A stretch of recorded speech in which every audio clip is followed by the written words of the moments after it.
Another Savior. Holy, holy, holy, holy, Adimebujuku.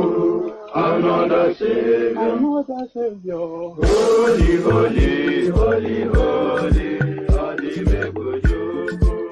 Another Savior. Well, this is Mobien.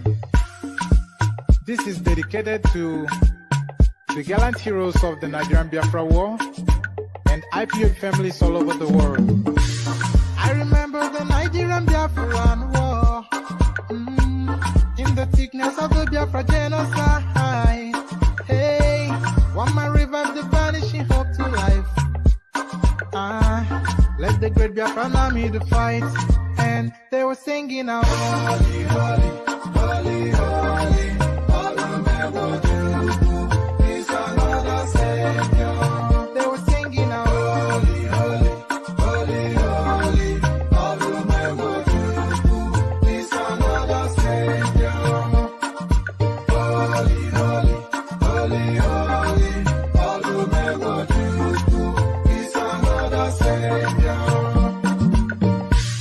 Many years after the genocide, whoa, yet another great leader has risen up now. Oh, and he's leading the Biafrans to victory. In your madika, yabika kokwanam no wow. Hey, anamekele mazuche mefo. Manemo, it's an honor having you on board. When I'm singing along, holy, holy, holy, holy, Nandekano is another Savior. Gonna sing along, holy, holy, holy, holy, Nandekano is another Savior. When I sing along, holy, holy, holy, holy, holy, holy, holy, is another Savior. Getting moving right and getting moving faster now. Holy, holy, holy, holy, is another Savior.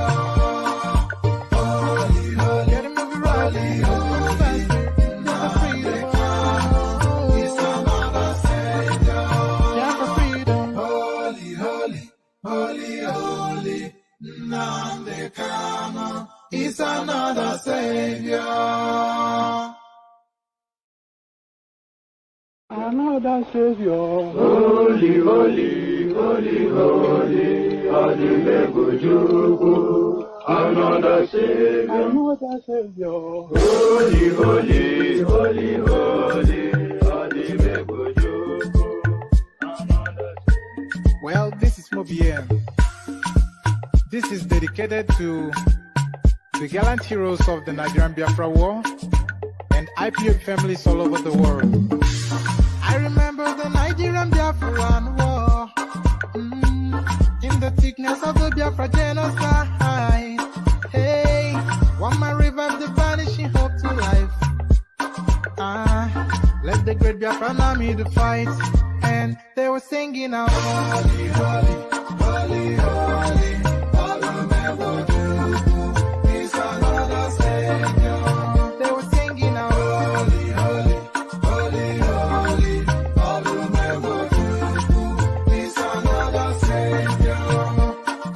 Holy, holy, holy, holy, all the Mebujuku is another Savior. Many years after the genocide, whoa, yet another great leader has risen up now. Oh, and he's leading the Biafrans to victory. In your madika, yabika kokwanam no wow. Hey, anamekele mazuche mefo. And there it is, one name. Holy, holy, holy in Nandekano. So holy, holy. So I have to start this session with an apology. I was meant to bring an earlier session where we talked about all matters property related. So I was going to bring in an expert from Lagos to talk us through the property market in Lagos, but there was a breakdown in communication somewhere, and that did not happen eventually. I did promise it in yesterday's session, so just to address that, a breakdown in communication with the expert that was meant to come and talk us through, but hopefully, maybe for the future, we'll see. So there it is, Holy, Holy Nnamdi Kanu, their mother savior. So there it is, Holy, Holy. Just the usual protocol. Click on the like button as you're coming in. If you're not already subscribed, then please correct that. If you want to come join us live on the studio, click on this hyperlink that is showing on the screen right there that says StreamYard. If you click on that, it brings you into a studio space. As soon as I finish reading out the talking points, I'll let you onto the screen and engage in a conversation. It's nothing more complex than that.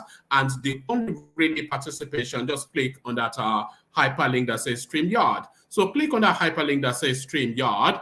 And then, of course, we are inviting people that are intent on donating towards the platform. If you want to show appreciation to the platform in any form, this is the form that is the preference of the platform. So if you want to tip towards the platform, click on that hyperlink that says by your host, cups of coffee. So you notice I says cups of coffee, not a cup of coffee. So go there and be as liberal and as generous as you would want to be. So Holy, Holy, Holy, Holy Nnamdi Kanu is their mother's savior. As guys, I bring you this. Federal government planning to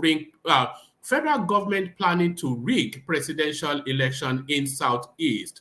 So this is an alarm that but then you hear this often. So this in itself is not necessarily a headline that we should lead a session with, because we hear this often enough. But it's the persons or the space that is saying it that makes it the news. So this is the indigenous people of Biafra movement alarming to the space that they want to rig Peter Obi out of the presidency. And there it is. We have turned full circle to land where we knew they were going to all the way through. So all the hoopla and the brouhaha for the last 4-6 years, whatever, and this is the landing point. So they are berthed now only to land at the space that we've always placed them.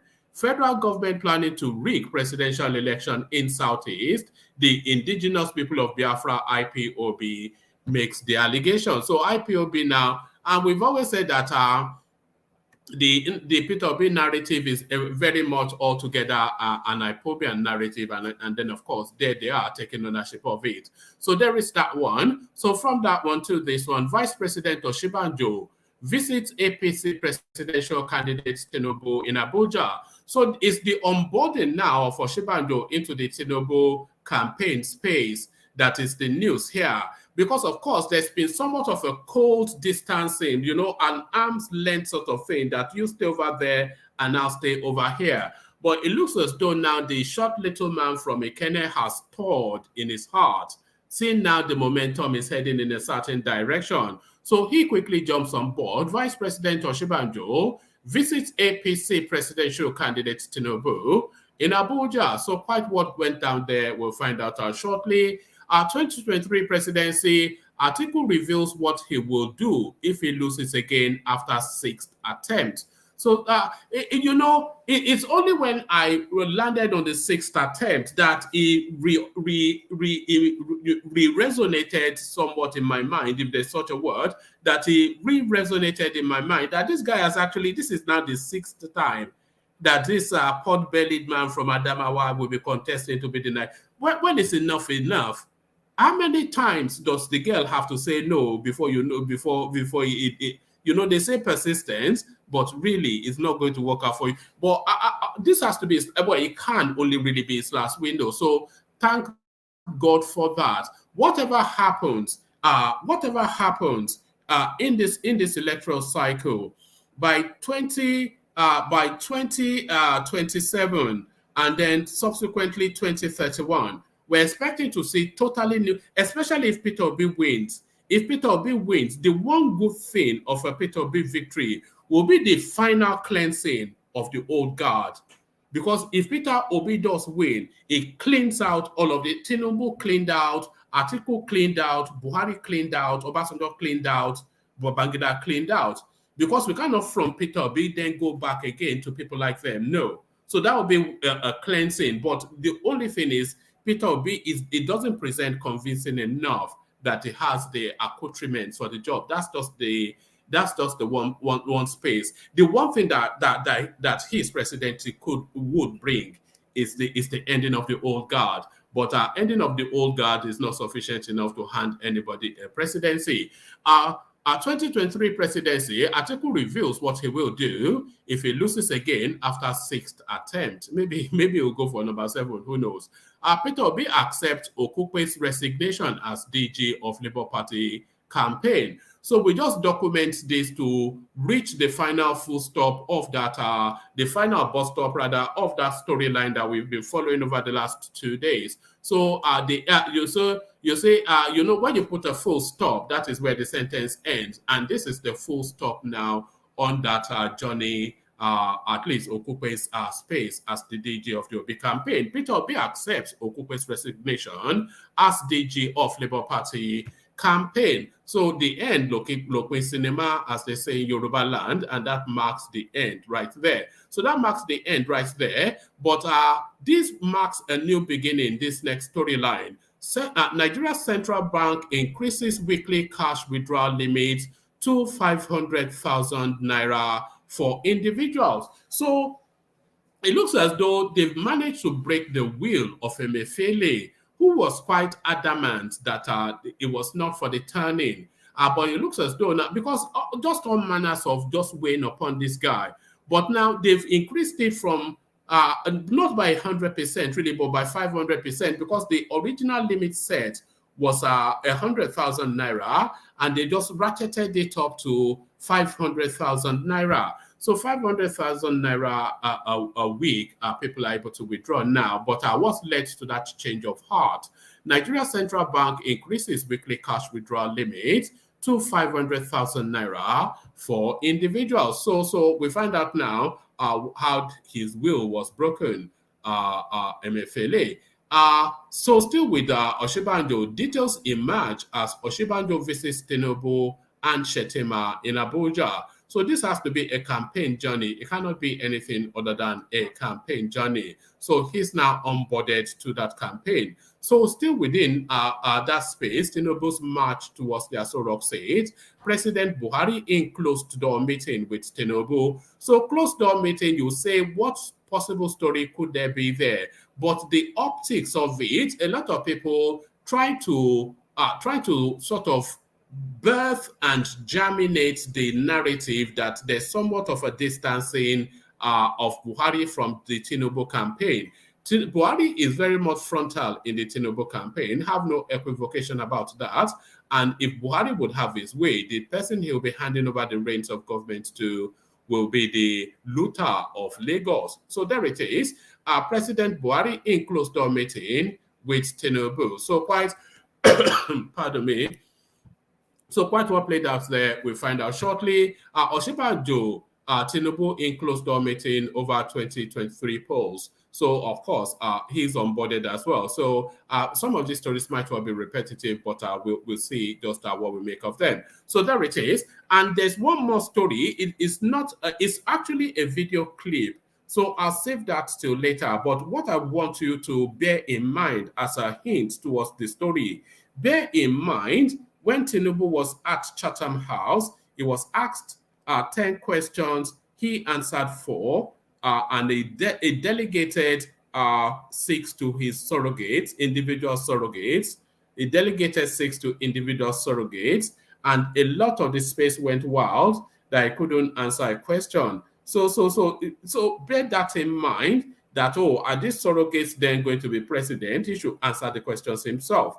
Remember how they went wild in that space. So a lot of you would have seen the clip that is coming, but we'll discuss it here now. And at that time, I said Tinubu was innovative in what he has done, because governance is not just one man making a decision. It's a man with a team who heads a team. And together as a team, they make decisions. And that was what Tinubu demonstrated at Chatham House. And I said people would take the learning from there and copy it as a template. So remember I said that, because I'm going to play you a video clip after I've done the reading out. So remember I said that. So lean back, kick back, take it easy, relax into it. Do this. Put your hands up and just surrender yourself to the space for however long the session lasts. It's going to be a wild roller coaster ride. It always is a wild roller coaster ride. So lean back, kick back, take it easy, surrender yourself to the space. But before you lean back or kick back or take it easy and surrender to the space, click on the like button again. Not again, no. If you've clicked on it once, then just leave it depressed. But click on the like button if you haven't done that. If you're not subscribed already, correct that as well. If you want to come join us on the screen, this hyperlink that says StreamYard brings you to the studio space. And then, of course, invitations to us, tipping towards the platform. If you want to donate towards the platform, click on the hyperlink that says buy your host cups of coffee and go there and go wild. So go there and go wild. So we take another little musical intermission, and then we come back and we take another little musical intermission, and then we come back and get straight into the throes of it. I can't get my words in sequence anymore. So here it is, the K guy. Only water, where they see my water.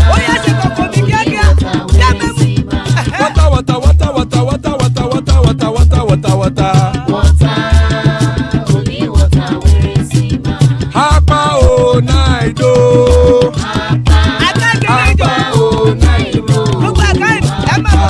Hapa you don't come o.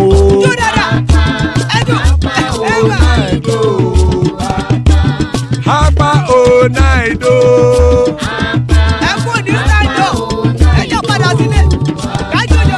Oro kẹ̀kẹ́ ẹlẹ́mù yé o. Ilé sọ́dí kẹ̀kẹ́ ẹlẹ́mù ré o. Bobby master kẹ̀kẹ́ ẹlẹ́mù ré o. Chief Wailati kẹ̀kẹ́ ẹlẹ́mù ré o. Eruku lẹ̀lẹ̀ ẹlẹ́mù dé. Eruku lẹ̀lẹ̀ ẹgbẹ́ ẹlẹ́mù dòdò jàre o. Eruku lẹ̀lẹ̀ Ghana ti dé ẹgbẹ́ bọ́dì o. Ọmọ ẹlẹ́yẹ ẹyẹ o ó dilé o. Odúyẹ̀lá ẹyẹ o ó dilé o. Petrosoname ẹyẹ o ó dilé o. Petrosodunke ẹyẹ rẹ̀ ó dilé o. Ẹlẹ́kọ̀ ọ̀run mú ìní o.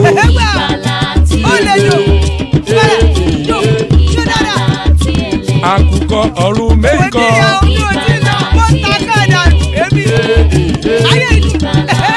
Ikú kò ní ríwà gbéṣe o.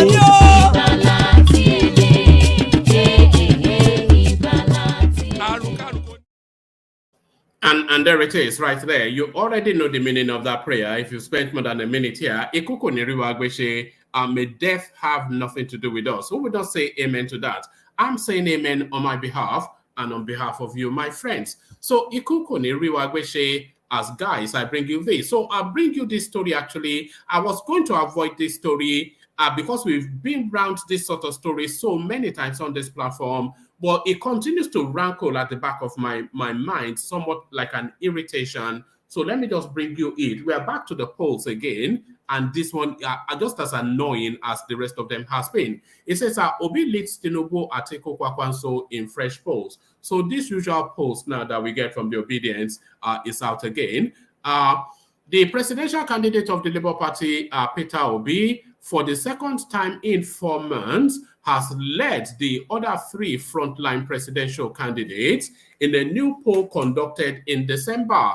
Correspondents learned that Obi led the presidential candidates of the All Progressive Congress APC, Bola Tinubu, flag bearer of the People's Democratic Party PDP, Atiku Abubakar, and presidential candidate of the New Nigeria People's Party, NNPP, Rabiu Kwakwanso. In the poll conducted by NOI Polls Limited and commissioned by ANAP Foundation, Obi led Atiku, Tinubu, and Kwakwanso. So now it says ANAP Foundation president. so you see, the irritation of this space is it makes my brain pulsate. So just listen to this, but no, let me read it, then you'll see why I'm just struggling to contain myself. ANAP Foundation President Atobo Atedo Peterside disclosed this during a program on Channels Television on Wednesday. So, so let me actually bring you to let me bring up a tweet that Reno Mokri. I'm sure you already know the relationship between Atedo Peterside and Peter Obi, but let me bring you a tweet that Reno Omokri threw out there just to let me bring you this thing. So this is Reno Omokri just putting all of that this polling in context. So Reno Omokri puts it in context, but even within the poll, the data contextualizes it. But let's first look at the context that Reno Omokri puts it in. Atedo Peterside, a friend of Peter Obi, and one of the men who lured him to leave the PDP, is on Channels Television promoting a poll done by a body in which he has interest and is claiming that Obi is the frontrunner. Did Mr. Peterside see the stadium in Kogi? So Atedo Peterside, a chief functionary of not a chief functionary, Atedo Peterside, the owner of ANAP Foundation, Atedo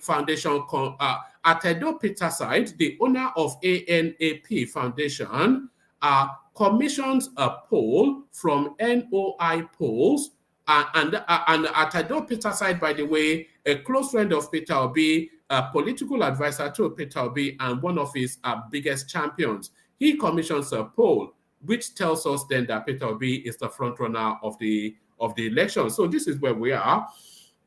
So let me just take. I'm going to. So I give you context. And so now, so let's just recap the context again. Sorry, there's so many thoughts going on in my head. It's so annoying. Let's recap the context again.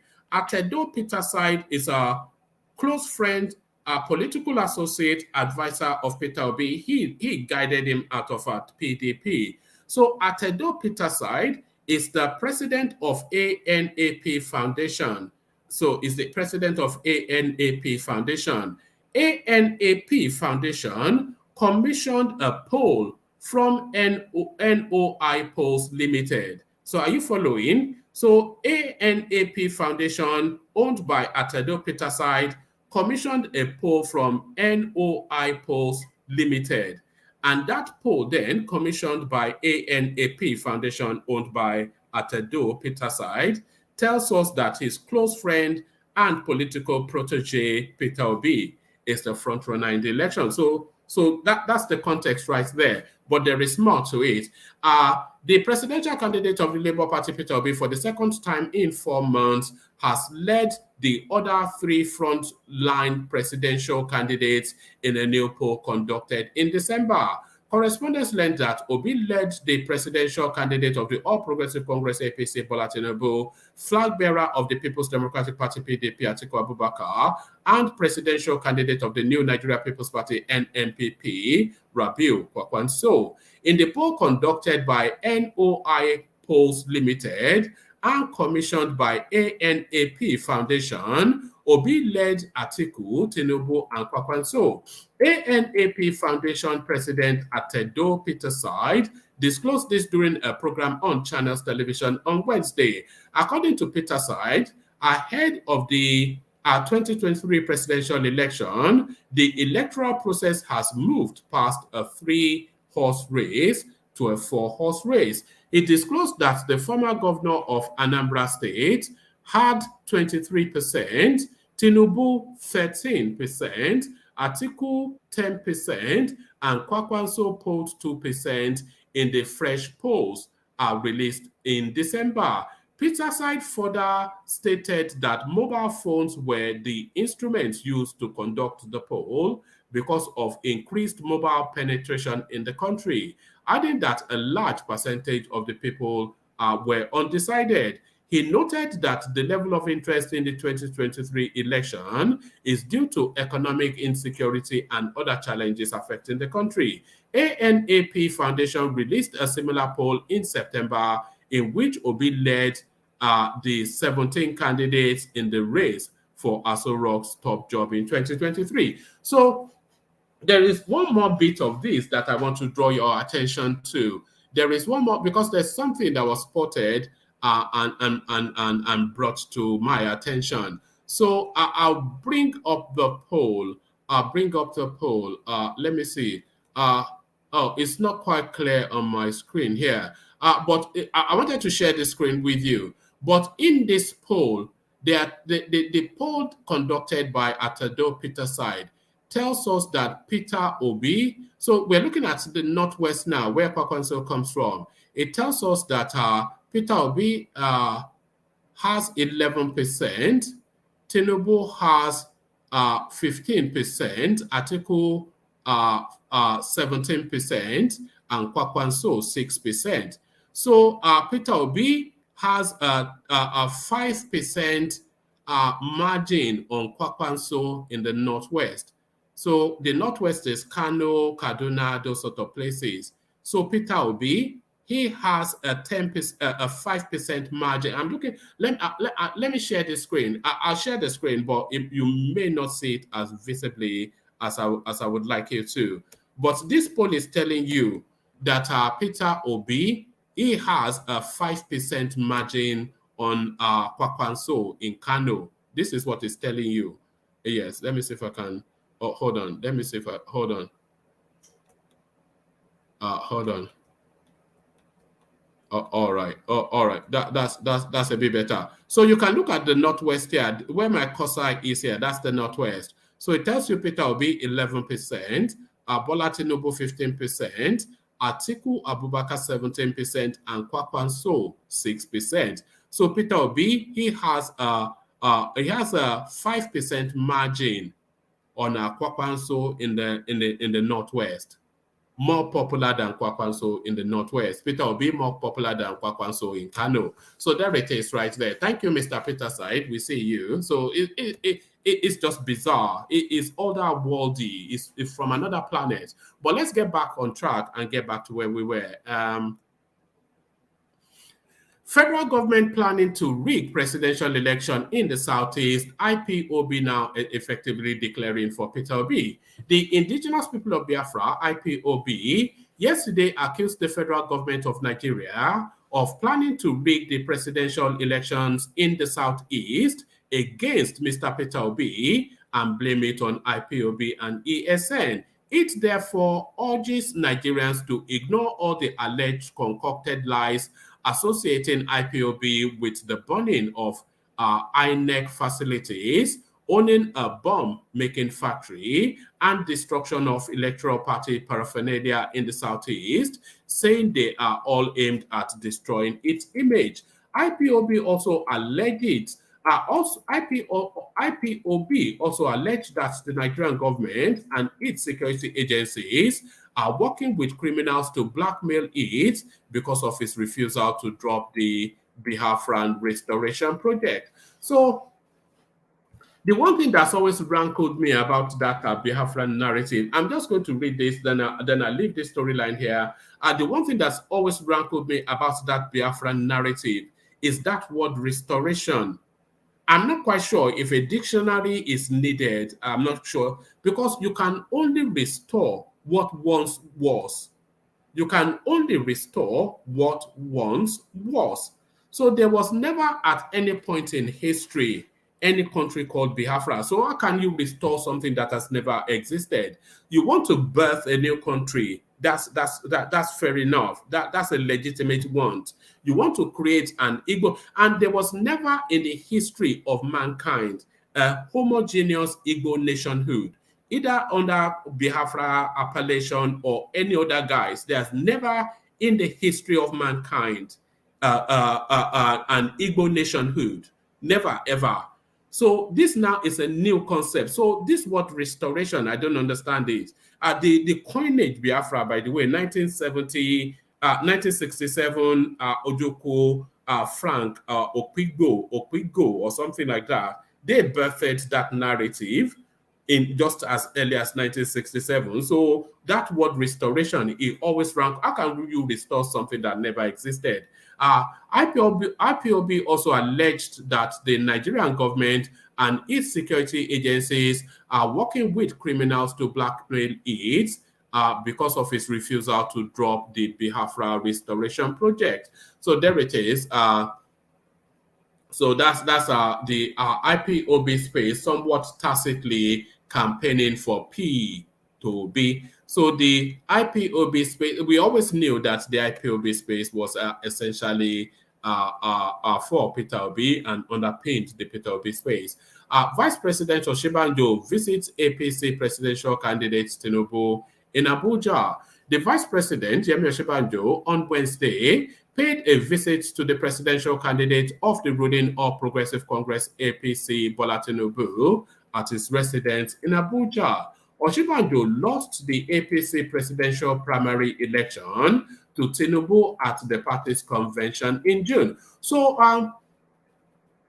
it's quite curious actually that the first space that they go to when an interaction takes place between Tinubu and Oshibanjo is to revisit the primaries that took place as far back as June, which is to tell you then that is where that relationship is held in abeyance, and that is where it needs to move from. So that is where that relationship is held in abeyance, and that is where it needs to move from. It says Oshibanjo lost the APC presidential primary election to Tinubu at the party's convention in June. Whilst other aspirants have been drafted into the campaign, the vice president was excluded from the campaign council. His absence from the campaign council fueled speculations of acrimony in the party, but the party said it was to allow Oshibanjo to concentrate on governance. Oshibanjo served as the Attorney General of Lagos and Commissioner for Justice, whilst Tinubu was the governor of the state in 1999 to 2007. The latter reportedly nominated Oshibanjo for the office of vice president in 2015. So a lot of people, Oshibanjo is a treacherous guy. Is a treacherous guy, and it's not anybody to be trusted, but he is needed for this campaign. So Tinubu should find a way to incorporate him into this campaign. So use him for this purpose before you move him on if you win the presidency. But it's certainly needed because he has a particular language that is missing within the Tinubu campaign. So he is needed in that campaign. So on to the next, 2023 presidency, Atiku reveals what he will do if he loses again for the 6th time.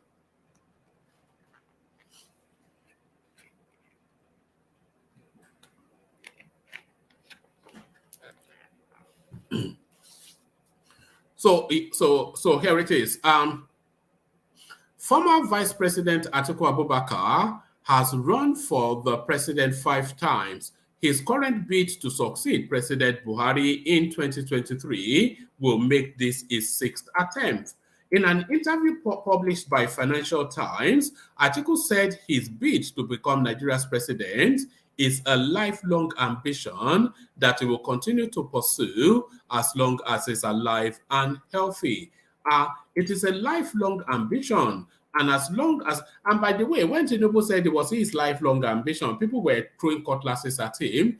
But it's just a curiosity that a lot of the things that Tinubu initiates, both in language and action, a lot of the things that he initiates to the space that people rage and wail against, then they very quickly copy. We saw how how Peter Obi copied this manifesto almost verbatim. But let's stick with this first. We'll get to Peter Obi in a moment.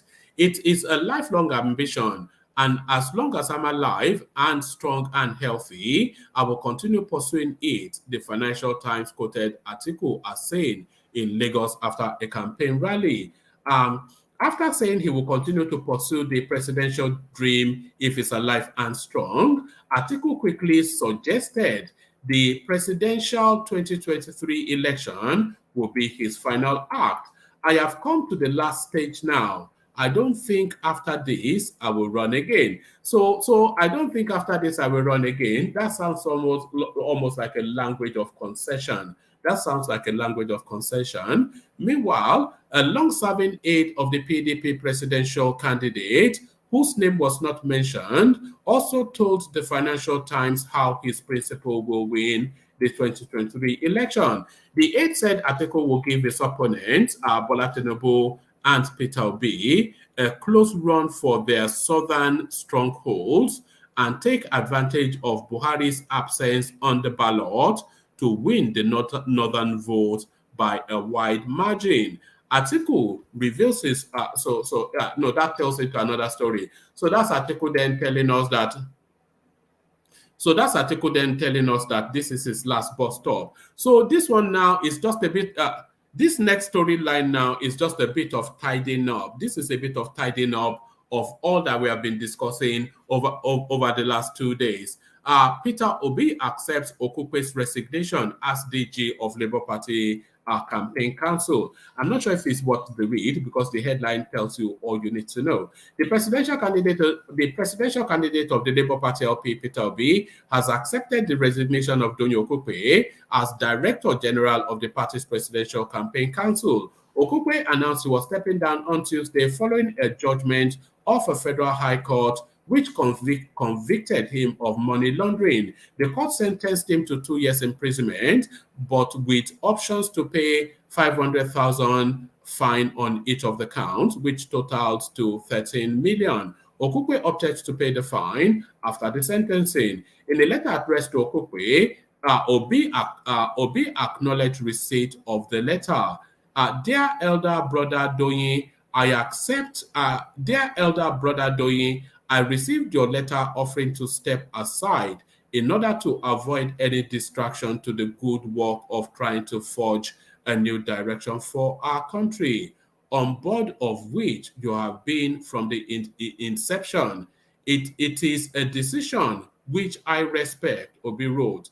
He added, it is my sincere hope that the legal system would afford Okupe an opportunity to eventually clear his name. So the acceptance is in this sentence. It is a decision which I respect, which is to say, I accept your resignation. So there it is right there. So that resignation accepted. On to the next. I'll probably just give you a few paragraphs of this one because the reading is somewhat, this one is somewhat of a lengthy read. Nigeria Central Bank increases weekly cash withdrawal limit to 500,000 naira for individuals. The Central Bank of Nigeria has increased the maximum weekly limit for cash withdrawals across all channels by individuals and organizations to 500,000 and 5 million naira respectively. CBN said this in a letter addressed to banks on Wednesday, signed by Aruna B. Mustafa, Director of Banking Supervision. The Apex Bank earlier pegged the weekly cash withdrawal limit to 100,000 for individuals and 500,000 for corporate bodies, a development that caused a public backlash. According to the Apex Bank, the decision was based on the feedback received from our stakeholders. The letter reads, following our circular marked blah, blah, blah, on the above subject matter and based on feedback received from stakeholders, the Central Bank of Nigeria CBN hereby makes the following reviews. The maximum weekly limit for cash withdrawal across all channels by individuals and corporate organizations shall be 500,000 and 5 million naira respectively. And number two, in compelling circumstances where cash withdrawal above the limit is in compelling circumstances where cash withdrawal above the limit in one above is required for legitimate purposes, such requests shall be subject to a processing fee of 3% and 5% for individuals and corporate organizations, respectively. So I'm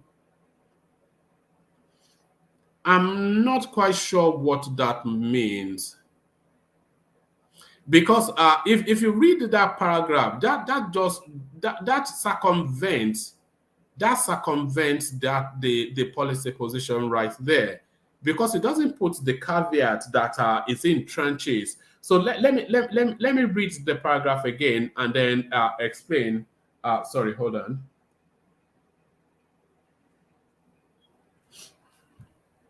Let me read the paragraph again and then explain how I'm understanding it, because it says in compelling circumstances where cash withdrawal above the limit in one above is required for legitimate purposes, such requests shall be subject to a processing fee of 3 to 5% for individuals and corporate organizations, respectively. So if you want to take more than the 500,000 naira allotted you weekly as an individual, you have to pay a 3% fee. So there's a lot of ambiguity in that, because it's not clear. Maybe it goes further to explain, but it's certainly not clear. If you are going to pay a 3% fee, are you going to pay a 3% fee on 500,000 naira, or are you going to pay a 3% fee on the overall withdrawal? And if you are willing to pay that 3% fee, can you then just circumvent the 500,000 naira completely and withdraw whatever you like to withdraw, so long as you're willing to pay the 3% fee? So if that is the case, then that is a stealth tax right there. So that's a stealth tax. So that is not to manage the money in circulation, because if you're willing to pay the 3%, you can just go in there, withdraw whatever it is you're intent on withdrawing, and pay them their 3%. So I'm not quite sure, but that seems like a stealth tax to me. But if I'm misreading it, then come explain to me. 2023 elections, details emerge as Oshibanjo visits Tinubu Shettima. Vice President Yemi Osinbajo on Wednesday evening, December the 21st, paid a visit to the All Progressive Congress APC presidential candidate Bola Tinubu and his running mate Kashim Shettima in Abuja. Laolu Akande, the vice president's spokesman, disclosed this in a tweet cited by correspondents on Wednesday. Vice President Yemi Osinbajo stopped by for a friendly visit at the Abuja residence of Asiwaju Bola Tinubu just now, Akande wrote.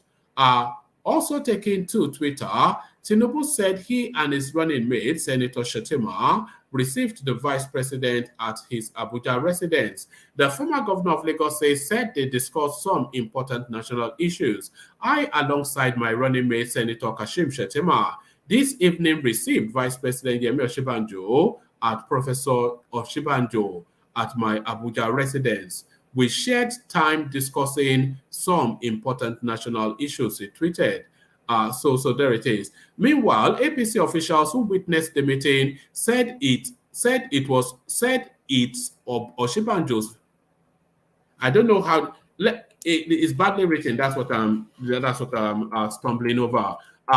Meanwhile, APC officials who witnessed the meeting said it of Osinbajo's visit was not, so that should be the Osinbajo visit. So let me read it as it should read. It's just the way they write some of these things, you stumble over bad grammar.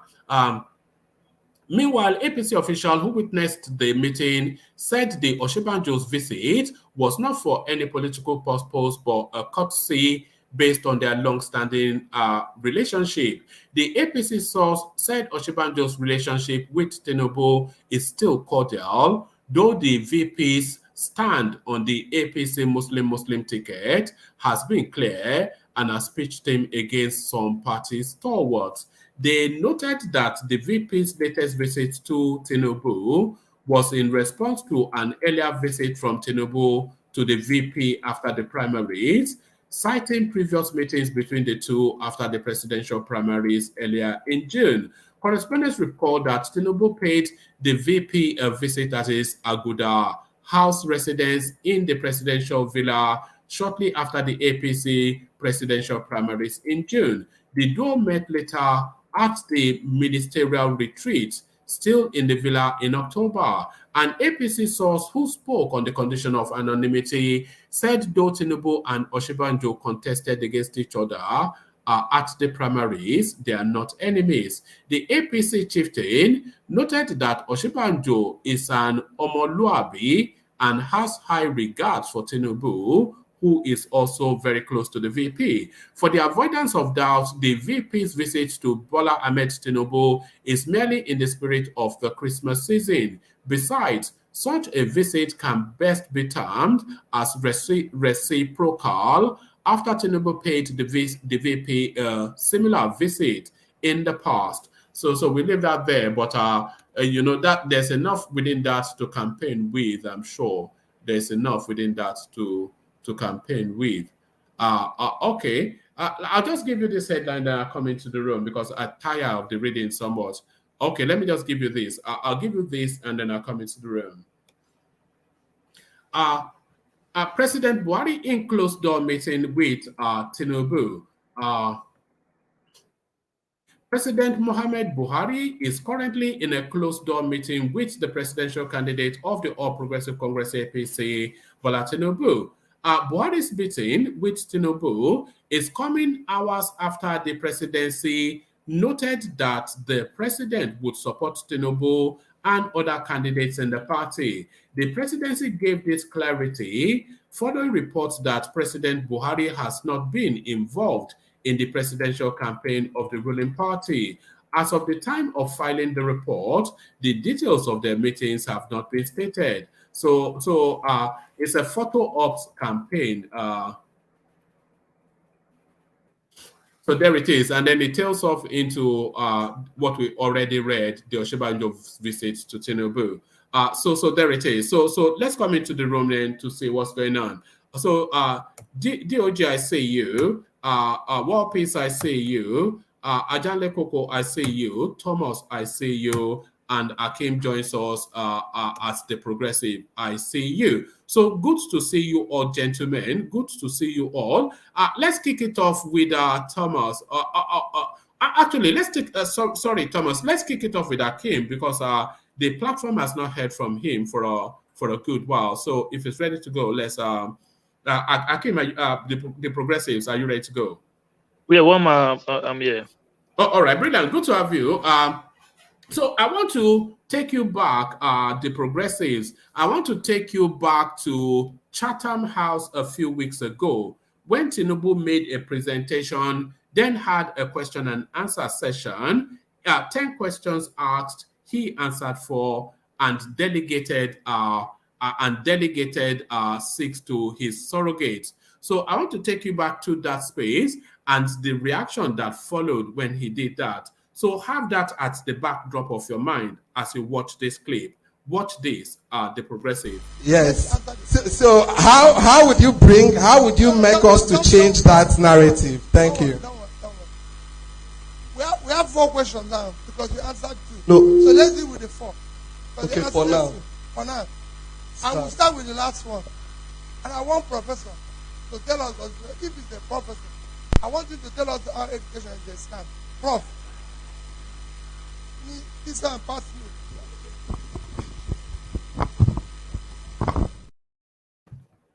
So how is that different from what Tinubu did? And is he not even taking a learning from what Tinubu did? He even added, this one past me. So where is the reaction, the progressives? Matt, good evening to you, and I just want to say greetings to everybody on the platform. I don't understand. What I always say is that we're in a political season, right? And I've not really had the opportunity to contribute on the show since the last Chattanham issues happened. And I've always said that when you are campaigning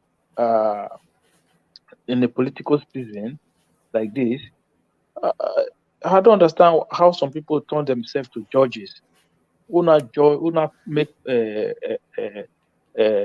pronouncement as to how and the pattern and the formation to which you can organize your campaign. I still don't get it. Look, for me, what Obi did there, I don't have issue with it. That is what he chose to do. What Tinubu did at Chattenham, I don't have issues with it. And I don't understand why people always find it offensive or they use some kind of language. There is nothing wrong with it. In fact, it's inspired. Only a fool will expect a know-it-all president, or to any president that knows it all is of no use to anybody, because a know-it-all is actually a know-nothing. And it's quite right to delegate questions to Yeah. expertise. And Tinubu did that excellently. They were sparking cutlasses on the floor, but here is Peter Obi now following the example, just as earlier says today, even in New York. This one passed me, Professor, answer it. No, to be honest with you, I'm not sure. I think he just said it as a kind of I don't know what language to use. I'm not sure that I won't say that he didn't understand what the question was, but no. That was an aside, but he delegated the question. Is Oh, really the sure, point. Sure. Which was what Tinubu did, and people were calling for his head.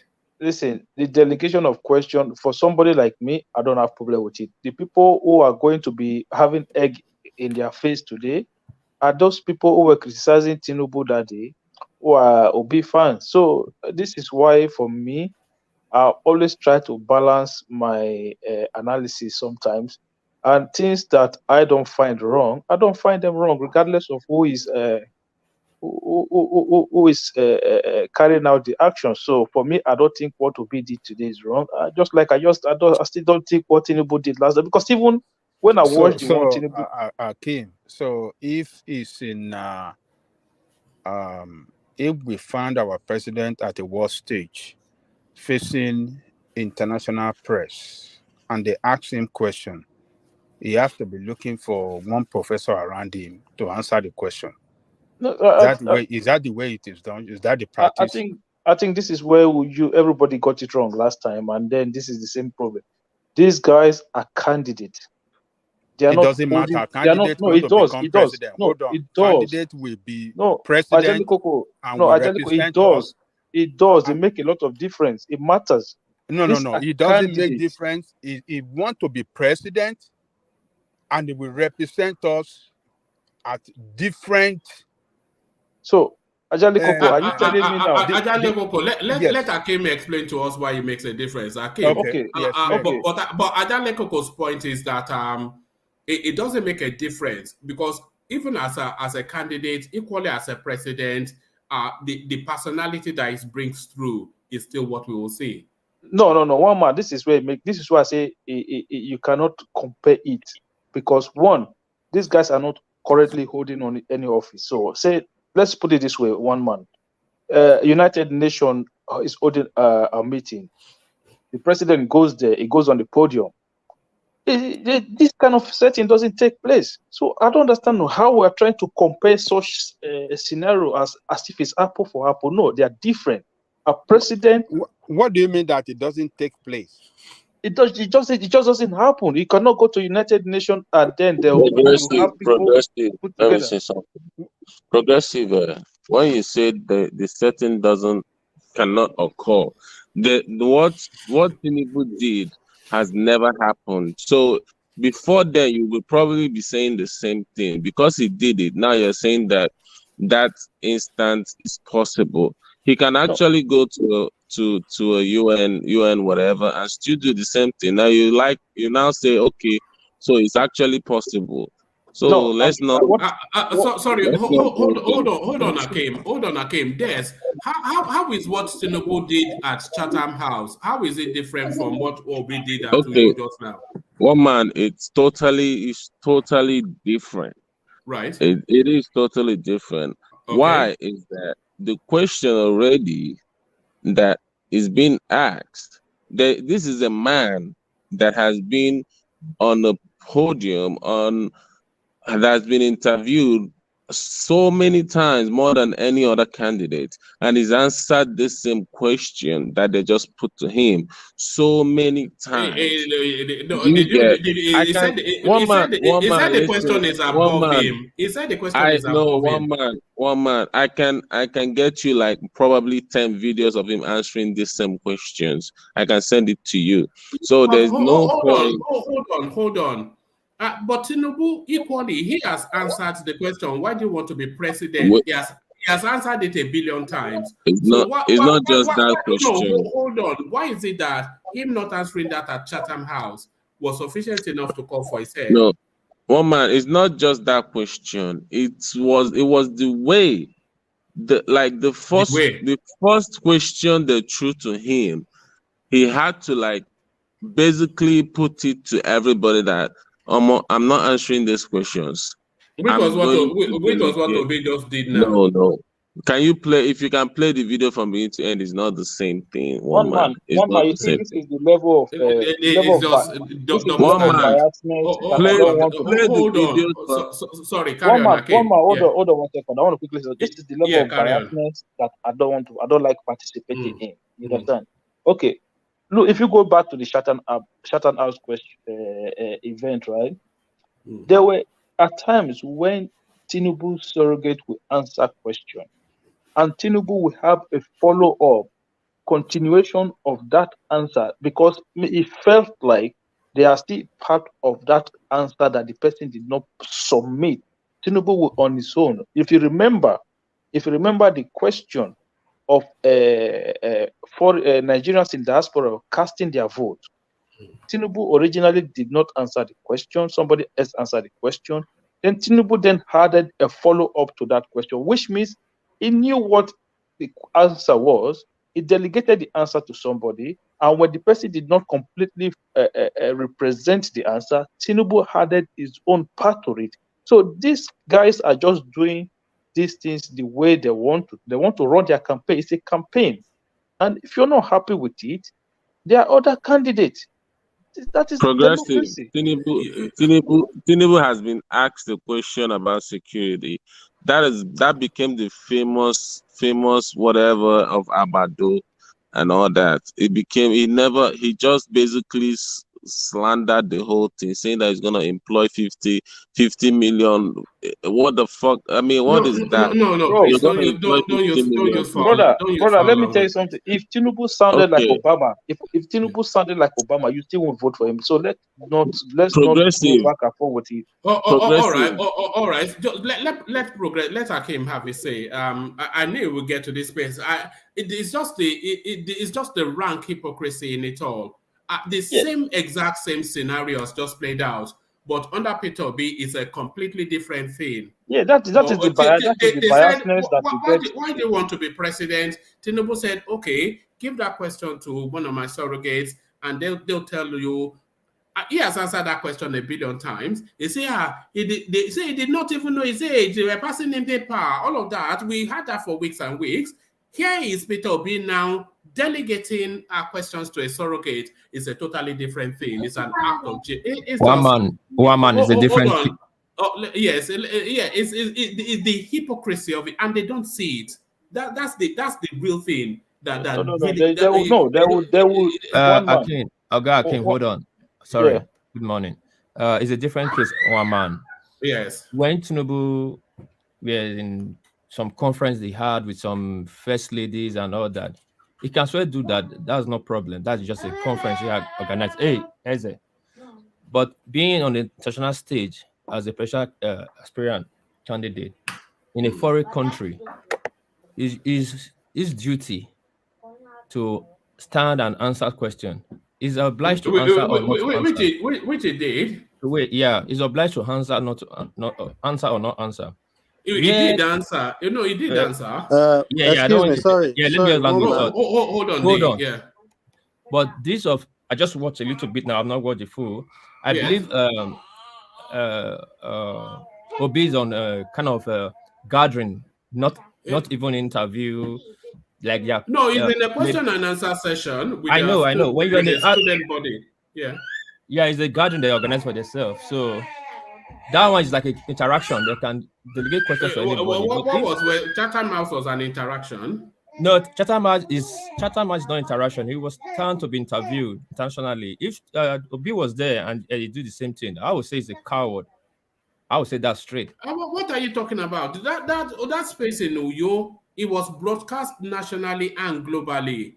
Yes, I know you say that. Like I said, No. What do you mean? Am I wrong? Is what is the question? Yeah, you are wrong. You are wrong. I will not support you. Your space. How did I get to know if it wasn't broadcasted? You are wrong, one man, because Tinubu have such seminars too in Lagos and other places when interact with women and different sections. They can do anything what they want to do. Just like this interaction picture we saw, video we saw yesterday was giving gift to, I didn't say money, give to somebody. That's interaction. You can do anything you want to do. That's interaction. But Tinubu do such thing in Chatham House, giving money to somebody. Not only we that will be calling for a head. The international body will be calling for a head. It's a different scenario, different state. I'm not sure that applies. But let's get back to Akim. Akim, back to you. I see Saki Fada has come to do his usual counter-insurgency. But let's see how he does that. Thank you very much, one man. Carry on, Akim. My brother, what this is what I'm trying to say. Like, who made us be judged to judge how somebody run a presidential campaign? I'm still saying they are running a presidential campaign. We need to understand that there's no set format. There's no set format that you have to abide by when you are running a presidential campaign. You just follow the INEC guidelines. If you go to somewhere, they ask you a question, you want to delegate that question to somebody else, it is up to you. If somebody else don't like it, that is why you have options on the ballot. You go and then you go and look for somebody else. You have your right to criticize whatever you feel like you want to criticize, but the guy that is running his presidential campaign also have the right to run his presidential campaign the way and manner in which it seems and fit. So for me, I'm not here to judge people format on how they present themselves or their campaigns. So the idea that if you become president, that is the same thing you're going to do. It's just, for me, it's all, those are trash, man. Let's not go that far. We're just pushing it. We are put. When you go to UN, they will do the same thing. Then you will still say the same thing. No, it doesn't work like that.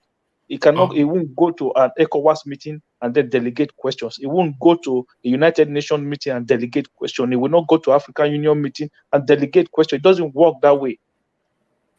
That's a question. Yeah, I just wanted to add, even at those spaces, the opportunity for delegation is not there because it's not there with it. So it's horses for courses, isn't it? It's horses for courses. You know, these are candidates. They don't hold any office. You want to be president? No, let's stop all of this, man. It doesn't make any sense at all. All right. Take a question from Rational Mind, and then I want to move you on to another topic. Yeah, so go on. The progressive, if a candidate at this point is acting the way Tinubu is acting, dedicating questions the way he is doing, are you saying that it doesn't bother you if he becomes a president, that we hear? We're talking about obese delegation this time around. Well, he said he made a comment. That was why I'm asking this question. He said he don't want to ask a question. Yeah, I just made a submission earlier that it doesn't bother me. Okay, so what do you say about the speech? Do you see when he went to Cross Rivers? You see, of all the performance in Cross Rivers, the only thing that came out of it was that he gave somebody's money. I thought that was one of his best performances I've ever seen him since during this presidential campaign. But nothing came out in that manner. All you hear is that he was bribing somebody to buy votes. Was that bribe or giving arms? Because that looks like giving arms to me. Where are we going with this narrative that they're wrapping around? Look, if people, for me, I don't have any. I don't. If I was like I always say, if Nigeria wants to go to run a different direction, we have to be honest with ourselves. You have to go and support somebody like Showore. But when we are trying to kind of camouflage, force some candidate onto people to say, look, I've listened to platform whereby it's almost like if you are not supporting certain candidate, you are the cause of Nigeria's problem. Okay, it's almost like it's almost like that in some areas. So I don't look, for me. I don't. Whatever you want to do, whatever you want to say, it's your opinion. I don't have any issues with that. But I will always stand my ground, and I will always take my position. I don't have issues with it. If you want to delegate question, delegate question. If you want to answer question, answer question. What we want is electricity, good road, education, and healthcare. That's all. All right. Akim, I want to take you next to the kamikaze polls that was commissioned by Atedo Peterside that told us that Peter Obi is more popular than Kwakwanso in Kano. I want to take you to that space, but gather your thoughts on that space. But because this clip, I want to take it round first to see what people are making of it. Because it surprises me that people are now saying this is a different scenario. But let me take this round quickly, then I'll come back to you with the new post that tells us again that Peter Obi is twice as popular as every other person in the electoral cycle. But let me take this video clip round first and kick it off with DOG. So DOG, that clip then is word for word, copy for copy, what Tinubu did at Chatham House. A professor answered this. This one passed me. He even joked. We know that was a joke, but that was Peter Obi delegating questions asked of him to a surrogate. But they are telling us that is completely different from what Tinubu did at Chatham House. So you explain to me then the difference at DOG. Thank you, woman. Good evening, everyone. I just feel I was expecting it. Immediately I saw the notification of what was going to come up on the section tonight. I was expecting the hypocrisy of the obedience to come here and tell us it's quite different. And I've always said it, there is no way you want to scrutinize Obi. And even if it's something somebody else has done, they've condemned before, they will always have one excuse or have a way to really make it look as if it's different from the same scenario of the other candidates they've condemned. To me, it's totally the same thing. And somebody was saying, the Chatham House is different from... It's all the same thing. If you think it's a yardstick enough for every presidential candidate to answer any question that is being thrown to them by themselves, if you go to OJ Market, you must be the one to answer the question. If you go to New York White House, you must be the same person to answer the question. So if people want to go about their campaign like that, why not? Now look at how it's now backfiring on them. Obi has done the same thing now, but they are now coming here to tell us it's quite different. No, it's different. Look at Donyo Kukbe. Oh, this person is fraud. Tinubu is fraud. He did this. He's a drug lord. They've never found anything on him. Once they found Okukwe guilty and convicted him, they have an excuse. And this is what I'm saying. We need to wake up. I don't say don't support. You can support whoever you want to support. But we've gotten to a point in Nigeria now that we all need to scrutinize everybody, even regardless who you are supporting, and look at it like, okay, is this guy this? But if you come, B did this, what do you think about it? It's different. It's entirely different. So to me, there is no difference in it. There is no difference at all. It's the hypocrisy, isn't it? It was predictable that they would do this. That's the problem. Immediately I saw that all the section, the topic, I was expecting all this tonight because that's what they do all the time. Why don't you just give a chance for scrutiny? You can still vote for him. Because that doesn't mean they won't still achieve what they want to achieve. But if somebody has fumbled, let us say this person fumbled, that doesn't mean it won't still be able to probably achieve whatever he has promised. But let's call a spade, and let's stop deceiving ourselves and making some people look as if they are stupid. We are not all fools. We are all adults here. We can't be coming here and be thinking you can paint another picture of somebody else while they are all doing the same thing. It doesn't make sense to me. Thank you. You are quite right about the Okukwe one as well. This guy, there's 702 million naira in cash. Nothing wrong with that, nothing wrong with that. Nothing wrong with that. But Tinubu, they've not caught it. They don't know the content of his bullion van, but till today, it's just the hypocrisy. The hypocrisy. Exactly. It's crazy. All right. One more. Sorry. I want to quickly say. I was watching this program, right? And somebody was saying it was not done for corruption. It was just done because he had more than the certain amount of money was supposed to. I was almost going to break my phone that day. This guy was going to he was going to Dasuki, NSA, not Central, not First Bank, not Echo Bank, not any of those financial. He was going to the NSA office to take money. Can we hold on now? Akim is talking now. Please. He was going to the NSA's office to collect money that was they were supposed to use to buy arms for the army to fight insurgency. This man was going to the NSA's office to collect. Where is the NSA? Is it a financial institution? Oh my God, man! These people. Look, I'm tired of it. You know some of the stories.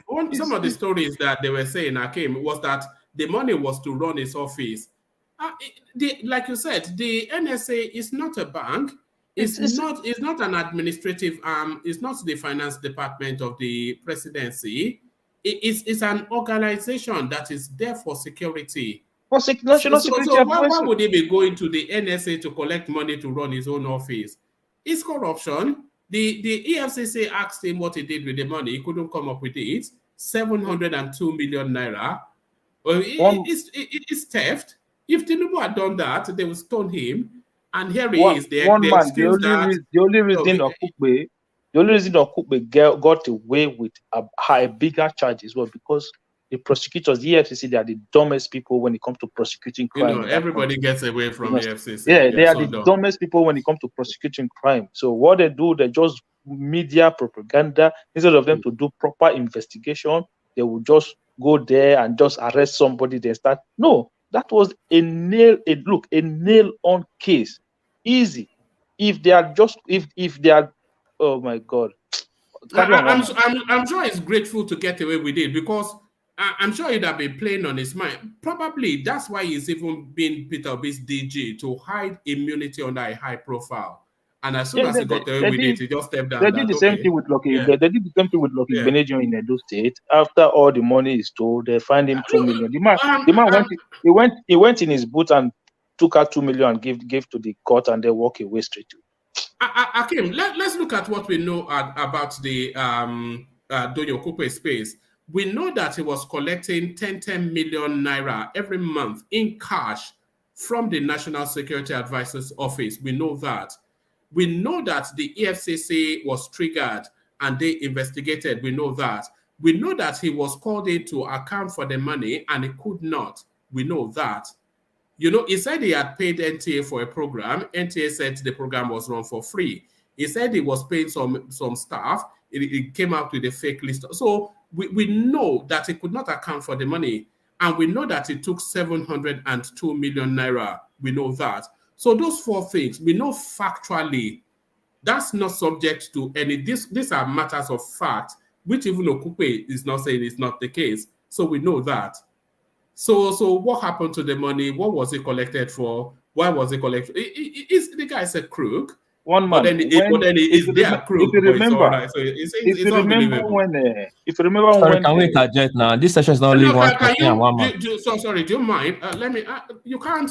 Don't do that now. Should I tell Akim to shut up so that you please now help me now? Sorry, carry on, Akim. One man, if you remember very vividly, very well, during the Ekiti election, how Obani Koro took money from the same NSA's office, right, to Ekiti State for the election purpose. All those cases are still in court. People were not saying to us recently because the government is trying to derail the Obi campaign. That was why they went for Okupe. This case had been in court for years now. Before Obi even thought about running for elections, this case had been in court. So all of a sudden, when there was the conviction, the government is going after the Obi campaign, what kind of nonsense talk all of it? Listen, World Peace, if you want to come in, you can come in. So sorry, World Peace, I was a bit abrupt then. So you are up next anyway, but World Peace coming. Sorry about that. Yeah, because the discussion is becoming you and Akim, because you are talking about Dasuki and all that. So no, we digress to that space. So back to it then. You are up next. So I know. Yeah. Hold on, sorry, let me tell you. Get your jacket, your school bag, go that way. Okay, do you want me to give you a moment? No. Let me quickly just put this. Yes. So back to the clip. Yes. Yes, back to that clip. Yeah. I'll throw this to Des and Akim. There was a reason Atiku walked out from the presidential election of 2019 because Buhari was not there. And there was a reason that lady had a sit and meet discussion when Buhari came with the VP. No, even as everybody disliked Buhari at that time, nobody accused him of letting Osibajan answer some questions because we'll just sit and meet discussion. Same thing Atiku did with Obi. There's a difference why Dubai practices monarchical system of government, and there's a different China practices one system of government. If we are practicing American style of government, that true federalism, they will do it the way it is, not start cutting corners or spinning wheels. Tinubu was in Chatham House. Since presidential candidate be going to Chatham House, this is the first time we saw he allocated questions to people. Not only Nigeria criticized that move, even international body criticized that move. Now, this we just showed is a meet like a town hall meeting, which Tinubu have did too. We have seen Tinubu so many in several cases. He did town hall meeting with APC women in different states, which people answer questions, other people take the question up. Nobody said anything about that. But when you're in Chatham House press conference to address international body, you do the way it's supposed to be. Now, don't compare Obi's own, which is just a meet and discussion, now to compare with Tinubu, what Tinubu did to make set the standard so low. I will now say, worry about this. No, one man is wrong. No, it's not. I'm not sure what you mean by set the standard low, because I feel personally that it was highbrowed and very much high class what Tinubu did. You know, he presented an excellent speech, sat down and took questions and brought a statement to the conversation. So how is that a low standard? I don't understand. Yeah, it's a standard because it's a different segment, a different standard. So who is measuring this standard? Is it you that is you measuring, are the one measuring it? According to your standard, Abi. No, Akin, that's what I'm saying. Who is measuring the standard? You are the one, Akin. You are the one measuring it. Because yes, this is it. A meet and sit discussion is different from you standing being interviewed by Arise TV. You Arise TV to tell us what you did in one man show. But if we are in one man show discussing like this, we can be interjecting you. It's two different things. So you're talking to me as in person. I'm telling I don't you have a team. See, that is it. It's supposed to be like that. You are interviewing you in a world chatter, in a world conference to tell us the office you are going for. It was an interaction, not an interview. Chatham House wasn't interaction. They didn't write Chatham House interaction. What did they write? If you sat down with BBC one-on-one, BBC was interaction too. Yeah, that was a one-on-one interview, but the Chatham House... same thing with Chatham House, so people can ask you questions. The same thing now, was it? It wasn't the same thing, was it? Now, we all saw it now. Yes, we all saw it. The BBC interview was him sitting down and the BBC presenter putting questions to him and him answering the question. The Chatham House space was him delivering a keynote speech and then taking questions in a round table with his team. It was a different sort of engagement. I want to quickly say something to what piece. You talked about the type of democracy that we practice. Practicing democracy and election campaign, it doesn't have anything to do with each other. You can run a campaign the way you want to run your. Tinubu can decide today that he doesn't even want to speak to anybody. He doesn't want to go anywhere. He just go in his house and sit in his house and say, this is how I want to run my campaign. Joe Biden, if you remember, he was in his basement for months and months during the presidential campaign. If you remember, during the Republican primaries presidential campaign, Donald Trump did not attend one or two of the presidential debates. So, who is measuring the standard? I don't understand what the problem is. No,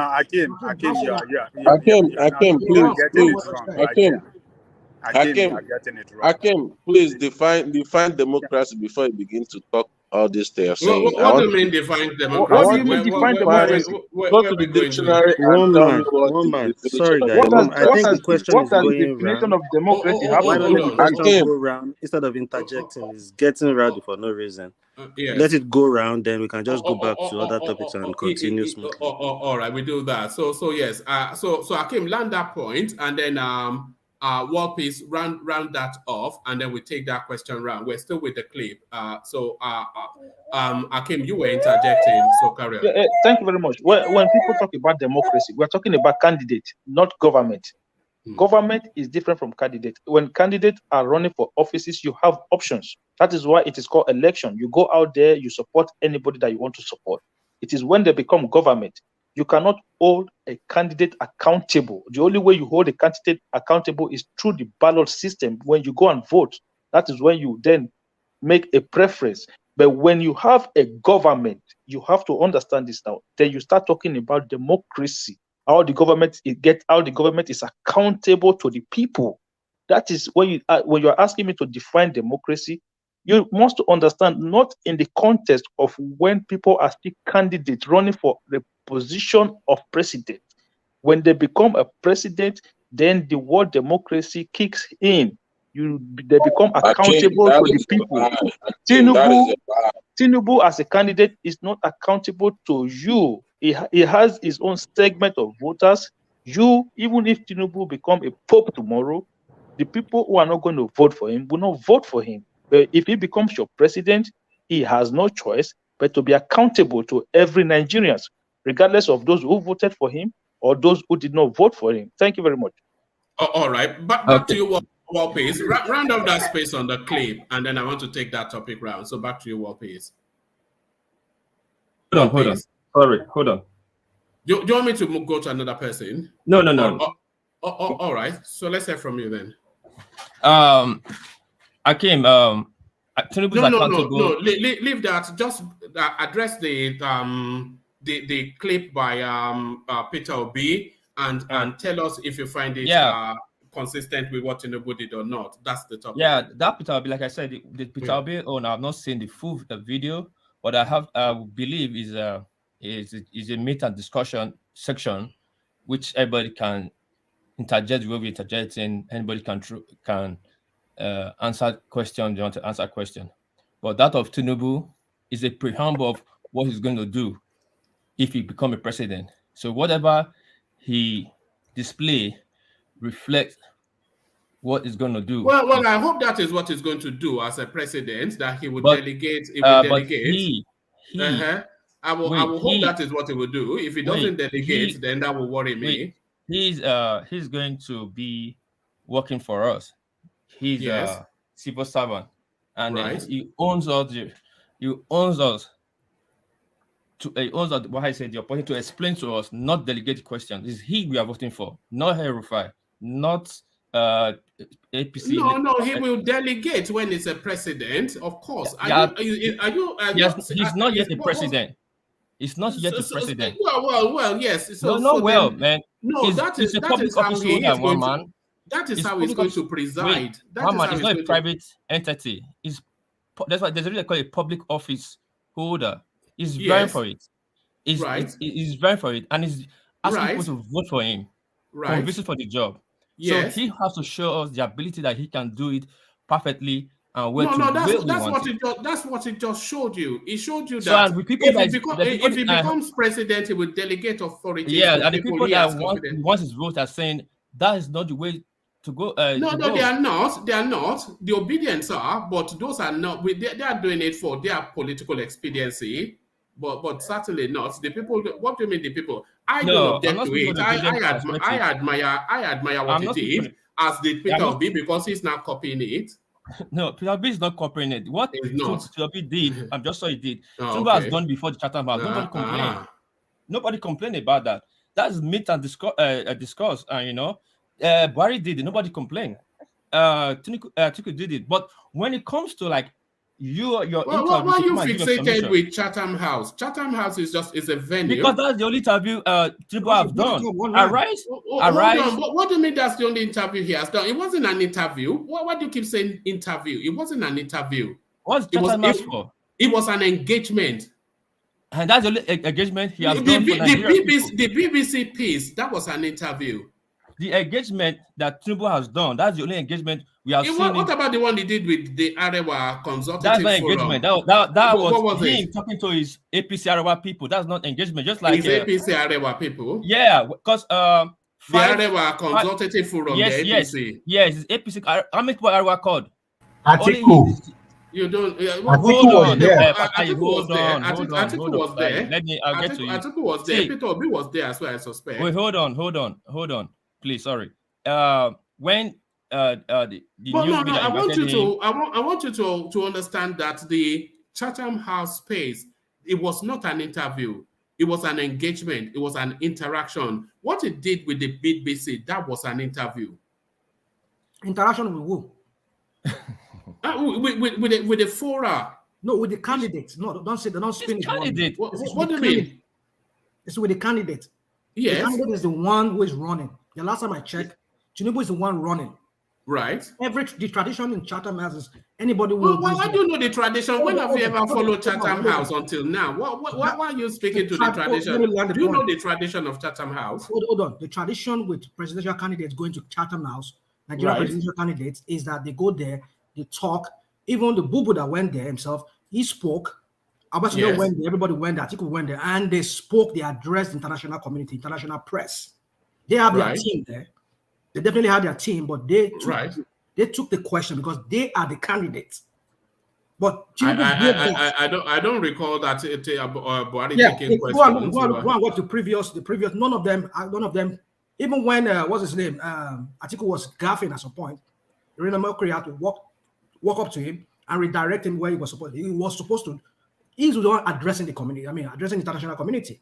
So the last time I checked, it's Tinubu that is the candidate. He should speak to the people, not delegate. Anything he has to do, let him become the president. You cannot delegate this thing to your team. That's your point, not their point. But back to your work piece. That's your point. Thank you, Waman. I don't know how people are going to say. A lot of people have been to Chatham House. Chatham House didn't start today. Indian Prime Minister Modi were there, and so many people who can draw our analysis from there, because Chatham House is not our standard. It's the worst standard. Not we didn't create it. It has been created more than 50 years before now. So Tinubu have the right to do what he did, but does not make it right. It's okay, but does not make it right. No. What are you using right or wrong? Because, right or wrong. What are we supposed to use? No. You can't say right or wrong. Because you are saying Chatham House has its own standards, and the Chatham House was coordinating and organizing that event.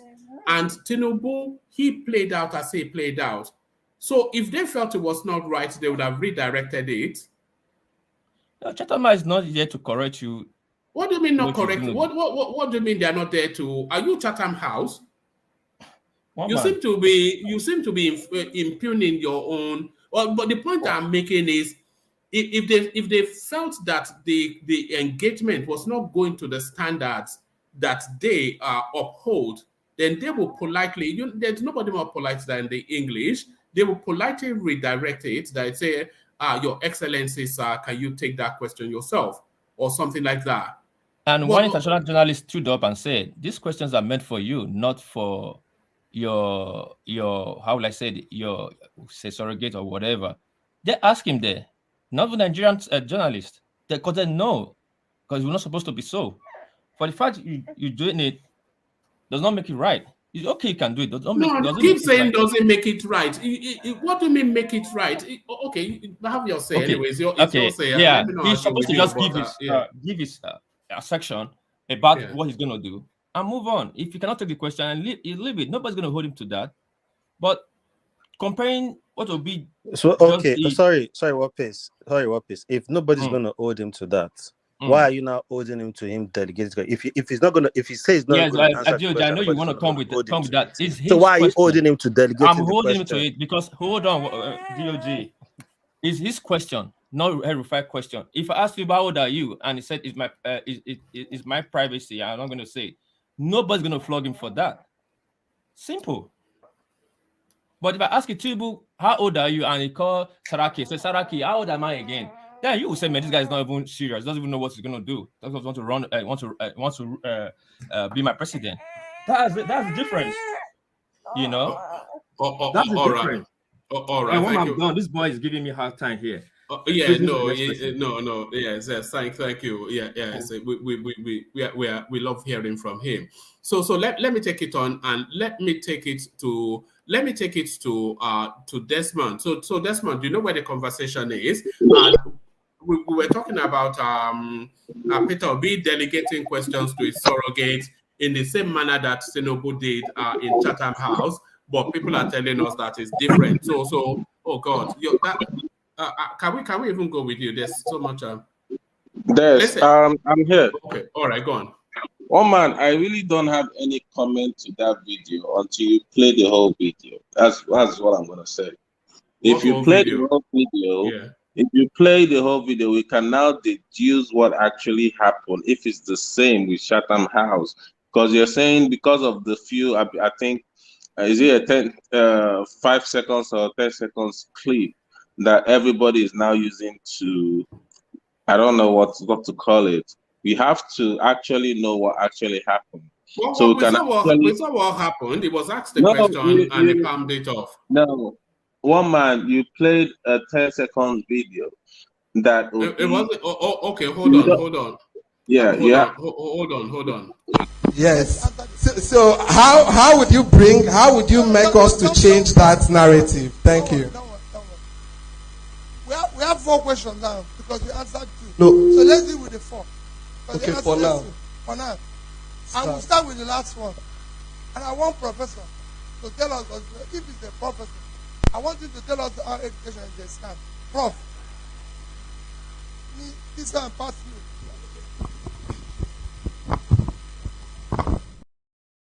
So there it is, right there. I'm not sure I'm not sure if we need to hear anymore. A question was asked, and he delegated it. So one man, there's no point of him delegating that exact question that you're saying that he delegated. Is even like the easiest question for him to answer, because let me tell you, it's about education, right? Which he has actually proven beyond reasonable doubt in Anambra State that he can actually answer that question with his past antecedents. So him telling someone to actually, okay, you know what, I think whatever have been saying, people are not even understanding it. You know, Professor. But hold on. Tinubu has similarly answered all the questions that he delegated. One man, that's not true. What do you mean? Tinubu has not answered why he wants to be president. He has not spoken on security. Is that one man is security that he was saying that we all know that he blundered in security, and he has actually not.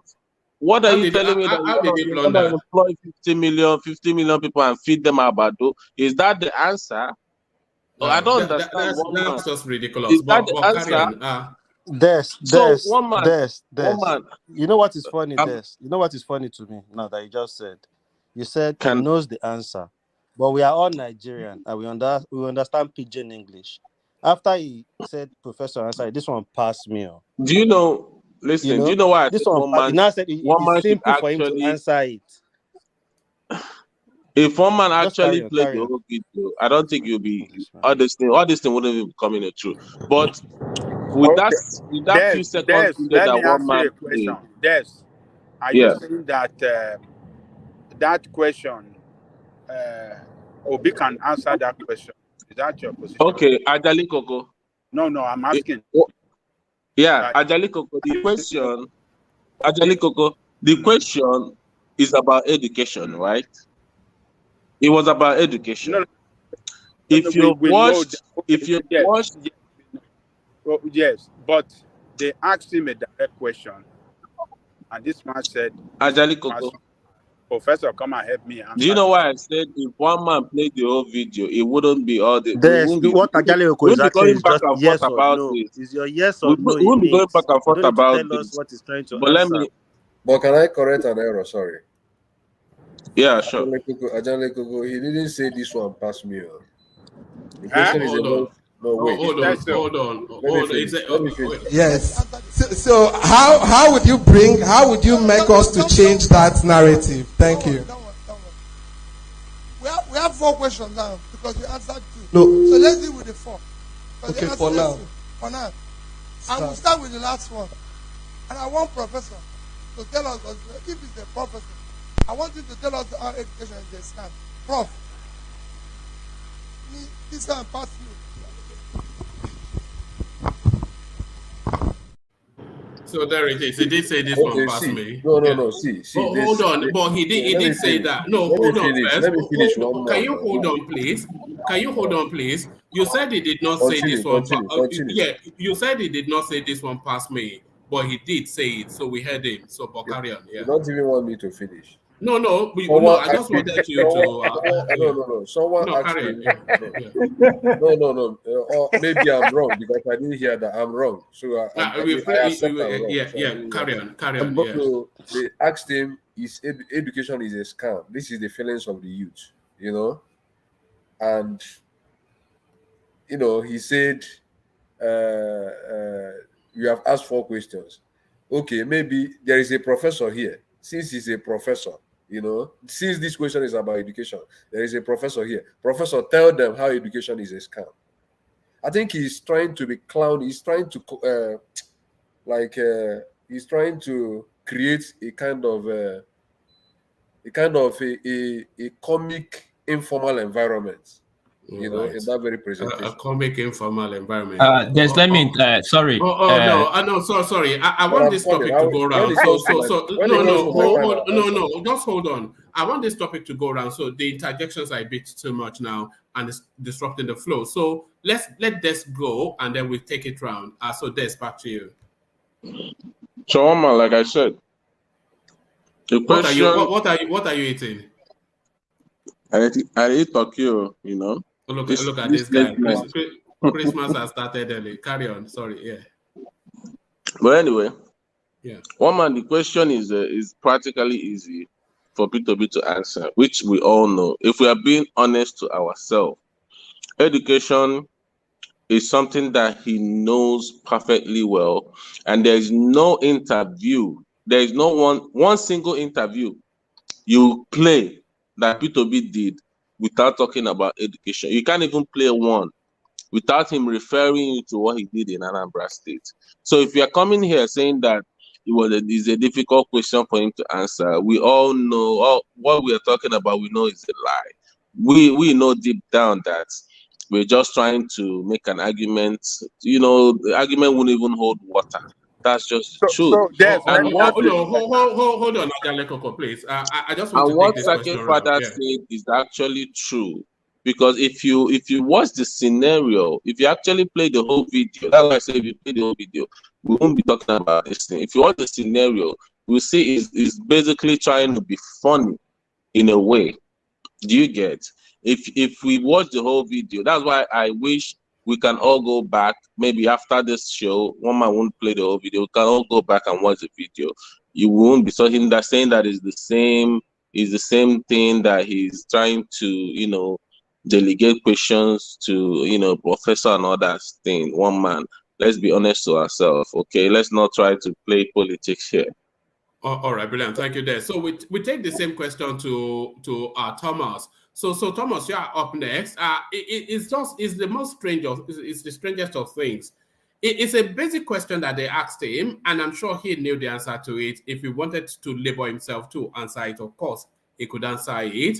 No different from asking Tinubu, why do you want to be president? Which you could easily answer, but he decided to delegate it to a surrogate. When Tinubu delegated that sort of question to his surrogate, they were sharpening knives looking for his neck. But when Peter Obi delegates similar questions to his surrogate, it's perfectly understandable. Double standards. Thomas. Thank you, one man. Like, share, and subscribe. Good evening, everyone. One man, what normally rankles me and annoys me all the time is the level of hypocrite people normally display when it comes to Peter Obi. This question that he delegated, I don't have any problem with it. Never. I don't have a single problem with it. But my problem is when Tinubu did the same thing, everybody was at the gates of the Babylon throwing the rotten tomato at him. Why can't they do the same thing now to Peter Obi?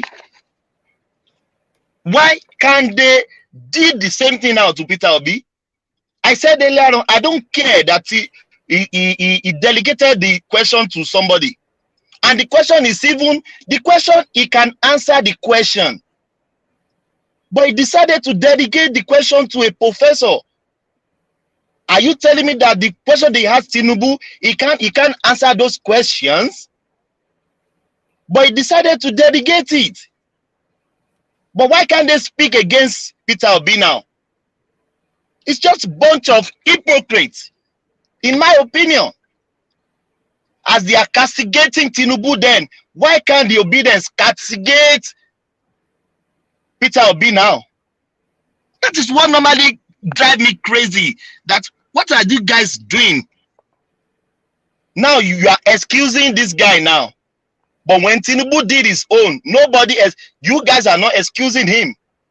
Even some people that are trying to say, this is a good innovation. This is a good process. And one man, if you remember vividly, you said it that day, said this system is going to be coupling. People will start using this system.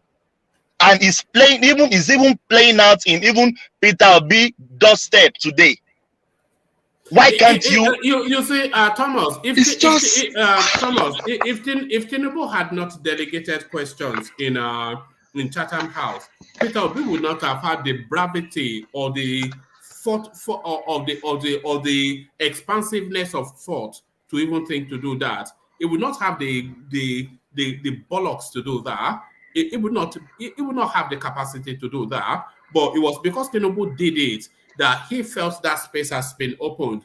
Because he struggles anyway, is always incoherent, and he knows he's incoherent. So now that the window of delegating to your surrogates has been opened, so he now walks through it. So that's just the thing. And similarly, how he copied Tinubu's manifesto. Can I also tell you why it is? Can I also tell you why you have lied again? He's following the daddy, and he's Can I tell you why you have lied again? All right. The place you have lied again is saying he copied Tinubu. That is because Tinubu did it, and that's why he's doing it. And let me tell you why it's a lie. Peter Obi had gone to what do we call it? To the diasporan tour before the Chatham House event, right? And during his diasporan tour, when he was talking to diasporians, the day he came to Houston, I think Texas, there was a question they asked him, and after talking, he said, "Pat or Tommy, also you should talk about this again." So it's not. Don't say. No. He didn't say Pat or Tommy. You should take this question. Oh, there was a question. He gave an answer, and then it said Pat or Tommy. There was a question they add to this. No, there was a question they asked him, and that very question, like anchored on something like economics. He said, Pat Otomi is a professor of economics. Talk about this. Pat Otomi talked. After talking, he now said, of course, Pat Otomi has said a lot as a professor, but in a very layman English, I will summarize it this way. And he summarized it. All right. Let Thomas carry on with his thoughts. Sorry, one man. Sorry. Please. I just want to chip in something. No, let Thomas just carry on with his thoughts. Okay. It's too much. Yeah, go on, Thomas. Yes. One man. I'm back to the hypocrite. If it is Tinubu that said they asked him question, and he said this one passed me, and he dedicated it to somebody else, we will be having the same conversation. I said it earlier. I don't care about Peter Obi dedicating a question to a surrogate. I don't care. It's the level of hypocrite of the obedience, which they are even telling us on this platform now.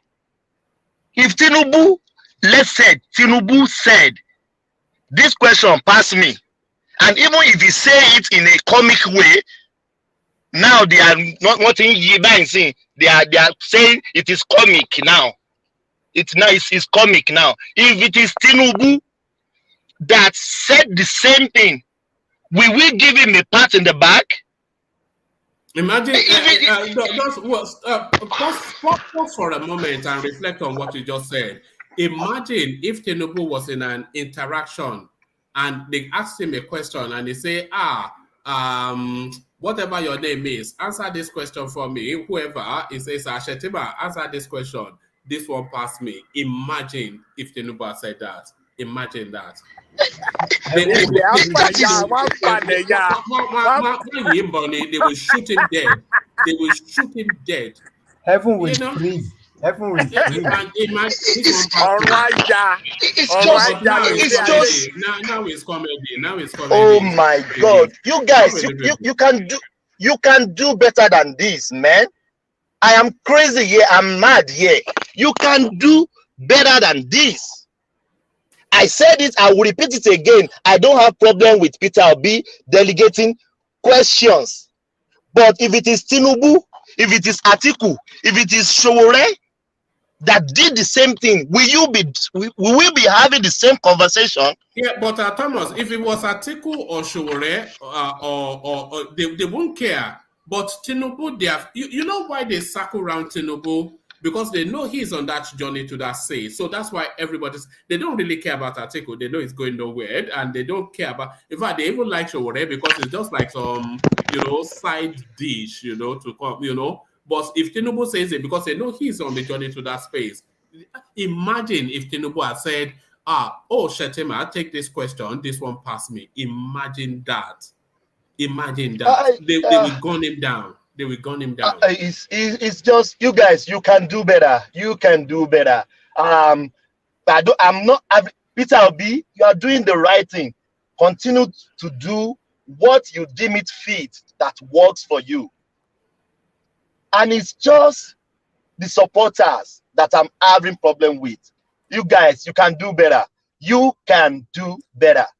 When it's time to criticize. Funny enough, if they didn't bring up that issue when Tinubu did that Chatham thing, nobody would have even brought this up. That's why I was wondering. Somebody said earlier, one man is lying. One man is lying. And I'm thinking, we won't even be here talking about this now if that didn't come up, because nobody will even reason along with it. It was because they actually brought up that Tinubu Chatham issue. And that is why we are here now. Now Obi has done the same thing, but now it's a different story entirely. They want to package it and caress and paint a different picture. It's quite annoying, to be honest. And I was that's not the same now. Why do you guys keep saying it's the same? All right. Round off your hold on. Round off your thoughts, Thomas, and then I want to go into rational mind. Round off your thoughts, Thomas. Yeah. One man. I'm hungry. Just go to. I'm just angry. Go to rational man. It's just crazy. You guys are a bunch of hypocrites. To me, bunch of hypocrites. No, the hypocrisy is just it's one of the highlights of this campaign. You are not.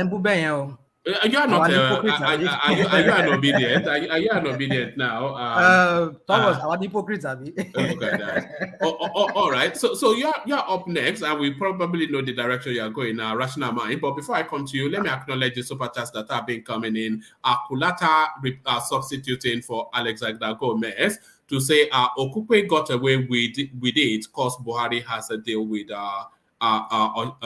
Jonathan. So that was to that Okupe space. And then it goes on to add, people confuse tradition with democracy.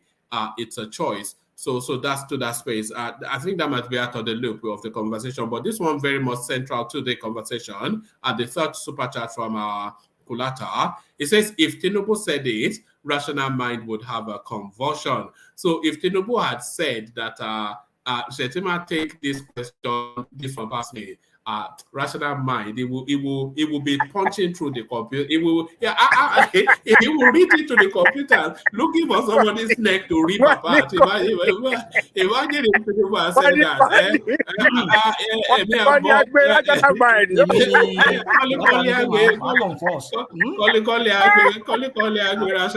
This is we have drawn the line. We have drawn the bottom line within myself. Because on one platform, he was calling me Araoko. He was calling me a yes, well, you know. That's why we've drawn that line, myself and him. We always want our line. Oh, anyway, so yeah. All right. To that clip there, yeah. Yeah. So for me, you see, to that clip you just played, I think I want to go the route of what's his name, Desmond. But I think he still answered the question kind of. I would not want to comment much of that on that until I see the whole full clip for me to understand the context of what really actually happened. But then, like I would say, there is no place for dedicating questions in the presidential campaign. But does the context matter in this sense, whereby we can allow a candidate to delegate question? Well, it probably I would consider the context for me to say, okay, fine, he has done nothing wrong in this instance if he delegates the question in this instance. But in the instance of, because I think I heard you when you were asking somebody that, why are you so fixated on Chatham House? Because you brought it up one man. The first thing you said before you started asking the progressive question was that you talk about Chatham House and you played us this video and you said if the Obi obedient not if you have to be, they should have been mad at Obi the way. So that was why a lot of us were fixated on that Chatham House. We keep repeating that Chatham House every time because you're trying to draw a parallel between the both of them. No, that wasn't why I said, why are you fixated on Chatham House? He was trying to, anyway, carry on. My point is this, like I said, the context will determine if I'm going to say, well, he has done nothing wrong or not. So without me see that full video and seeing what really transpired, and after, if that professor really answered that question, what was said before then, because that guy just said something, he just said, 4 questions, and that was where I picked it from. I didn't really get to see what happened. So my point is this. In the context of what we're saying, this person we've been talking about, the other person, Tinubu, he has not give himself up for kind of like a fora like other candidates have attended. He has not ever done that. He has always stick to his own people, his own arranged fora or whatever. The other candidates, they've been interviewed on other platforms that are not even their own platforms, which they organize themselves. So why can't his candidates? Suddenly we saw him, he went to an international platform of Chatham House, where the tradition we've seen with other candidates that have been there previously before him is that they speak to the matter, to the issues that they are asking for the vote of people to appoint or vote them for. But then this guy broke from that tradition. And some people say, oh, he's genius. Oh my goodness, this guy is, I'm not too baffled about that because I know what the Batify, they do a lot. We've seen it play out in many of the forums. When this guy gaff and goof, the next thing is, hey, Batify, hey, Bat, oh, Tinubu, everybody just keep talking like, sycophantic and like, start wondering what is wrong with people. This guy just gaff, he just goofed, and he just tried to cover it all by just serenading him or just praising him with some kind of a senseless kind of a praise. I don't even understand why they praise him in this instance. But you understand how it is. It's just to cover up his gaffe and his errors. So I'm not too surprised if I hear this kind of debate where people talk about what they did in Chatham House as, oh, that's a genius. Oh, that guy is an evil. He's a genius. What is genius about it? The tradition there in Chatham House is if you're a candidate, we've seen it with other candidates, you talk about what you want to do. You prove to the world that you have what it takes to move the country forward or whatever you're asking for. But he's saying, oh, you answer this question, you answer that question. For me, it's in that context, I think it's not something I would say he did right. But then you said something earlier. He said, when somebody was saying, he says, are you saying that it's not right? That is your own. So I would say now that being right and wrong is a subjective thing right now. No. Is it not subjective? It's not.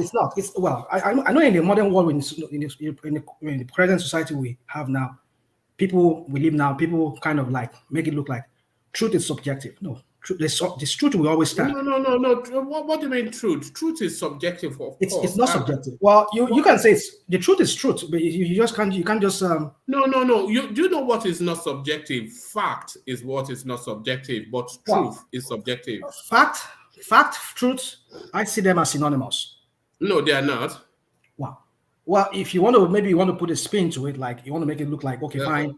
Beware of spinners. So beware of spinners. Hold on. Well, all right. I believe truth is truth. Truth is truth. It's either you. Truth is subjective. Truth is relative. There's nothing as an absolute truth. There's what are you talking about now? Well, like I said, it's something that's open to debate. I know you want to debate. I don't want to debate that with you, but for me, that's my own. That's how I see it. That truth is truth. It's either you say it or you say something different. So. For me, my point is, what I'm trying to say is that in the context of what this guy did, I won't be able to say much in that. Why did they delegate that question in that instance? That I don't have all the facts to. The question was put to him, by the way. Of course, obviously, it looks like it was put to him. Like I said. Well, what do you mean it looks like? They put it to him now. You saw it now. Well, the question was put to him. But I'm saying, like I said, and then he palmed it off to a surrogate. Yeah, give it to his support. But what I said, the context in this matter will determine I'm going to answer this question. So I wouldn't want to say much on that one, man. Let me just leave it at that.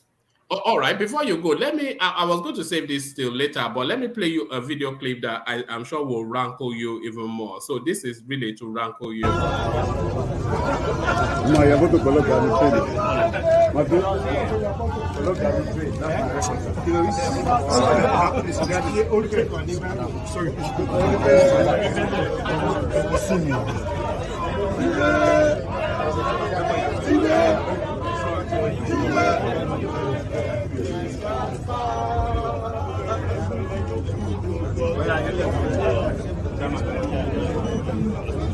Where is it?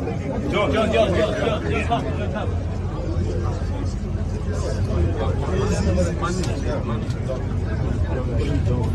John, go on here. 1, 2, 3.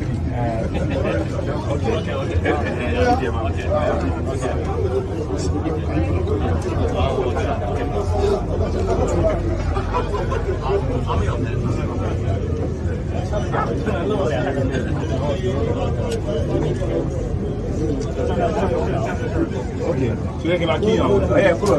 Make it key on. Yeah. Hey, don't rush.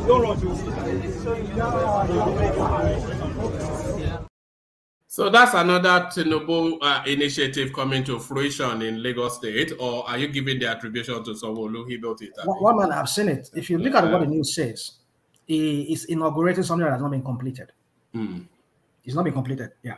Is driving through. What they said they are test. I mean, I don't know why people just. Yeah, they are test running it. Yes. Test running it. Yes. This thing will not function till next year. So what's the point of January next year? January next year. You mean it? You mean in 3 weeks? In 3 weeks, Abi? Yeah, January next year. That is what defeats. Look at this guy. President is coming to commission it in January. Sometimes just give credit where credit is. January next year, is that what they said? Yes. Yeah, January next year. Yes. I didn't hear that. Not all the track that is being completed, but some 70%. No. This but what does it matter? Hold on. They have blue line, they have red line. This blue line that the test run is what is ready. So they're gonna start. It will start running from next month after President commissioning. So what's the point of this one? This one that they just did today. What's the use when somebody is coming to? They're going to vote money twice for inauguration. You see how people just wait? How wasteful the Lagos State taxpayers? No, that was a test running. Now that was a publicity clip to highlight. Did you see the inauguration ceremony they did, where he briefed? They were in a hall, and the well decorated, well lit, and everything. You know how much he voted for that alone? What do you mean to decorate a hall and to buy finger food? This is a wasteful. To decorate a hall to celebrate probably one of the biggest achievements the country has ever witnessed. Coming to inaugurate it. A president is yes, coming to yes, now because he wants to have his moment at the local level. There you go. He wants to have his moment. You just said it. He wants to have his moment. Is that moment not worth having? It is wasteful. It is wasteful to put up balloons and buy finger food to say, look at what I've done. They vote hundreds of millions of naira for that. Hundreds of millions. Yeah. Where did you see that? Okay, let them declare how much they spent. Rashada, stop my talking God, what you man. don't know sometimes. It's unbelievable. Stop talking what you don't know sometimes, please. What I don't know. Do you know how much they vote for all these kind of things that they do? Now you said, it's next year. They are telling you it's January. You don't even know it's January. So that means you don't even have major information about it. So why are you even trying to condemn it? Listen, hold on, everybody. Rashada, do you want to acknowledge the achievement first and then follow that? Not acknowledge any achievement. It's not an achievement. Hold on. Don't put words in my mouth. Let me quickly answer. No, I'm asking. I'm not putting words in your mouth. Yeah, but do you want to either or not acknowledge the building of a light rail fast track mass transport system, the building of it to completion? Do you want to acknowledge it as a piece of achievement first before you add on the criticism or not? Do you want to do that or not? Building a light rail is a good achievement. It's an achievement. Right. Yeah, it's a good thing. Well done. It's a good thing. Yeah, it's a good thing. But over 16 years on one thing, for how long? That's the question. And now look at what they are doing now again. Voting out money for some kind of inauguration that doesn't even make sense. Why don't you wait for the president to come and vote out that money and do the whole inauguration once, rather than spend taxpayers' money like that? That is what we're talking about. Then DOG, I said it here that next year is when they're going to inaugurate it. But when it's going to start functioning. That was when Ajaliko had to jump in. He says January. So don't get it wrong. I said it myself. If I say something, all right. I don't want to labor that space too much. Let me just. I want to say. We are talking about legal Chatham House, and it will be not. Yes. He brought it up. No, I brought it up. So thank you, Rational Mind. So Rational Mind, round off your thought on that Obi clip, and then I'll take it on to Ajale. For me, like I said, I won't be able to say much, but if Obi does that, in that of the Chatham House, like in Chatham House, and he does dedicate that kind of question, I will rail on him. But in the one you just showed us, I don't have all the files. So where was it doing? Where was that video clip, one man, if I may ask? It was in New York just earlier today, I suspect. That was at the campaign, no doubt. One man, please, Rational Mind. Can I ask something in 5 seconds, please? If it is Tinubu that we deliberate now, will you say that you don't have anything to talk about it? Just answer in a truthful manner, please. Deliberate what? I don't understand. If it is Tinubu we are deliberating now, this video of Peter Obi, will you say you don't have anything to say about it? Thank you. Well, that's a good question you ask. Will I not? Maybe because of my my stance on him, maybe I would have been too forward to say yes. I would have railed on him without even considering the whole video. Maybe possibly I must have done that. Maybe I would do that. But my reasoning is not that too flawed to want to like everything I have to rail on. I usually watch most of the things you people talk about here about Tinubu. I watch it to myself, so I know what to say. Like the one man just brought up again. I watched it on Channels News, the whole inauguration and everything. And I hear next year, but I don't know if it was January. That was why I said something that they're commissioning right now that is going to function next year. What's the point of that? Why don't you just start it? So when I make my comment here, it's because most of them, if I've not watched it, I don't know anything about it. I'd rather want to pass on that. So maybe I'll just pass on this. So just to answer your question, maybe possibly I would have railed on him because anything Tinubu really infuriates me. But like I said, I would still want to consider the whole context before I can say anything. But that of Chatham House, I watched it many times. That's why I can always talk about it. All right, brilliant. Let's move that question on and take it to Ajale Koko. So Ajale Koko, you've been hearing the debate. It's the same sort of scenario, two different characters, one criticized and one applauded and lauded. So is this hypocrisy that we're seeing here, or is there a distinction because Tinubu did his at Chatham House and Peter Obi did his in the South? Ajale Koko. Yeah, thank you, one man. Greetings to our listeners around the world. Click on the like button, share, and subscribe if you haven't done so. I think we have to be sincere with ourselves, if not all the time, at least sometimes we should be sincere. We should be able to admit and accept it when it's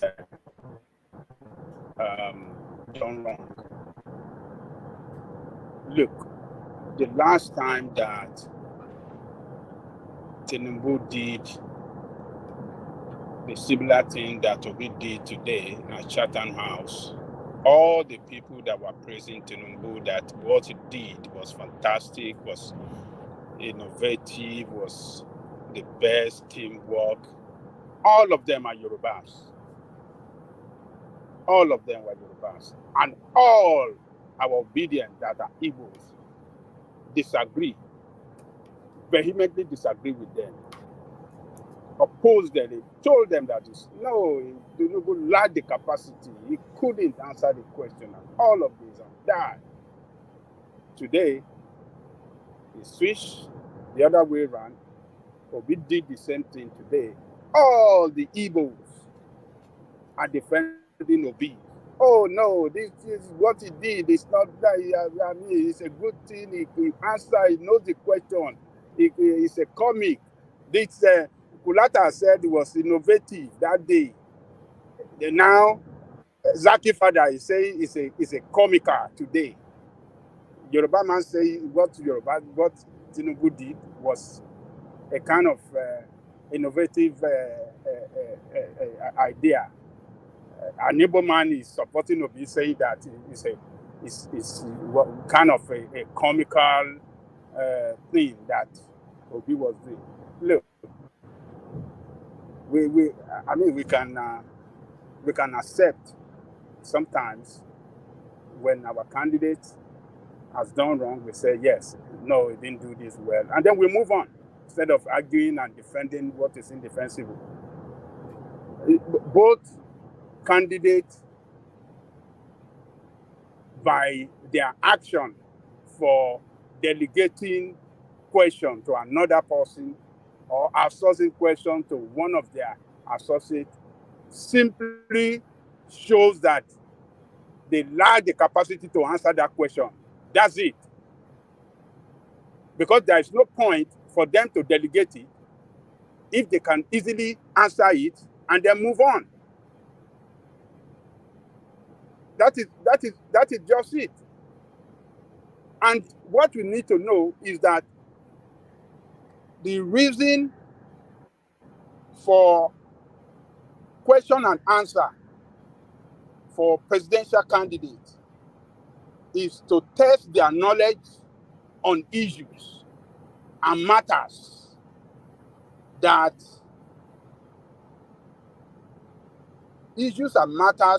concern the country. They want to know how vast their knowledge is on issues that matters in the country.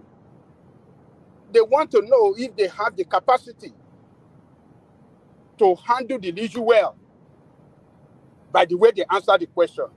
The way they answer the question can clearly tell us that, oh, this guy understand the problem and he can provide solutions. He has solutions to our problem.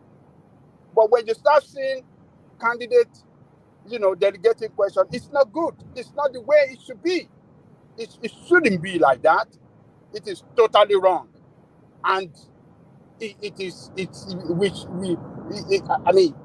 should be able to say it in a clear term that, oh, my candidate, I think what he did, I think it's not good enough. I hope he can do better. This is not good for his image. And that's it. Just the way Okukwe did by resigning his position because it's not good for the image of the campaign. The second day, within 24 hours, after he was convicted, he put up his resignation letter and then quit. That is the way it should be. But to keep defending our candidate all the time, he has not done, he's good. He has not done anything. He's comical. I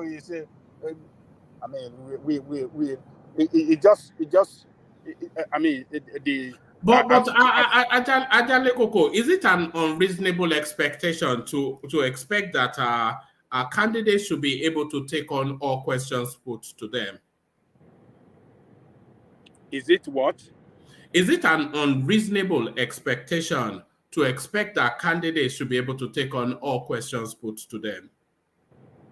Look, whoever that want to lead a country, want to be a leader of a country, must be a person that is well prepared for the job. Because the job, you want to, to be number one, that means you want to, every issue, every problem that country is facing, you must have idea. You must not say, oh, I don't have idea on this certain area. No. A president that want to lead us, that want to solve my own problem, the problem that is ravaging us as a nation, it should be able to convince us that he knows that those problems and he has solutions to those problems. I'm not sure that I agree with. I think more the expectation should be somebody must have the capacity to make the right judgments. So that's not, it doesn't have to know everything. Who knows everything?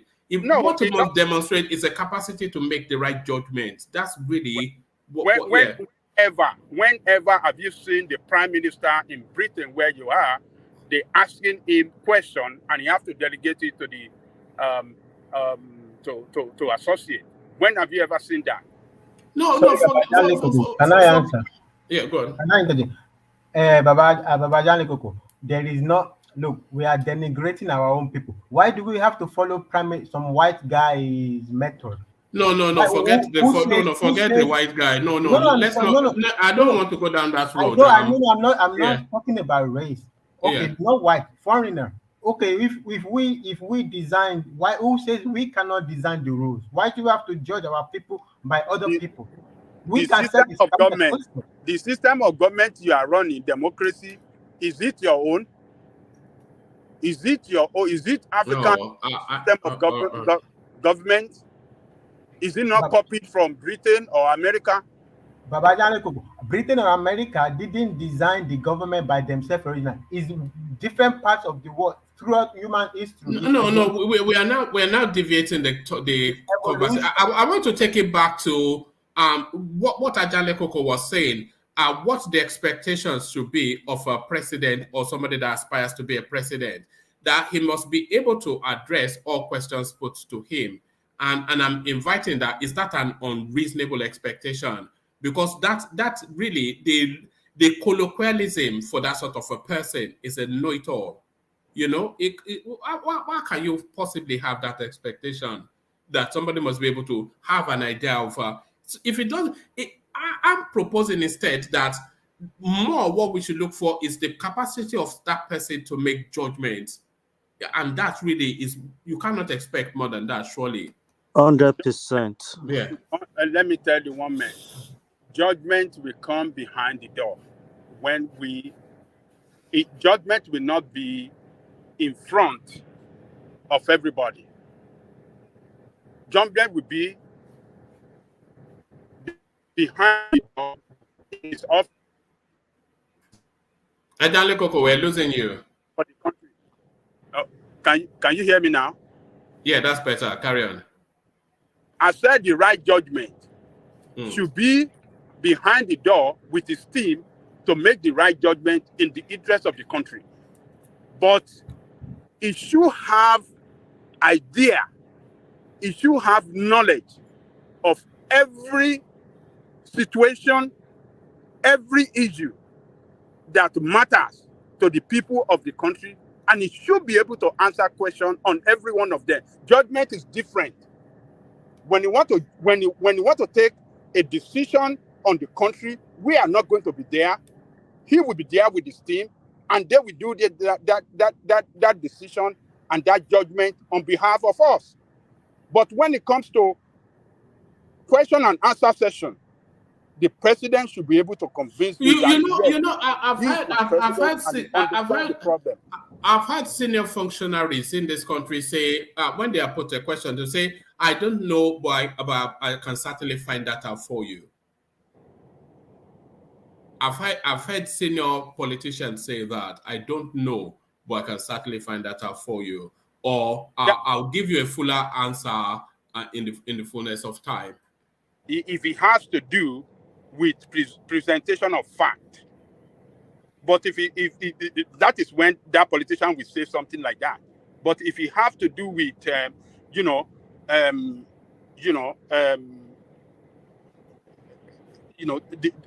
discussing the issue, it should be able to discuss it, if not extensively, at least in brief, to convince the country, to convince the people, the listeners, that, oh yes, he has idea of what he's talking about. A leader if he doesn't have an idea, but then if he's brought up to speed and then is able to then make the right judgment, how about that? That is why I told you earlier that when it comes to judgment is not going to be in front of me and you. It's going to be behind the door, behind the closed door, with his team in their office, in the Oval Office, or I don't know what the Prime Minister office is called, down street, or what do they call it? Downing Street. He will be there with his team. We argue it, and come to a logical conclusion. We should a right decision in the best interest of the country. But for a president, or whoever to be president, we're losing you again. Oh, yeah. Can you hear me now? Yeah, a bit better. Round it up, then I'll go on to Saki. Yeah, back to you. Yeah. But for a person that wants to be my president and cannot discuss issue on the national TV, it's a disgrace. It's a national disgrace. It's a shame on anybody that wants to be president that cannot discuss issue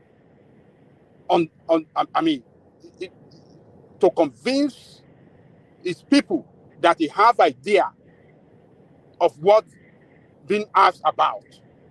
It is. All right, thank you, Ajale Koko. Ajale Koko, we're struggling to hear you, but thank you. I think we got the thrust of what. Yeah. Let me go on to Saki, because it's cutting quite sharply all the way through. One man, please, before you go to Saki, let me tell this to Saki and Des. Your assertion was more damaging than what you accused Obi for. You're saying what Obi was saying was a bit comical, and what Des was saying, that was a very, very, very wrong assertion or narrative to try to portray what Obi was doing. And again, let me end it with this.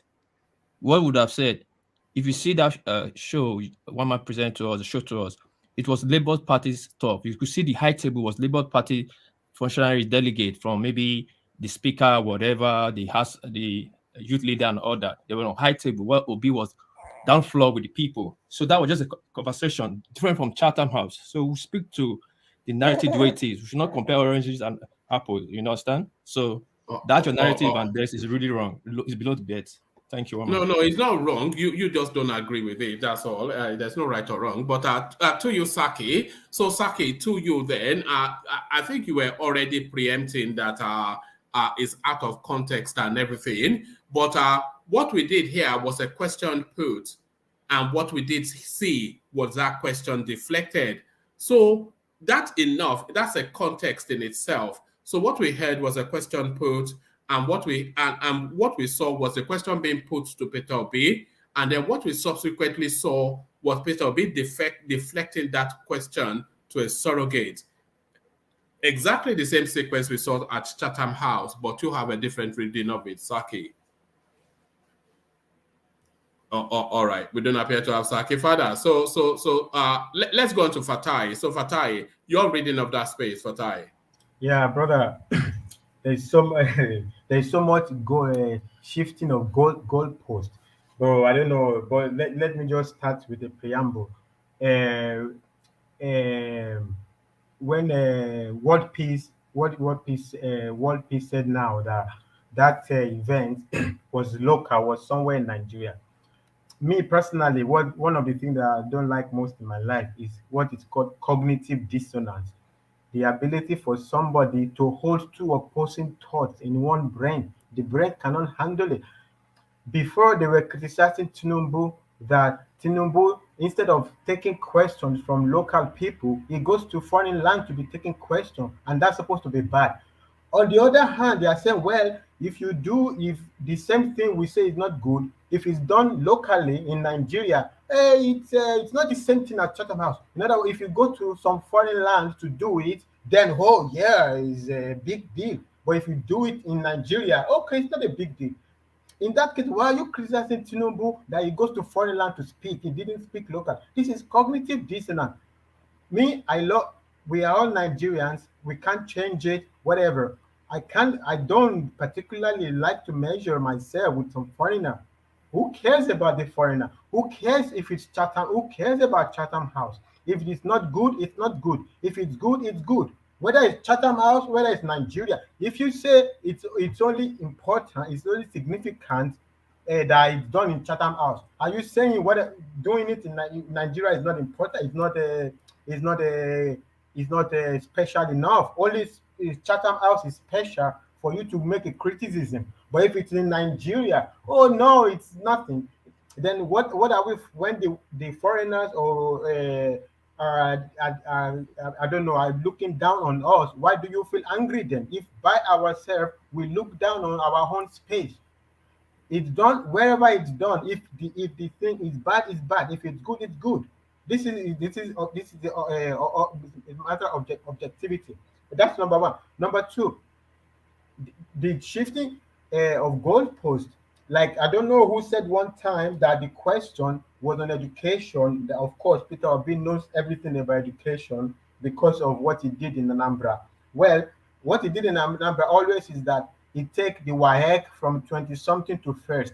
That is so egregious. WAEC is not ranked state by state who is first. It's even impossible. You cannot rank this state is first, this state is second, this state is third. How do you know? What defines first? Is it the how many A's people have, or is it how many credits? Is it in which subject you have is not in the number? Is it this? It's impossible for WAEC to be ranked state by state. So Peter Obi saying that is one of the most ridiculous jokes, lie anybody can ever say. You cannot rank WAEC state by state because by what parameter will you rank it?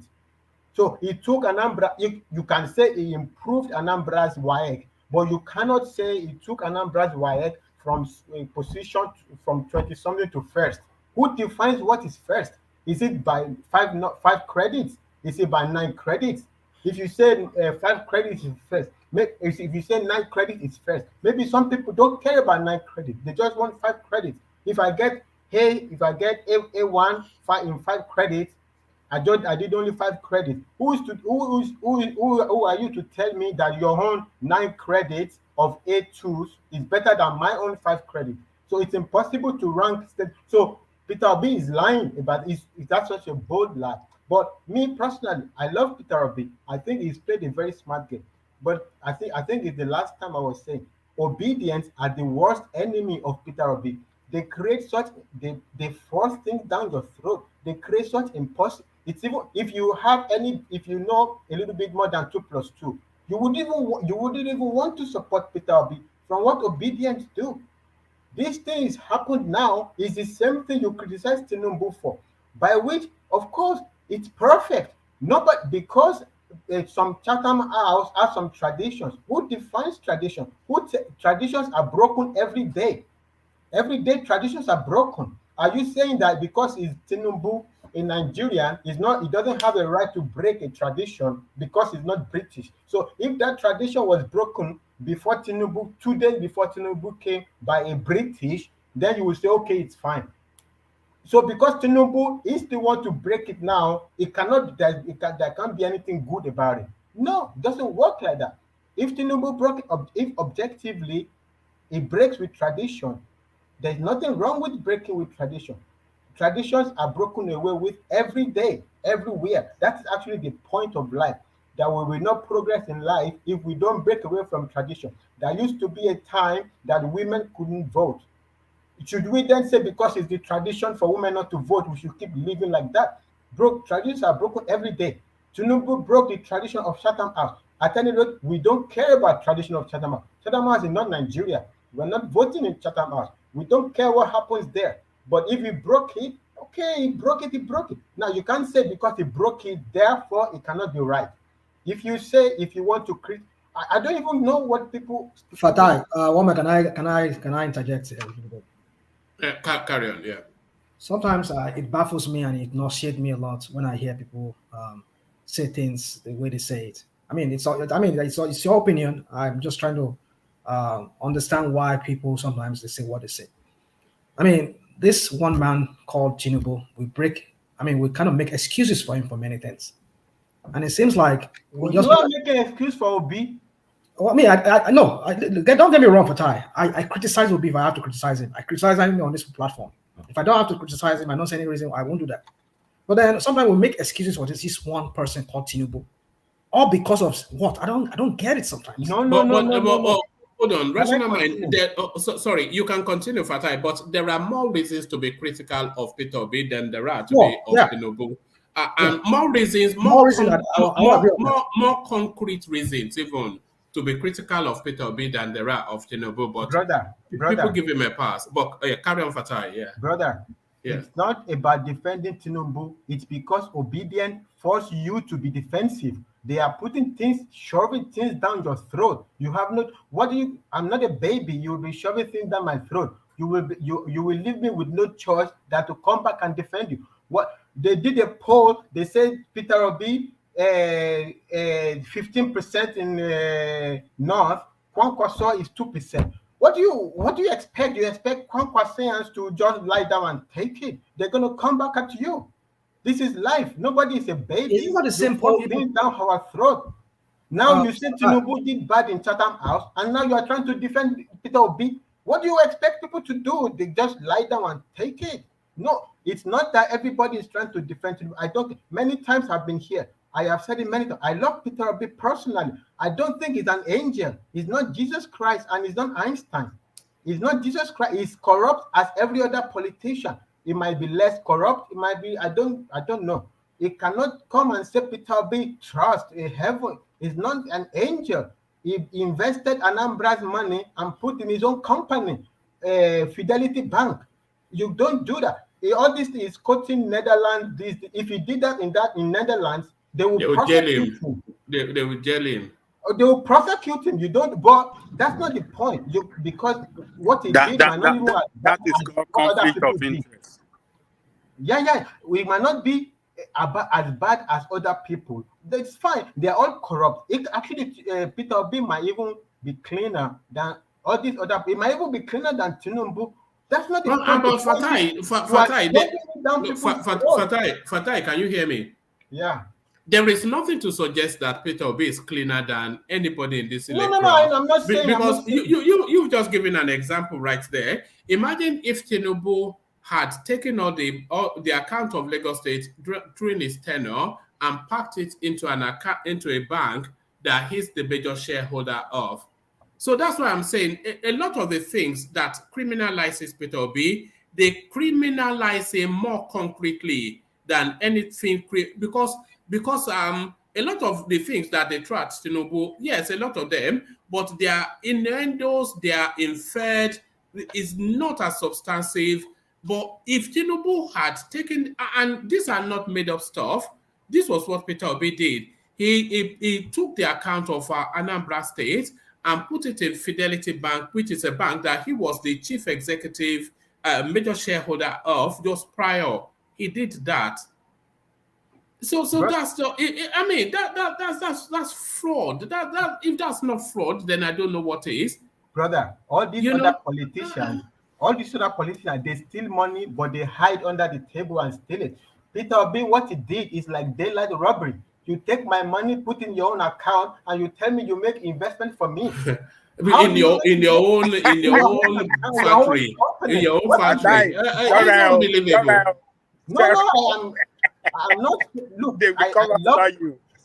Let them come Daylight after robbery. me. I don't care. I don't care. Let them come after me. The point is this: I love Peter Obi. Peter Obi didn't steal the most money of Nigeria. At any rate, the money was already given to Anambra. If Anambra people don't have a problem with Peter Obi taking their money and putting in his own company, it's not Nigeria's money at that point. It's Anambra people's money. My only problem is if it was a discussion with major shareholders of Anambra, or if it was through a referendum and they all decided that it should do that, it would not be anybody's problem. That is how in company things are handled ethically. You want to make, you are the governor, you are not. If you want to change, they give you money to take care of the people. Now, if you want to change the course, you have to set up a department of investment, or you have to go through the parliament to say this money, this project, I'm not going to use it to do executive stuff. I want to change the nature of it. The parliament will pass a law, or they will do whatever they do, and they will sign it into law. Do you know, Fatai, do you know that during Peter Obi's tenure administration as Anambra governor, it was bypassing due process in the awards of contracts, which was, yes, so that's one. But the biggest contracts, they were going to some guy called, I think, Peter Odotiem. Do you know who this guy is? This is his business partner that he was building shopping complex. You know, he holds all this shopping complex, which he calls Next. His business partner that he was building all of his shopping complexes all over the country as a private person. That was the person getting the biggest contracts in Anambra under Peter Obi. Brother, so this was what happened. Brother, but this guy, they just let him get away with so much. That's what I'm saying. They let him get away with calling all the countries in the world, in the Netherlands, in Vietnam, in this. If he did any of these things in all those countries, they will prosecute him. They will prosecute him. It's a basic accounting standards. Like there is it's not even like an opinion. Look, let's say you are an investment manager, you are managing investment. The closest thing to that is pension funds. You cannot take pension funds and just invest it anyhow. You have to you have to invest it only in safe assets, not in some banks.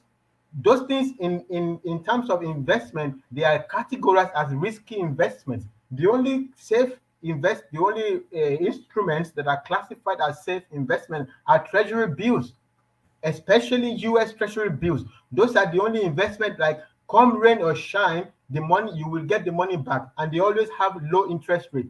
Now, if anything other than US Treasury bills, if you go in America there, if you take a pension fund, like in other words, the money of the people, you take it and just invest it in some risky asset, you will have a problem. You can't just do that. It's not allowed. These are basic accounting norms, investment norms. You can't do that. You have to invest people's money in safe assets. If you see an opportunity, you want to change the direction, you have to do risk assessment. Is there a report of Peter Obi doing the risk assessment of this investment? You want to invest people's money, not his personal money, people's money into it. It doesn't have. There's no risk assessment. There's no, what if Fidelity Bank failed the next day you put the money there? What there could be a whole lot of things. Even the investment Soludo is talking about. What the heck? You are a major share, you are a part of shareholder in that company also. They put an 90% loss on investment. They didn't even break even though. They lost 90% in value. And Soludo comes and said the investment is worth next to nothing. And everybody wants to kill him. It's just a fact. That's nothing to do with nothing. But I don't like to criticize Peter Obi. I don't think he's the worst politician of Nigeria. My own personal opinion, I think he's cleaner than a lot of all the politicians. I will not even be surprised if he's cleaner than Tinubu. That's not I don't even like to criticize him. Me, I believe this election should be between Peter Obi and Tinubu. That's my personal opinion. I would even like Peter Obi to be there because who knows? Even the young person can have a problem. But Tinubu, clearly, we can see his hand is shaking, whatever. What if Tinubu cannot go on? I would like Peter Obi then to be president, like my own personal preference. The only thing I think Tinubu will win is because Tinubu has been building this machine. It's very difficult for you to just come in a matter of months and you think you're going to be president. Other than that, I think Peter Obi has played a very, very smart game. But so the Anap poll doesn't count. It's tiring. Fatai, take a question from Rational Mind. Are you saying the Anap poll does not count? Anap poll. I will tell you about Anap poll. Oh no, hold on. Don't tell us about that. We are coming to that next. We are coming to that next, and I'll come to you first, Rational Mind, on that. But round off your thoughts on the clip, and then we hear from Patrick on the clip, and then we go to that poll that was commissioned by Atabo Peter side. No, my own thought is just that. Also, I'd like to second you on what you said about truth being subjective. This one is decided a long time ago with allegory of the cave.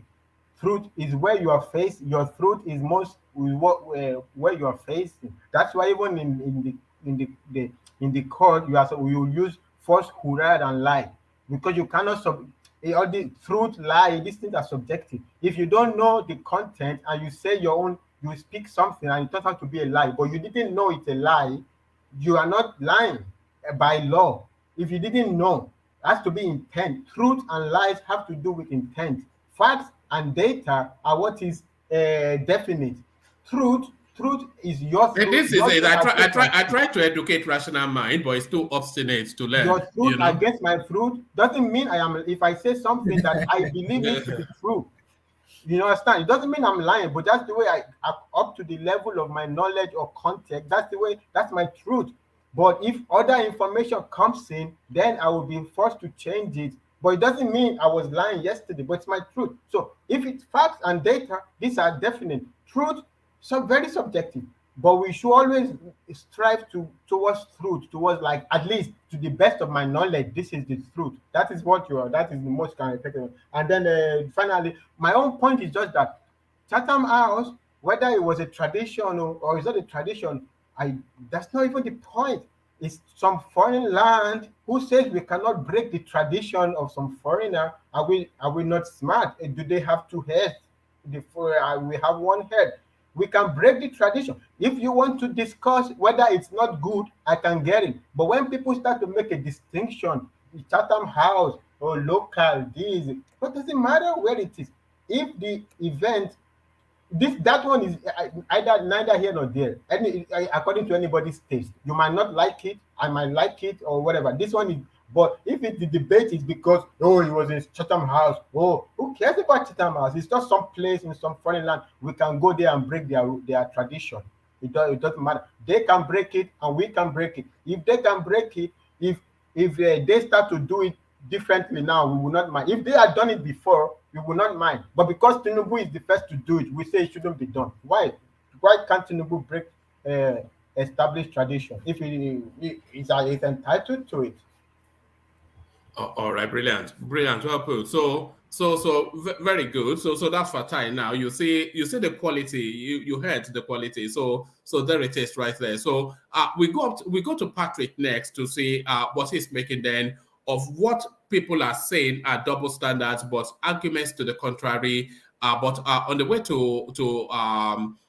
way to Patrick, let me acknowledge the super chats that have come in. Solly joins Kulata in the super chat to say congratulations to Peter Obi on his latest endorsement, more to come. So that's sarcasm you'd expect from Solly, of course, and the hypocrite. So that's Solly making attempts at being a Yoruba speaker, the Dutchman called Solly trying to be a Yoruba man. So there it is. So thank you, Solly, for the super chat. And as ever, the only person keeping the Buy the Coffee Space 100, you already know the name, Ayo, as ever. He does as he always does to keep that place 100. So you can see if we scroll all the way through, it's just Ayo all the way through. So thank you, Ayo, for the Buy the Coffee. And others welcome to join Ayo as well. It's quite a mystery that nobody really joins him. But let's take the conversation to Patrick to see if he's still there. Patrick, are you still there? Yes, Rush, I'm here. Yes, you wanted to go after Rational Mind, Abby. It was on your mind already. No, I'm sure you've seen the clip, Peter Obi, in an interaction at your he was asked the question. He asked one of his subordinates to answer it. Nothing wrong with that under normal circumstances, but setting it against the backdrop of Chatham House. And we are now inviting the same level of criticism, but the excuses are plentiful. Patrick. Yes, yes, one man is very, very interesting. I'll quickly address some issues that were raised by different people, and then I'll go straight to the point there. With respect to the truth, I would speak after my brother. The truth is actually not subjective. The truth is the truth. The truth, something is true if it is what it claims to be as a basis of experience. If I have fuel in my car, it is true if I go into my car and I see I have fuel there. It's not based on your knowledge. If, for example, you don't know how to read the meter, and your knowledge says that you have full tank, but the meter, which is the truth, saying you have half tank. By the time you get to the road and your fuel finished, the reality will dawn on you. The truth is a representation of reality. Sorry, brother, I don't mean to interject. Sorry, brother. Is the glass half full or half empty? Which one is the truth? The fact there is that the glass has water midway. The truth is that the glass is not full. I don't argue with you. I'm just saying theoretically. The truth there is that the glass contains water and it is not filled up. That's the truth. All right. We are getting more into a philosophical debate. So the truth is a representation of reality. Now, with respect to rightness, one man was trying to question word peace, that it is not what defines rightness, or it is not right for him not to answer the question. No, it's based on, according to Chatham House. Some of us have not even been to Chatham House before. We probably don't even have not had cause to start listening to Chatham House before this time. And I wonder whether anybody have even listened to Chatham House after then. So how can you say according to Chatham House or Chatham House as if we have all suddenly become an authority in Chatham House? Does anybody know? Has anybody sincerely gone to Chatham House website and read something on their website before now or even after now? No, most people have not. I have not. So I can't claim to say, oh, based on Chatham House tradition, it's supposed to be like this. And with Ajale Koko, I want to say that the ideal thing is for a leader to have an idea of almost everything, but there is no such leader in the world.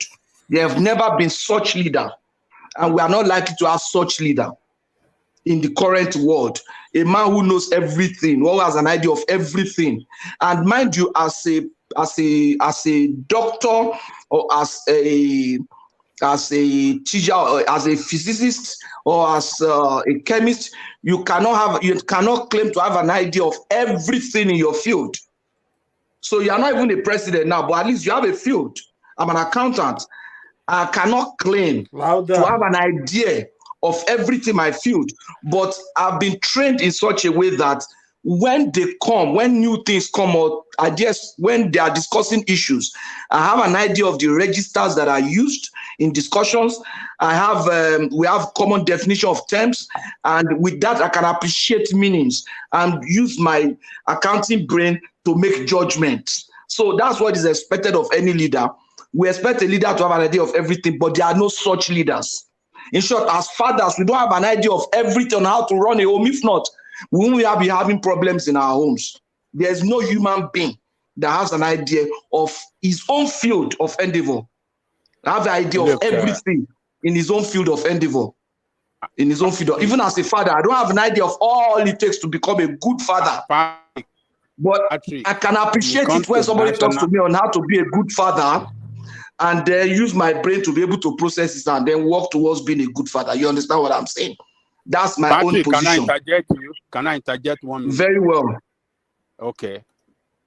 Cabo. Okojometa. When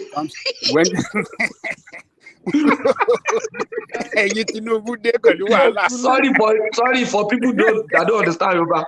He's just greeting me and I'm saying well done. No? Look, when it comes to national issues, we know what they are centered upon security, healthcare, economy. Those are the things that when somebody is preparing or contesting for president, all the questions they be asking is going to center around those questions. That's in our current time. Everywhere in the world. No, it has not been an immemorial problem. Security is becoming so much of a problem now. It wasn't like that in about 20 years ago. I will agree with you. So all the questions will be centered around security, healthcare, education,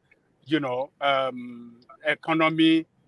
So for a person that wants to lead, he should have idea around those issues. Because the campaign will be centered around those issues as well, and it will be campaigning that, I will make life better. So when you have a leader that cannot articulate what he wants to do for us concerning those national issues, then he's not fit to be a leader. I'm not saying that you should be talking science, who cares? Or you should be talking about logical, or what do they call it? But national issues that concerns citizens on their daily life, everybody whatsoever that wants to be our president should be able to address those issues convincingly for us to see him as a person that has the capacity to lead us and take us out of whatever problem that we're facing in that country. So that's what I'm talking about. So when they ask him that, why do you want to be president? And he passed that question to another person to answer, that is a total stupidity. And we should not accept that from him. The same thing, this question, and he said, this one passed me, let me apply his possession. Total nonsense of stupidity and stupidity of the high level. We cannot accept it from them. That is what I'm saying. I'm not saying that president should have, leaders should have idea on everything in the world. No, that is not the position. Okay. All right, back to you, Patrick. Back to you, Patrick. So, but the point is, I acknowledge that. Hold on. Let Patrick have a bit of a say. Patrick, I acknowledge that he should, as a leader, he should have an idea of at least the essential things that are contemporary concerns globally, like security, healthcare, economy, and all the international relations and everything. Yeah, I will say that Tinubu knows why he wants to become president. He has touched on that several times. Peter Obi knows at least substantially about education. I'm sure he can discuss it. None of those people that cannot talk about economy, even Atiku that just started, that went to university recently, you can talk about economy, you can talk about education, you can talk about healthcare and stuff like that. And the fact that somebody cannot eloquate it verbally as effectively as the other person. Now, the point is that you have somebody who is very articulate in elocution, not articulate. Articulate means to be able to get your cross idea. You can articulate your position by writing an article. You can articulate your position by passing it to someone in a way that the person understands and pass it to other people. To articulate something is to be able to communicate it. The channel you are using is a function of where you are perfect at. It could be writing, it could be in speaking, it could be in action, in demonstrating. That's why we have people who act drama. They articulate ideas or positions or things. You understand? A dumb man can be a president. He cannot speak, but he can articulate it by demonstrating to us what he wants to do. And we have an idea that this guy has an understanding of what he's trying to do. Tinubu is not an orator. It's not, let me not even say it's not an orator. It's not even someone who is good at speaking at the level of elocution that even some of us on this platform exercise. And we are not the best kind of speakers that there are. There are seen here the intelligent people here, but I mean, there are people who cannot speak that much, but Tinubu, I don't think, can speak as much as so many of us here. But it does not mean that Tinubu is not more intelligent than a lot of people. What he has done for himself in life suggests that he is more intelligent than an average Nigerian. He is. Whether in his career as a professional or in his career as a politician or in his career in the way he has managed his home and the way his children has turned out suggests that he has some level of intelligence and smartness, which are lacking in so many homes and in so many lives in Nigeria. So I know that they all have ideas on how to be able to pass across the idea, but we are now comparing them with Peter Obi, who is a bit more, who is more articulate than all of them. But if you bring some orators, bring Fela Duto into that context, you bring people like Utomi, Obi becomes someone who cannot really speak well. If you bring Zaki Father or bring Kulata, I don't want to mention myself, bring fractional mind, Obi will become someone who cannot really speak well. You understand? So it's because among those who cannot really speak well, it looks like he's the one that is speaking so much, does not suggest that he's a very, very intelligent person. He's a smart person. He's capable of comprehending issues and concepts, but does not make him smart than all of them. So that's my position. But what Patrick, I will say... Patrick, sorry. Patrick, can you hear me? Domosa. So you called my name, that's why I wanted to interject, where you are taking us to is different from the subject on ground. Like Angelico said, and like I said, I still stand my ground. No matter how you want to analyze it to me right now, so I will buy into that idea. Well, it's my opinion, and you have your opinion. But what happened in Chatham House, we all saw it. And he was sitting upstage. That was him to tell us the office that he's vying for as a public officer. He has to tell us what he has to do. So to convince us, to convince our opinion we have about him. That's why it's called public opinion. He's coming to speak to us, speak to our mind, so we can have a different opinion about him. Whatever opinion we have, we might have a different sway. Like, okay, maybe it's not how we are taking this guy. Maybe it's better. That's why it's called public opinion. You are asking the people to see your views. So asking you a question, you have this most simplest way to answer the question. Yes or no. If you cannot, nobody holds you to it. If you can, fine. But directing the question to somebody else at that point, like in case of security, Erufai, I don't remember when he became a Minister of Defense, when they started giving the question to tell us about security in Nigeria, where security is killing your own state. And the lady, when they ask about something of other thing, they call the APC woman leader to make APC woman that in Nigeria is like a market woman to answer the question, a strategic question, and bring it back. That woman, I think, is a medical doctor. So I know, I'm not. I said, they asked that question on health. Hold on, now. Look at my statement. I said to Nigeria standard, any party woman leader is like as far as a market leader. I didn't say she's not educated. I'm just saying. Yeah, but that's a wrong thing. It's not a wrong thing. Every woman leader is not. I know, but I say classify. Every Nigerian woman is not. You are on an international platform. Okay. And you are talking like this. Okay, you are giving it wrong. Let's move. My wife is a Nigerian woman. She's not a market woman. I know. Let's move from there. So now, that is that in that chapter, which everybody call that is wrong. It's okay, but does not make it right. I still stand on my word. But Peter Obi, what Peter Obi was doing, what we saw there was just Labour Party doing that. So if you could see in the upstage, we're all Labour Party officials from maybe the youth leader coordinators. They were doing that thing. They were all upstage. Okay, you're already taking into my time. Let me just put this to you. You see that the context that you are doing something locally or internationally does not make it different. The Nigerian media that is using is an international media now. Thank God to internet. Thank God for internet. You understand? The meeting he had with the Arewa Forum, you won't be surprised that you probably will be surprised that the guy who interviewed him or who was moderating the Chatham House probably had even seen that meeting. You understand? You are in Japan. You saw it. I'm in Canada. I saw it. So let me. Let me. You understand what I'm saying? So let me finish. I beg. That environment, it does not necessarily mean it's different. It's a global world. Now the idea is this.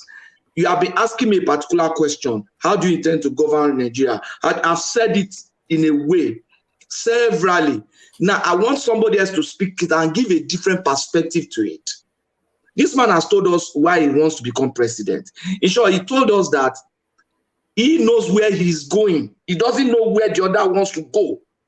You understand? I say, I'm going to Aso Rock. I am going to create prosperity. I am going to enhance credit. I am going to create value. I am going to do a national clearing project. We are going to ensure that 2/3 of our arable lands are. He has said it so many ways. In terms of security, he has said he's going to create forest guard. He's going to ensure and employ technology. In terms of oil theft, he has told us his perspective to it.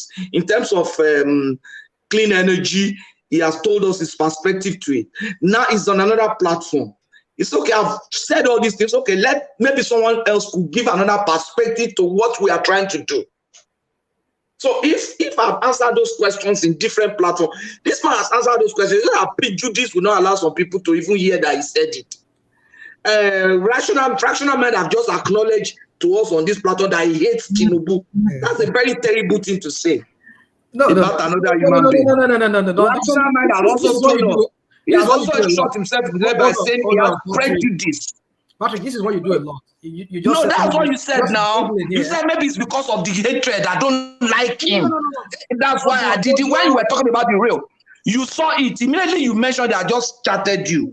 You just said what was on your mind. So you probably won't be able to see anything good in what he does. You see, this is what you do a lot. That's prejudice. It's not. I'm just bringing out to you. I'm bringing to you the log in your own eyes. Why you are trying to bring out the speck in other people's eyes. Rational mind. We know you have disdain for Tinubu, so I'm not sure you should. No, you said it just now. Everybody knows on a personal level. Listen, on a personal level, I don't hate Tinubu, but I just. But why did you say so? I keep sounding like a broken record here. I mean, why did you say you hate Tinubu now when you really don't hate him? When I said hate him, I hate his politics. I can't be telling you. Okay, you have just confused somebody like me now with that statement. All right. Thank you, Patrick. I want to move the conversation to the ANAP poll that came out on channels just earlier on today, telling us yet again that Peter Obi was going to win the election. So there it is. All the polls keep telling us that Peter Obi will win the elections. But in this particular poll, let me bring it up. It says the total. So there's a total of it. Peter Obi, it has a 23% lead. The nearest closest person to him is Tinubu with a 13% approval rating, and then Atiku comes in at 10%, and then Kwakwanso comes in at 2%. And then it breaks it down further. In the North Central, so Rational Mind, hopefully you've seen all this, and hopefully everybody has seen all this. But in the North Central, Peter Obi is 24% approval rating, Tinubu 9%, Atiku 8%. So in the Northeast, Peter Obi is 8%, Tinubu 15%, Atiku 23%, and Kwakwanso 2%.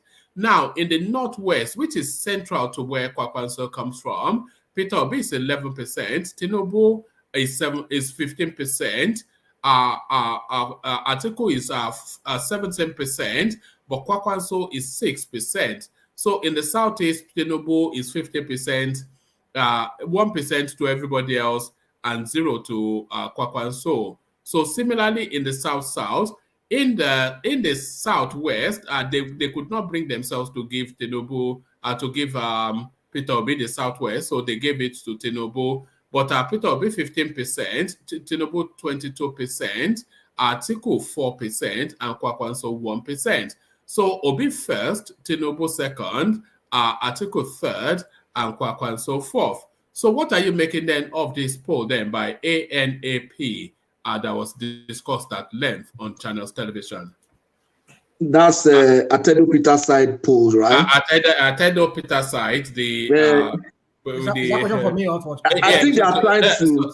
Sorry, let Rational Mind kick it off. So Atedo Peter, before you kick it off, actually, let me give you some of the commentaries that's been coming out in that direction.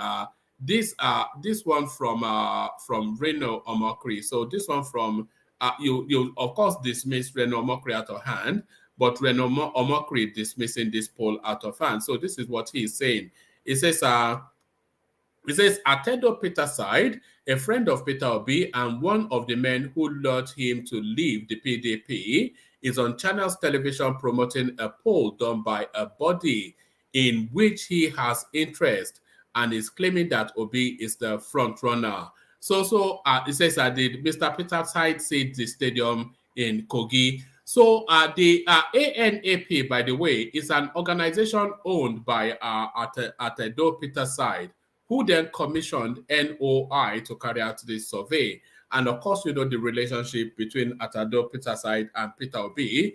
But then, of course, the curiosity, Peter Obi are at least 5% more popular in the Northwest than Kwakwanso. So what are you making of all that, rational mind? Yeah, woman, thank you so much. All right. Yeah, for me, you see, I want to begin this way. This same Anap poll that people they now criticize as, it's because they feel Atedo Peter side is a friend to Obi.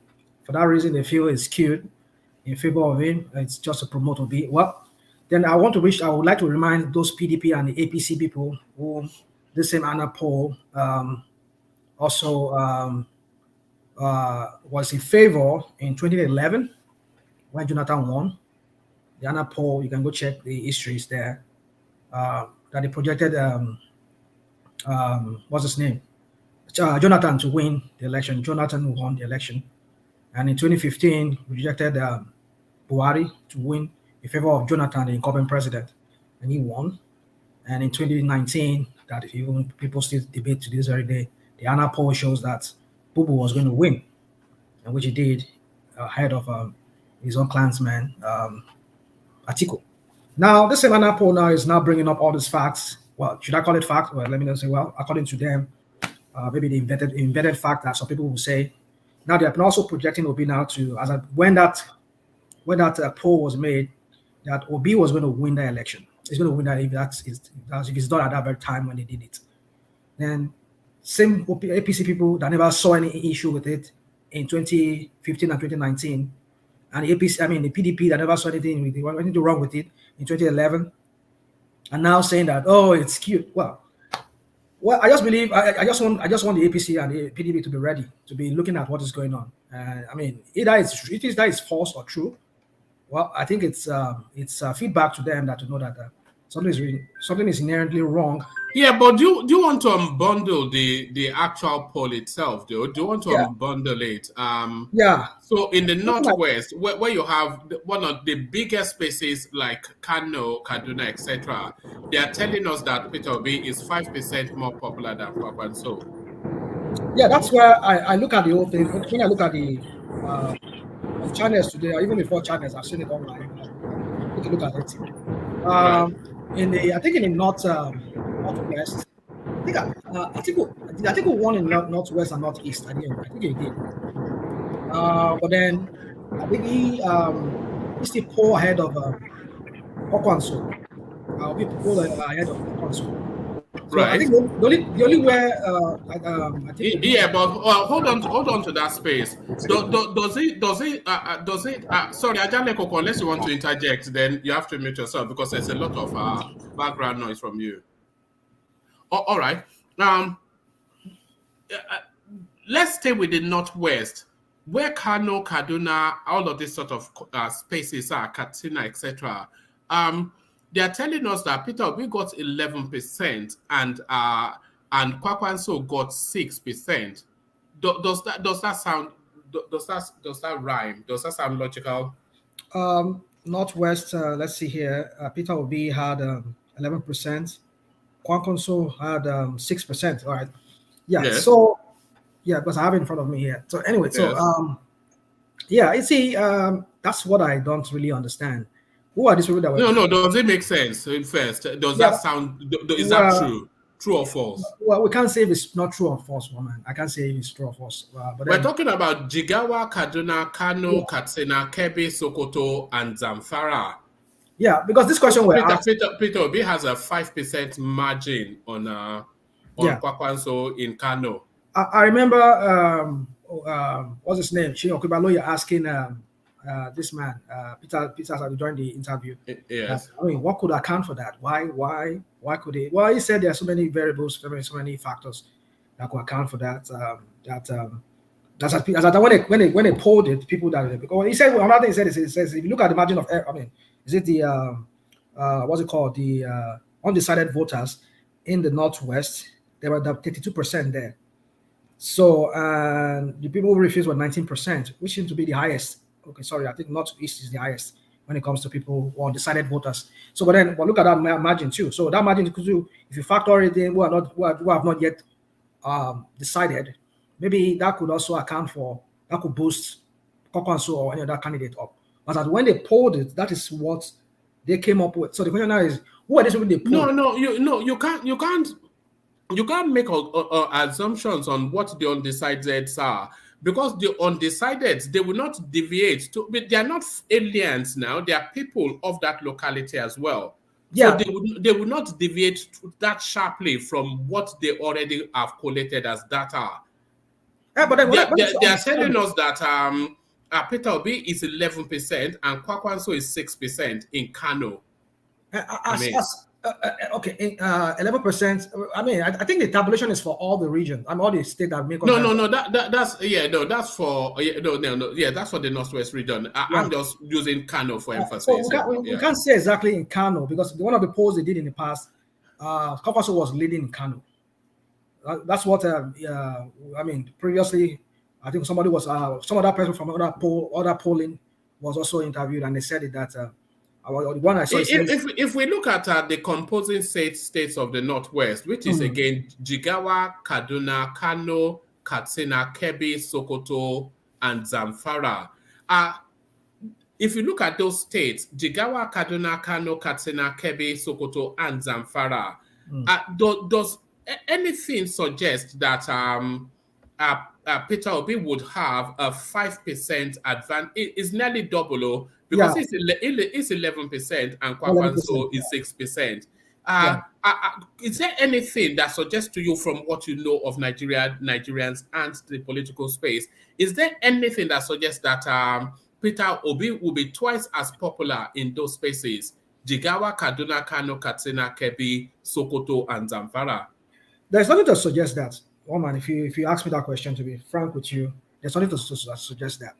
But what I'm thinking here is that, I think that question was thrown. I don't remember how Peter side answered that question, but if I recall very well, he was talking about what APC did. I think the APC were the people that really decimated Kwakwanso's, because that 11%, it seems like, I think what's his name? Peter Obi already has, mind you, there are a lot of Igbos, non-Igbos, who are from the south and southeast in that region you talk about. That is the northwest. So possibly those people who voted, who just responded in this poll, must have been from that area, and these are maybe a few people from the Middle Belt too, in that area, who also boosted Peter Obi's candidacy there.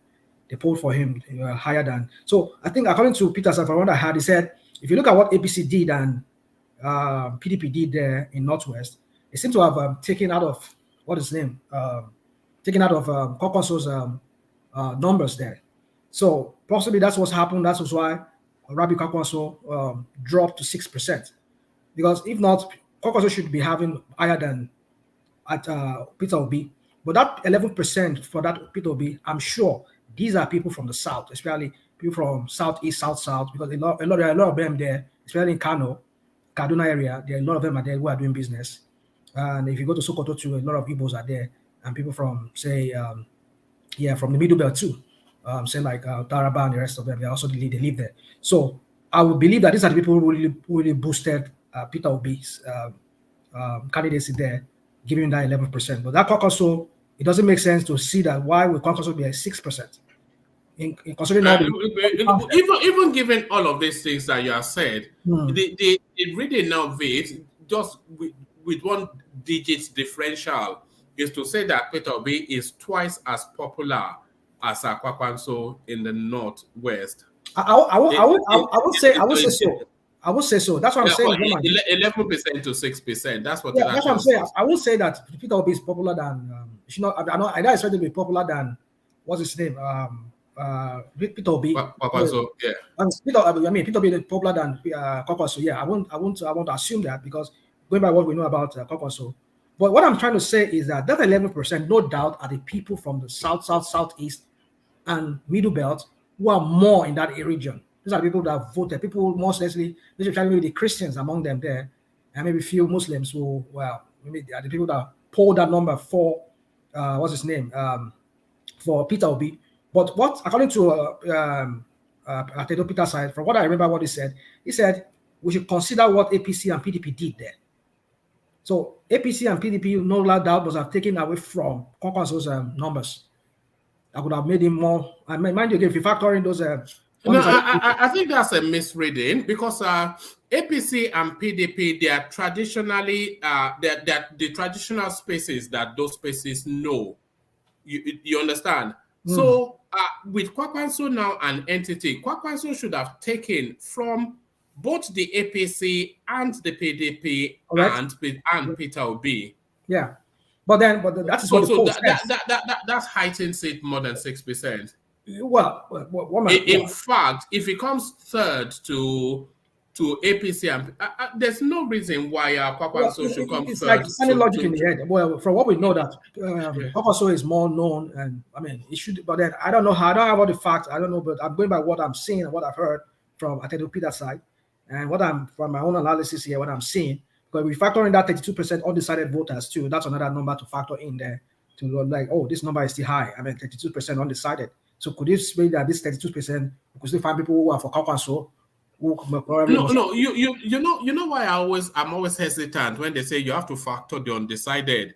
If 32% are undecided, which is to tell you that 65% have made decisions, there's the probability is that those 32 undecided, if they do decide, they will decide to some consistency of what we already know of the 65%. So there will be no large variance. Those 32%, they will not suddenly say they are Tinubu lovers or Atiku lovers. No, they'll be consistent with what is already documented. So it's not going to go any.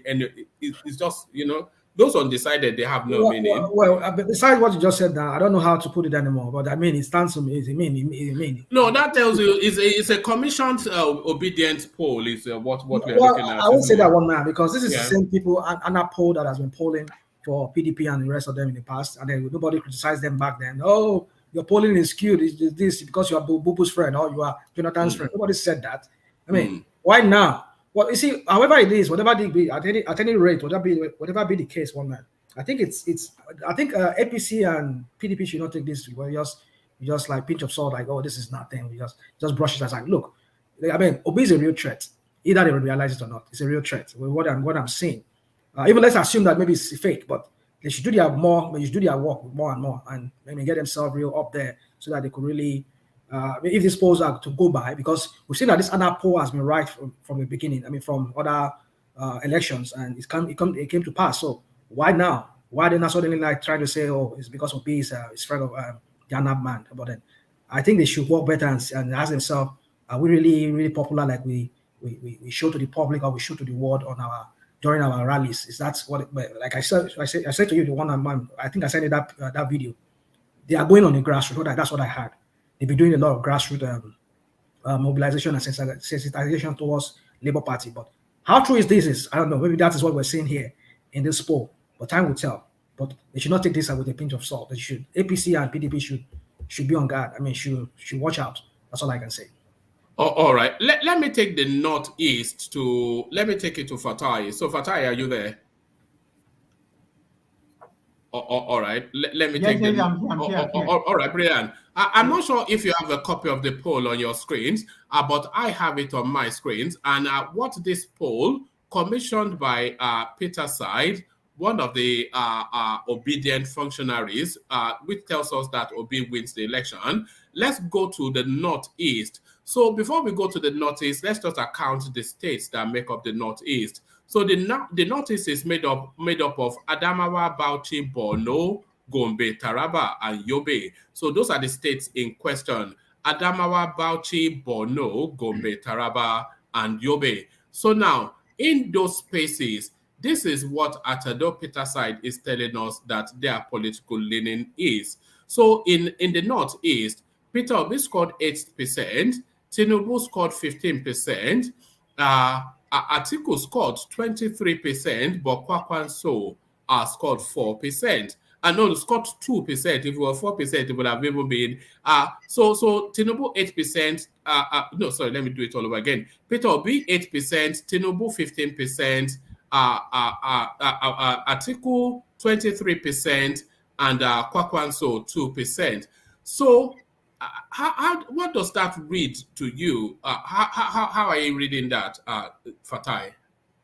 Brother, I would like you to do me a favor to please put in Google search that Anap/Noi poll September 2022 to display the September and the December so that the explanation can be clear. Brother, I don't know if I ever said it before. No, what did you say to do? Put what in? In Google. Yes. Anap/Noi, NOI, ANAP/NOI poll. September 2022 poll. Anap Noi September 22 poll. There is the one in blue. Right. So, you mean the image? Yeah, the table, the periodic okay. table. Hold on. Let me see. Further. Okay. Okay. Is it the one that's showing Arise News? Yeah, they all show it. It was all over the newspaper. All right. Let me. Okay, I've got it. Do you want me to put it on the screen? Yeah. All right. Hold on. If it's this one, then tell me it's this one. Is it this one?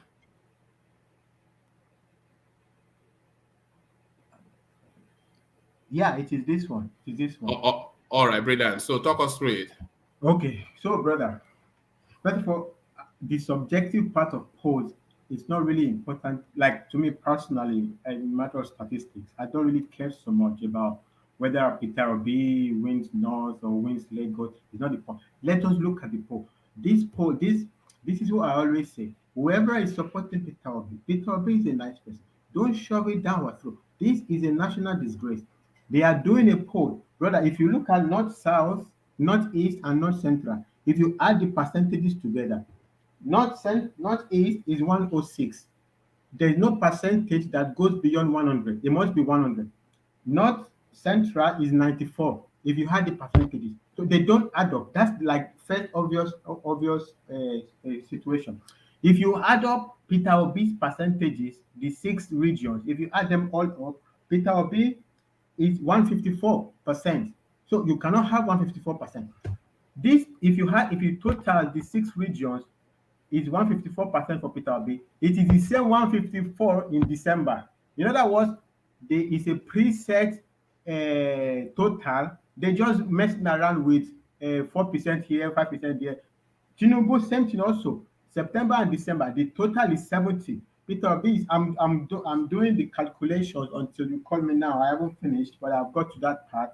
So the same thing, if you total it all up, is the same figure for September and December. Why are you messing around with our brains and changing the inside when the total is the same? That's the first obvious one. Another one is if you take that total 154 for Peter Obi, if you had it all up, Peter Obi percentages, by the 6 regions, is 6 regions. So which means in statistics, this is what they call N, sample size. So not that like the total, when you cut it all up in 6 places. So the 6 places, so in other words, the total 154 divided by 6 is 25%, 25.66%. It's not 21% for September and whatever it is in the new one.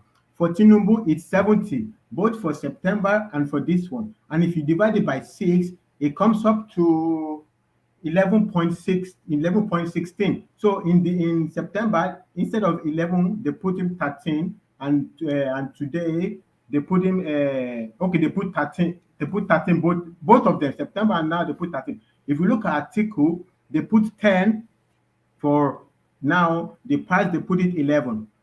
The September they put it also 13.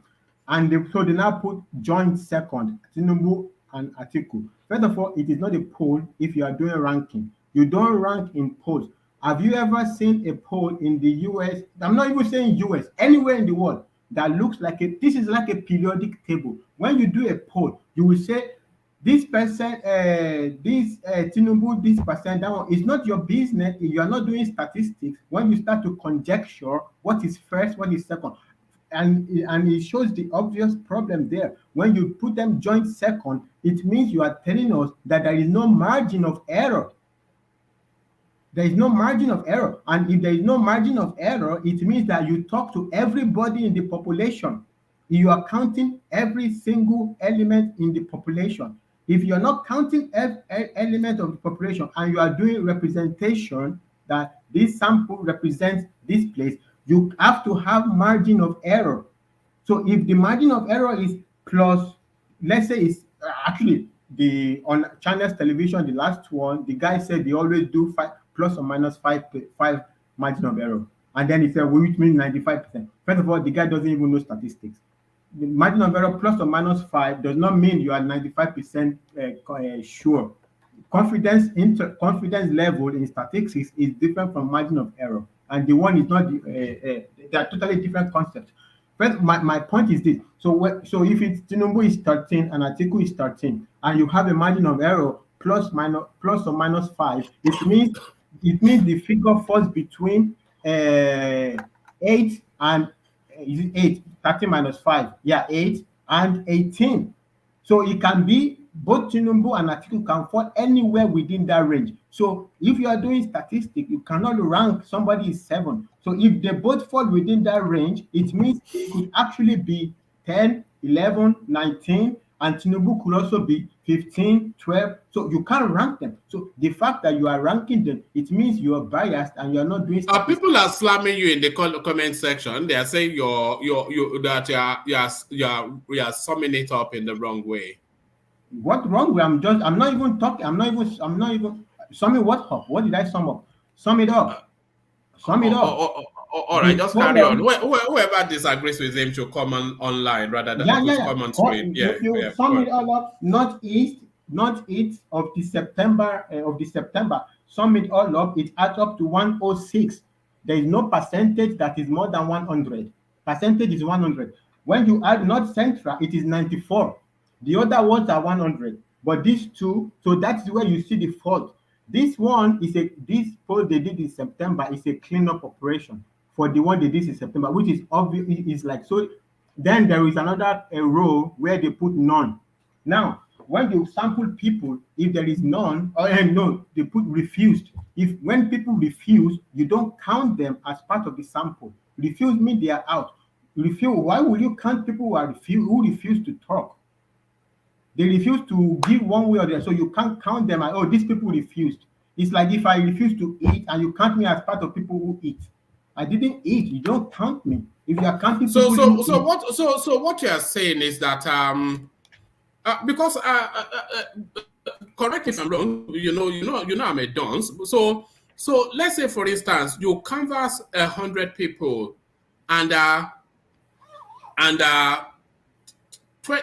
of them, let's say 20 of them refused to do the polls. So rather than add them to the total of 100, you can just narrow the polls to the 80 that did respond, and that will be the base of your statistics. No, not you should. You should. You are disingenuous to add people who didn't participate. Refuse means they didn't participate. Where are you adding people who didn't participate?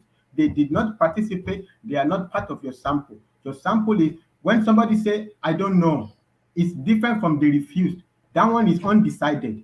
Undecided, yes, they don't know. They don't know is from, I'm not participating. Why will you count me to be part of something I didn't participate in? You can't rope me in.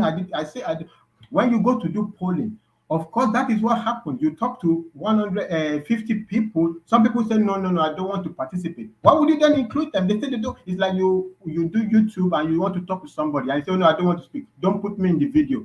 And then you are putting, but that's even violating their privacy. If they tell you they don't want to be part of your video and then you put them in your video, you understand? When they refuse, they refuse, they are out. You count only the people who responded.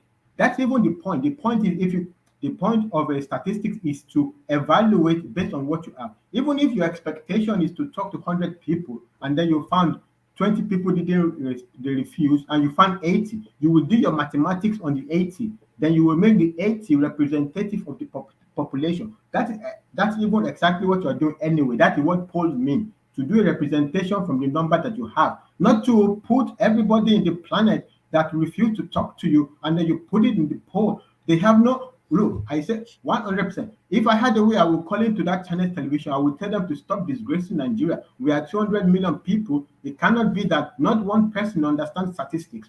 It's a disgrace to our country that the fact, and then they want Tinubu to come and talk to them. How will he talk to you? You don't even understand anything about statistics. How can he trust you to be objective? If this you are pushing this, look, me personally, Peter Obi is a very, very nice person. I love Peter Obi. I like that. You don't have to keep justifying that you like him No, now. no, I don't like to feel like I don't like to feel like I am attacking Peter Obi. I'm not attacking Peter Obi. It's politics. Everybody plays whatever game they have to play to win.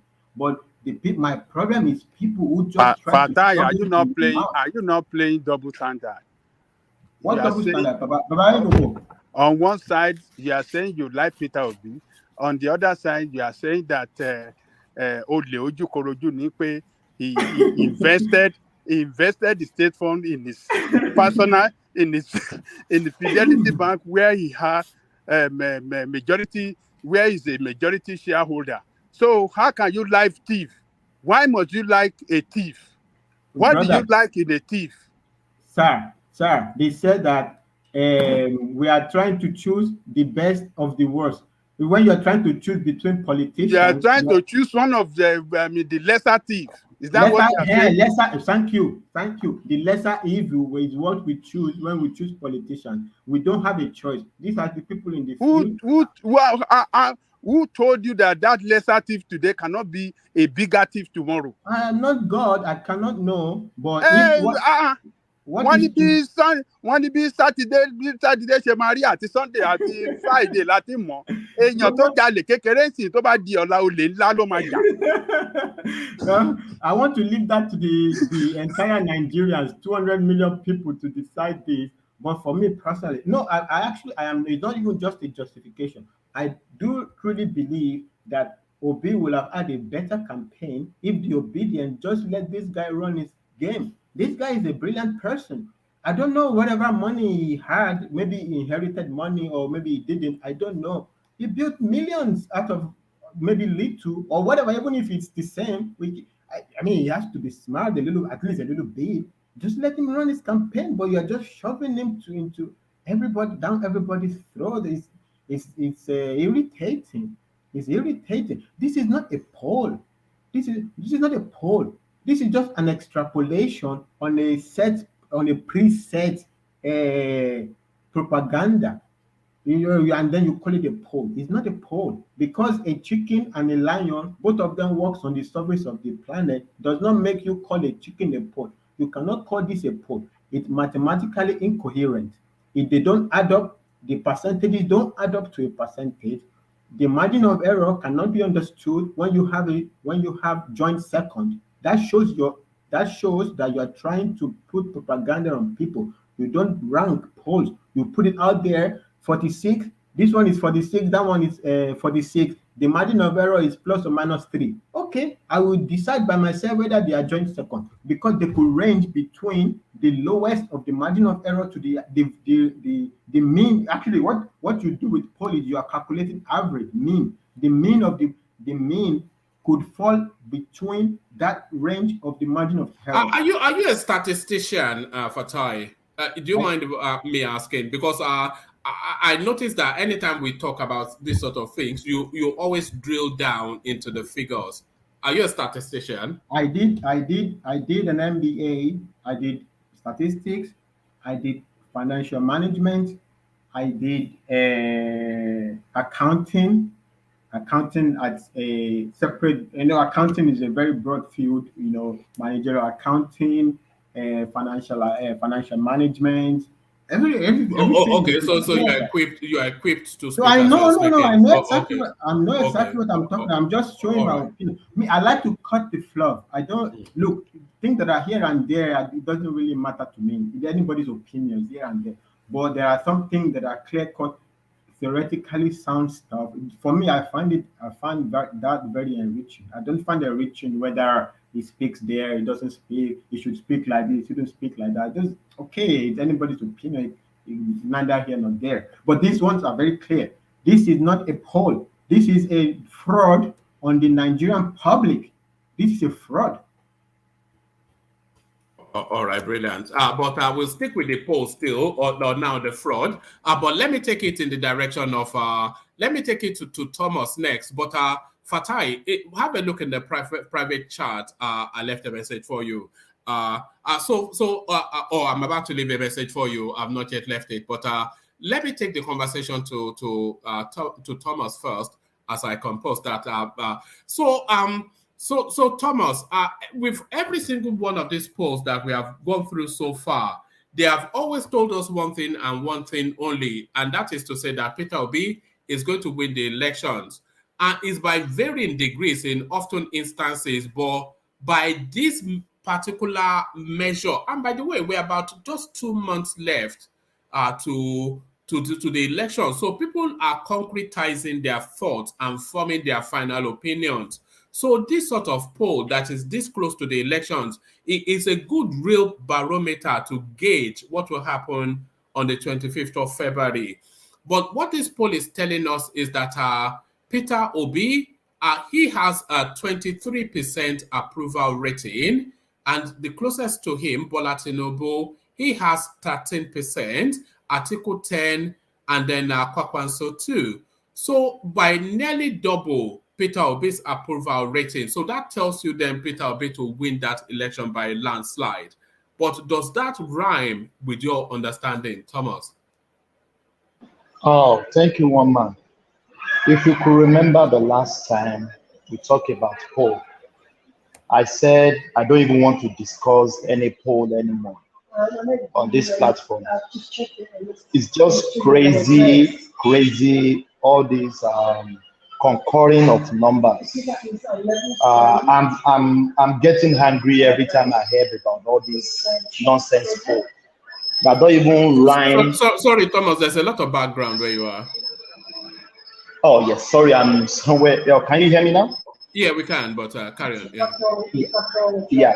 So sometimes I found it very difficult to analyze all these stupid polls.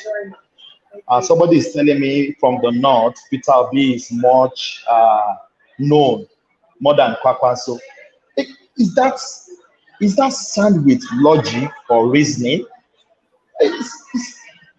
Mama, let's just give Peter Obi the social media poll. He's the president on social media, as you already tell us all the time.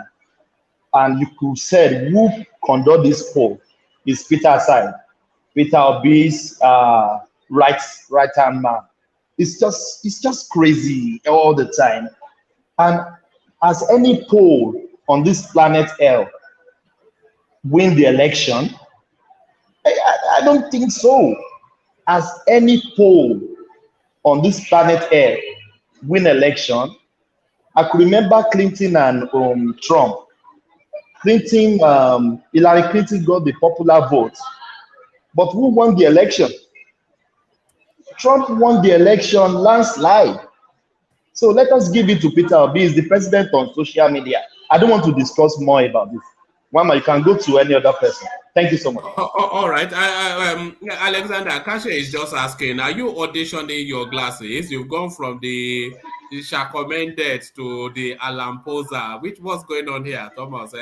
I just drove for my car. It's very sunny here in Melbourne, so I have my sunglasses. All right, brilliant. All right, brilliant. Where are you now? Are you at work now, or are you in a shop? Or no, I'm in the shopping mall. Okay. So that's the background noise. Yes. But we can't see any shops around you. There are shops. Do you want me to turn my video? There are shops.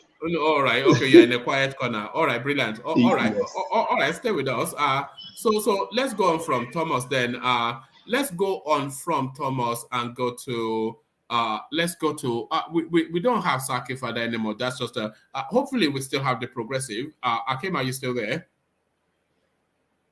All right, let's go to Solly then, who joins us anew. So Solly, are you there? Yes. All right, brilliant. So we were going through this. We're going through this new set of pollings that have just come through to tell us yet again that Peter Obi is going to be the president. But as ever, when you start to unbundle the pollings, then it starts to somewhat fall apart a little bit. The first warning, the first red signal, somewhat, the first note of caution is that the polling was commissioned by an organization called ANAP Foundation. And that ANAP Foundation is owned by a guy called Peter Side, who is one of Peter Obi's strongest backers and allies and political mentors.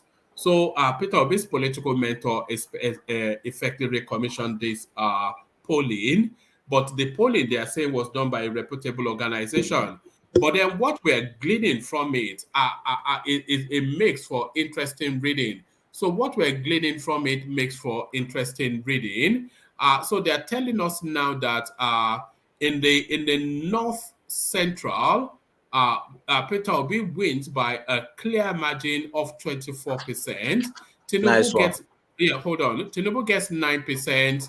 Atiku gets 8%, and Kwakwanso gets 2%. So that is in the North Central. But what's the composition of the North Central? The North Central is Benue, Kogi, Kwara, Nasarawa, Niger, and Plateau. So at least we saw his crowd in Kogi State just a couple of days ago, and that does not give us any indication that is over 9 plus 9 is 18 plus 9. Is nearly 3 times his nearest person in North Central. So what are you making of this polling? Peter Obi, 24% approval rating in North Central. If I may ask, how did they gather this? How was the voting made on this? I think they said they did it over the phone. I think it was a phone polling. So I don't understand. Everybody got their phone and voted on the polling. No, the people will be called. Do you know how a polling works? Yeah, it can be done different ways. You can do it on Twitter. You can even do one now on YouTube comments. Yes, I know, but I think in this instance, they probably just phone people and ask them a series of questions. But I don't know. I'm just guessing at that. So they are creating their own validation. Man, disobedience, they know how to waste time. There's no difference between, somebody starting an Instagram account and buying 100,000 followers and saying, that must mean I am popular. They are validating themselves because the reality is not there. If the reality is there, they are not the ones that will be making up these things.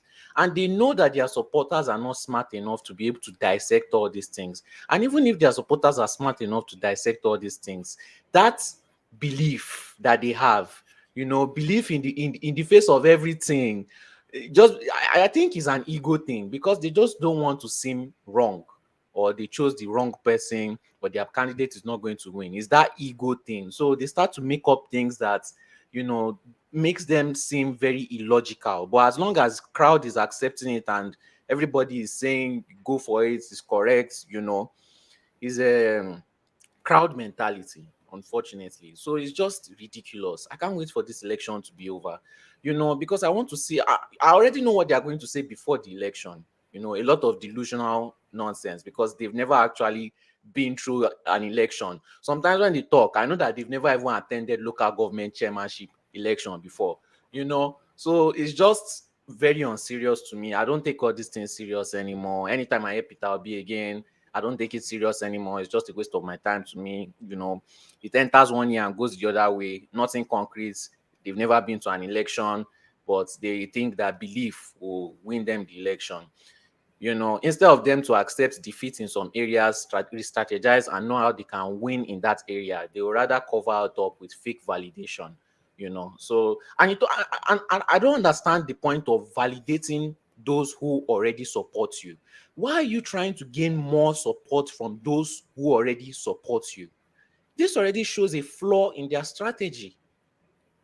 Or are they scared that those who are supporting them would stop supporting them if they don't continue to You take know that, there's a real danger to it though, Solly, because if they are doing all these polls to lead this sort of belief system, if then the election comes in and the reality is then expressed at that election, there'll be it'll be impossible to tell people who have heard from about 3-4 polls that Peter Obi wins, not only wins, but wins by a comfortable margin.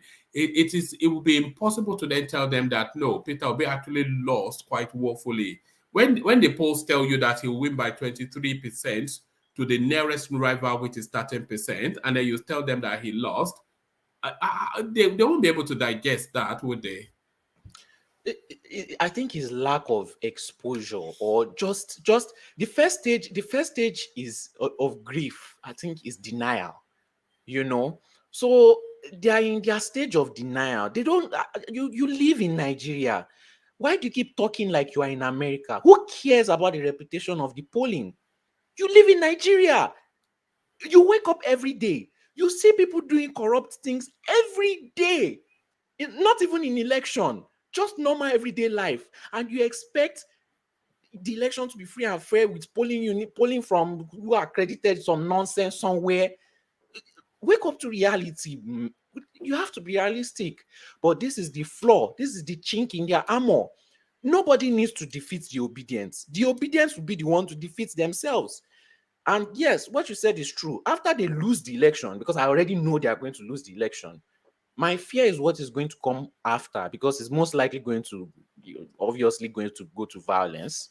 They are going to try and scatter here, scatter there, say this one, oh, this is they're saying, oh, they are leaving the country, they are going to run away, this one and that one. Meanwhile, all of them are running to Lagos, so because that's most likely the only place they can do their things without any form of, harsh.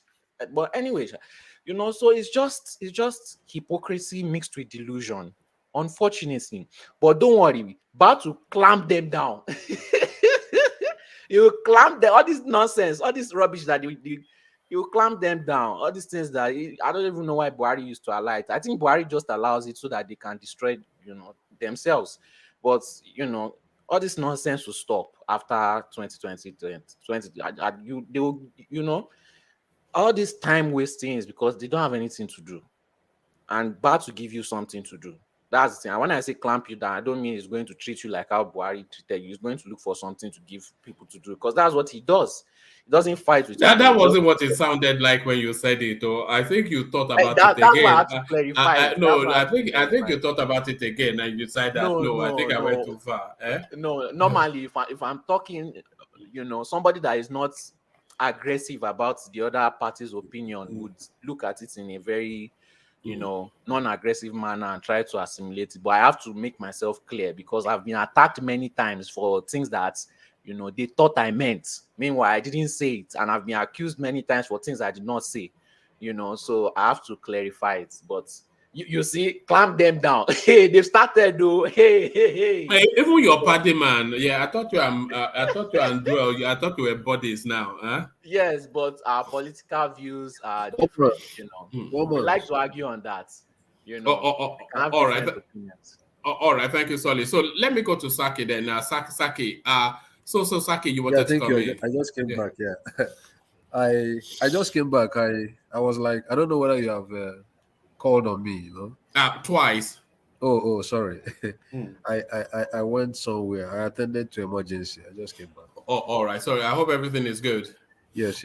All right. We were talking about this ANAP Foundation poll, which was commissioned by Atedo Peterside, one of Peter Obi's pals and political mentor. And this poll now telling us that Peter Obi wins by a landslide yet again. But then as we start to unbundle it, it doesn't quite cohere with reason. They're telling us that Peter Obi gets 11% approval rating in the Northwest, but somebody like Kwakwanso got 6%. So we had to quickly then remind ourselves, we had to re-educate ourselves what the composition of the Northwest is. Jigawa, Kaduna, Kano, Katsina, Kebbi, Sokoto, and Zamfara. So they are telling us that within those spaces, Peter Obi has twice the popularity approval than Kwakwanso.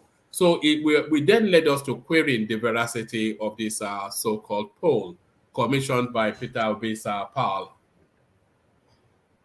Well, like I said, I always say I will always be consistent in my stand. My stand is that whenever poll comes out, I don't need to I don't need to criticize the poll on the basis of what I feel the result should be. I would rather criticize the poll on the basis of the procedures and the statistical method of inferences that were used. You know, does the poll does the process they use, does it cohere with statistical method of inferences? Those are the questions I need to ask. I think one of the things I noticed in that poll when Peter Side was talking about what they did, they said they initially conducted the poll using a sample of 1,000, I think, and in order to check again, they now increase the sample. They now choose another random sample of 2,000, and further again, they choose another random sample of 3,000. So they now said every attempt they made to choose different sample sizes, was giving the same outcome. So the right questions we should ask is not normally if we use normal human reasons, we might expect someone like Kwankwaso to win Northwest. That is our expectations. We might expect someone like Kwankwaso to get more votes than Peter Obi in Northeast. Normal human reasoning. But let's be scientific. And attack the poll on the basis of scientific reasons. What are the techniques they use? What did they do? What was the sample a randomized sample, or was it a systemic procedure? So those are the questions we should ask. That is the way to criticize, to talk about poll. And again, there is something also. No. I'm not there's something sure. else. No. You are talking about the modalities of how they carried out the poll, but the poll really it presents what it purports to be some statistical data. So Yeah. if it's either random, unless if you are saying that is it a targeted poll, it is unlikely to be targeted. It is more likely to be randomized. Yeah, Because it's if you, randomized. Yeah. yeah, of course it will have to be randomized because you cannot target a demography to present a polling for an election. So it'll be randomized. So we know that. But what we also know is that he has presented a set of statistical gatherings that he claims to have gathered, but those statistical data that it has presented, we have to also set it against the backdrop of what we know about the geographical space No. and Let me. all of the patterns that we already No, know. no, no, no, So no. That is what I've always told you. Yes. This election, remember that this election activated a generation of people who are not even who may not, who have not in their life taken part in the political process. So those kind of generation for which this election cycle activated, they might defy logic. They might defy the No, they would not. simple They would way. not. No, they would No, no, not. no, They, no. no, Let no. me They're finish. Let still me finish. Let no. me They are finish. still products of that environment. But No, carry on. Yeah, no. carry on. Let me Yeah. finish. Let me All right, finish. go on. This is the first time I will say, to some extent, this is the first time, our election cycle is characterized by, a lot of factors, you know. then this is the first time we are seeing a kind of visible organic movements, from organic behavior, sort of, from certain demography. I don't know how to explain this. So it might be very wrong to like make an analysis in this election on the basis of the traditional pattern we know. I've always said it on this very platform. But what I want you to ask yourself, one man, is that the last poll that came out last week, remember that you were arguing that there was no way Peter Obi will win Kwankwaso in Northeast. That poll gave Peter Obi 15%, right, in the Northeast. We argued it here. Remember that very poll that came out. So what I want you to check is to check this Anap poll, compare what you are seeing in Anap poll in the Northeast, compare that very pattern with what you saw in a different poll in Northeast last week. Saki And Father. see, yeah. So are you trying to say that these polls can be legitimate and bring forth real results? That is not what that is not that is not what I'm saying here. There's someone I mean. Because I think it's a very unfair poll.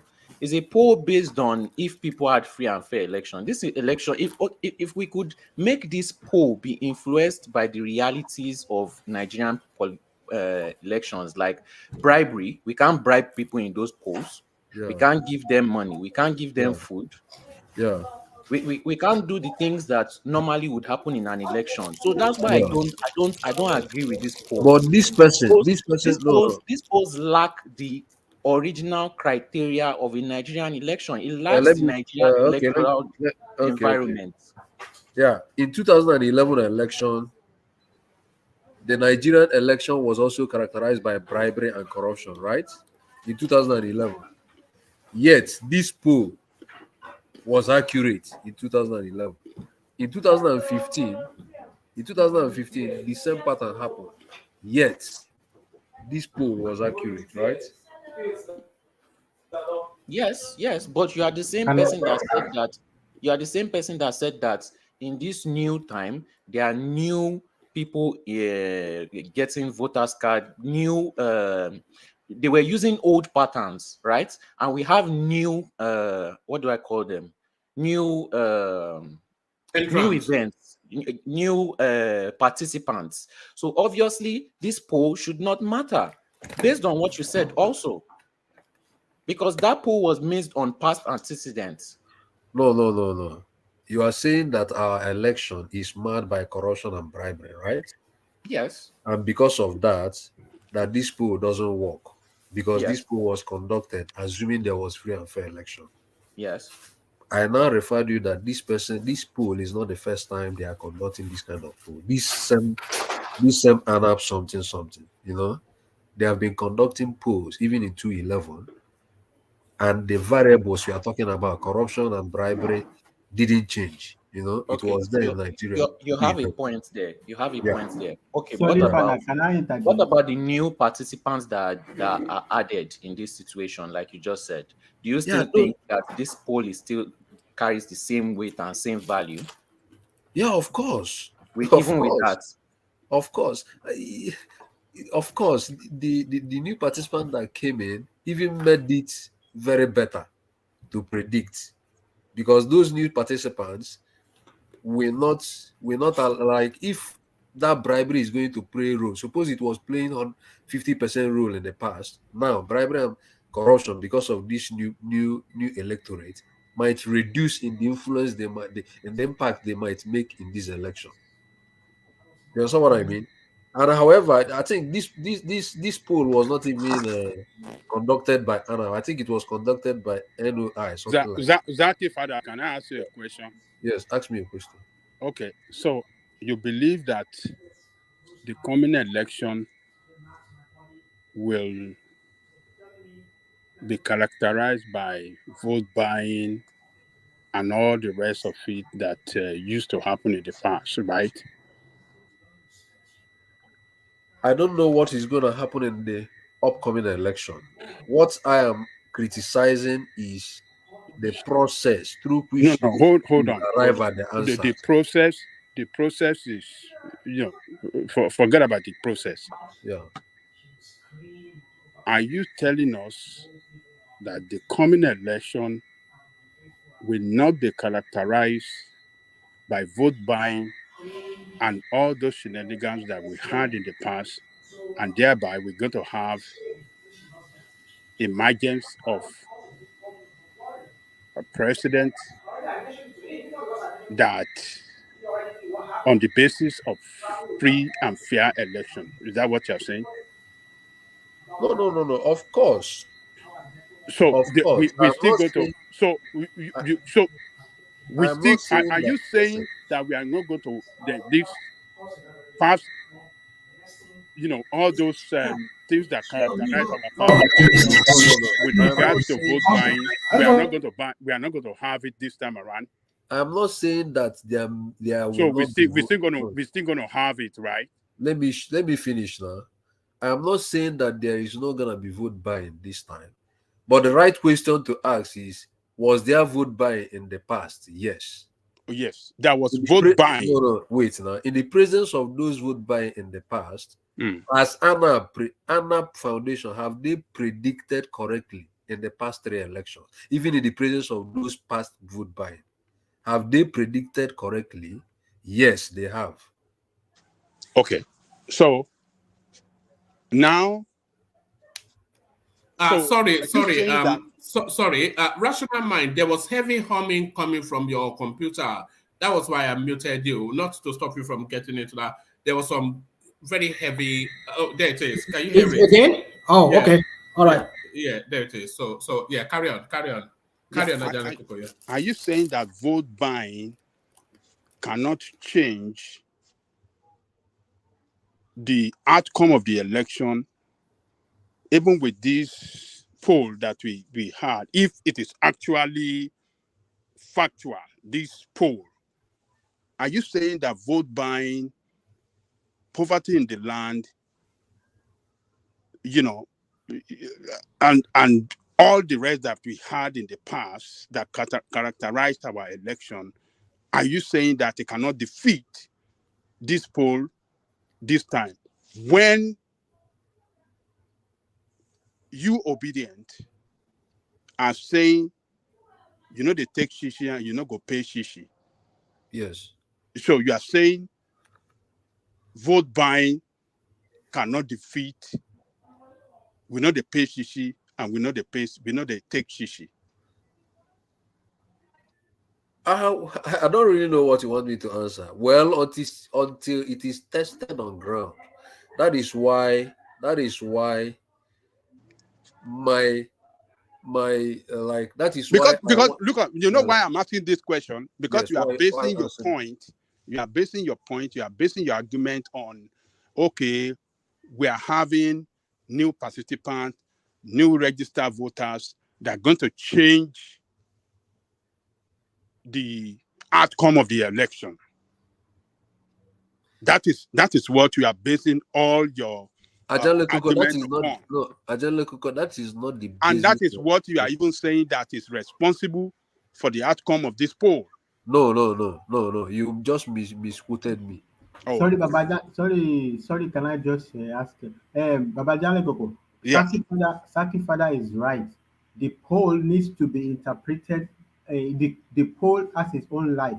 It doesn't mean the poll is going to be the result of the election. A poll is just an estimation, a projection. Like I sit here today, I sit here now. I want to make an estimate of what I think is happening in the next town, or in the next year, or in the next population. It doesn't mean it will be exactly like that, but I want to believe that my estimation, because I'm using the right factors, is going to be close to what is going to happen. So it's an estimation. It doesn't have to be true or not true, or that's not the basis upon which it's just to inform either the public or the person running the election, like Peter Obi, for instance, where it needs to, like, if where you think you didn't do well, you can target your campaign there. You can it serves so many factors So they have a life of their own. But Saki Father is right. The poll needs to be assessed based on the parameter. And all I'm saying simply is, even without even getting to too much technicality and advanced stuff, basic thing, a percentage equals 100. When you add up the cut downs of each person's number, Peter Obi's number, they add up to 154. There is no such percentage as 154. And when you cannot, like, Peter Obi is 23% in the total. Well, there is nowhere in that calculation that you can come up with 23, because it's 154 total divided by 6, which is in statistics it's n. The label is n divided by n, because that is what you use to divide through. So you divide by n, the total divided by n. You don't get 23, you get 25. So the numbers there, the statistics, is fraud. This poll, and then they have this place they call refused. Well, if people refuse to participate in your polling, in your survey, they refuse to participate in your survey, you don't include them in the end in your polling. You include people who are undecided. Well, that's all right. I don't want us to revisit that space, but where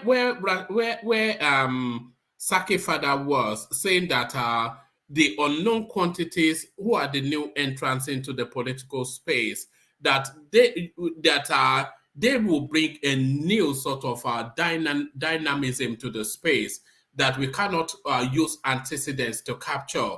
So that was what Saki Father was suggesting.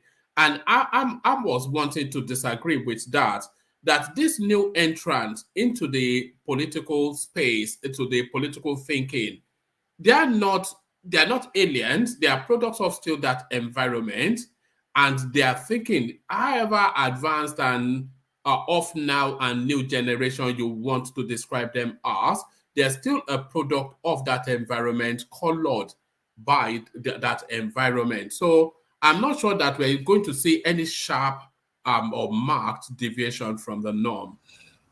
Yeah, however, I'm always very happy, like I always say, when I come on this platform and everybody is saying this cannot happen, this is not going to be possible, it's not possible. I will always be very happy, and I will even encourage people to pray that people continue saying it's not gonna be happy, it's not gonna happen, it's not possible.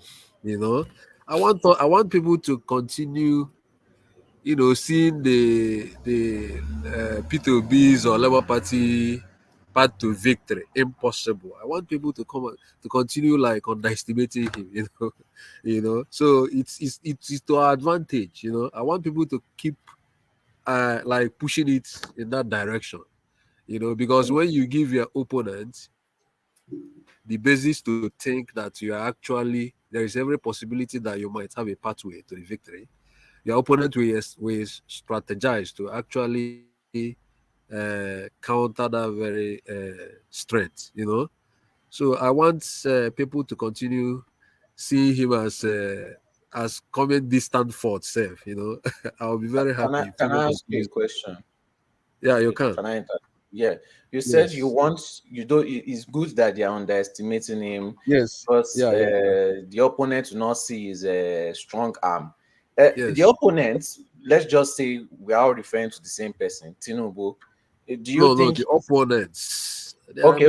Let's use one example of the opponent, which is Tinubu. Do you think Tinubu will see him as a weak candidate and let him go, or do you think Tinubu is kind of person to crush everybody, both weak and strong?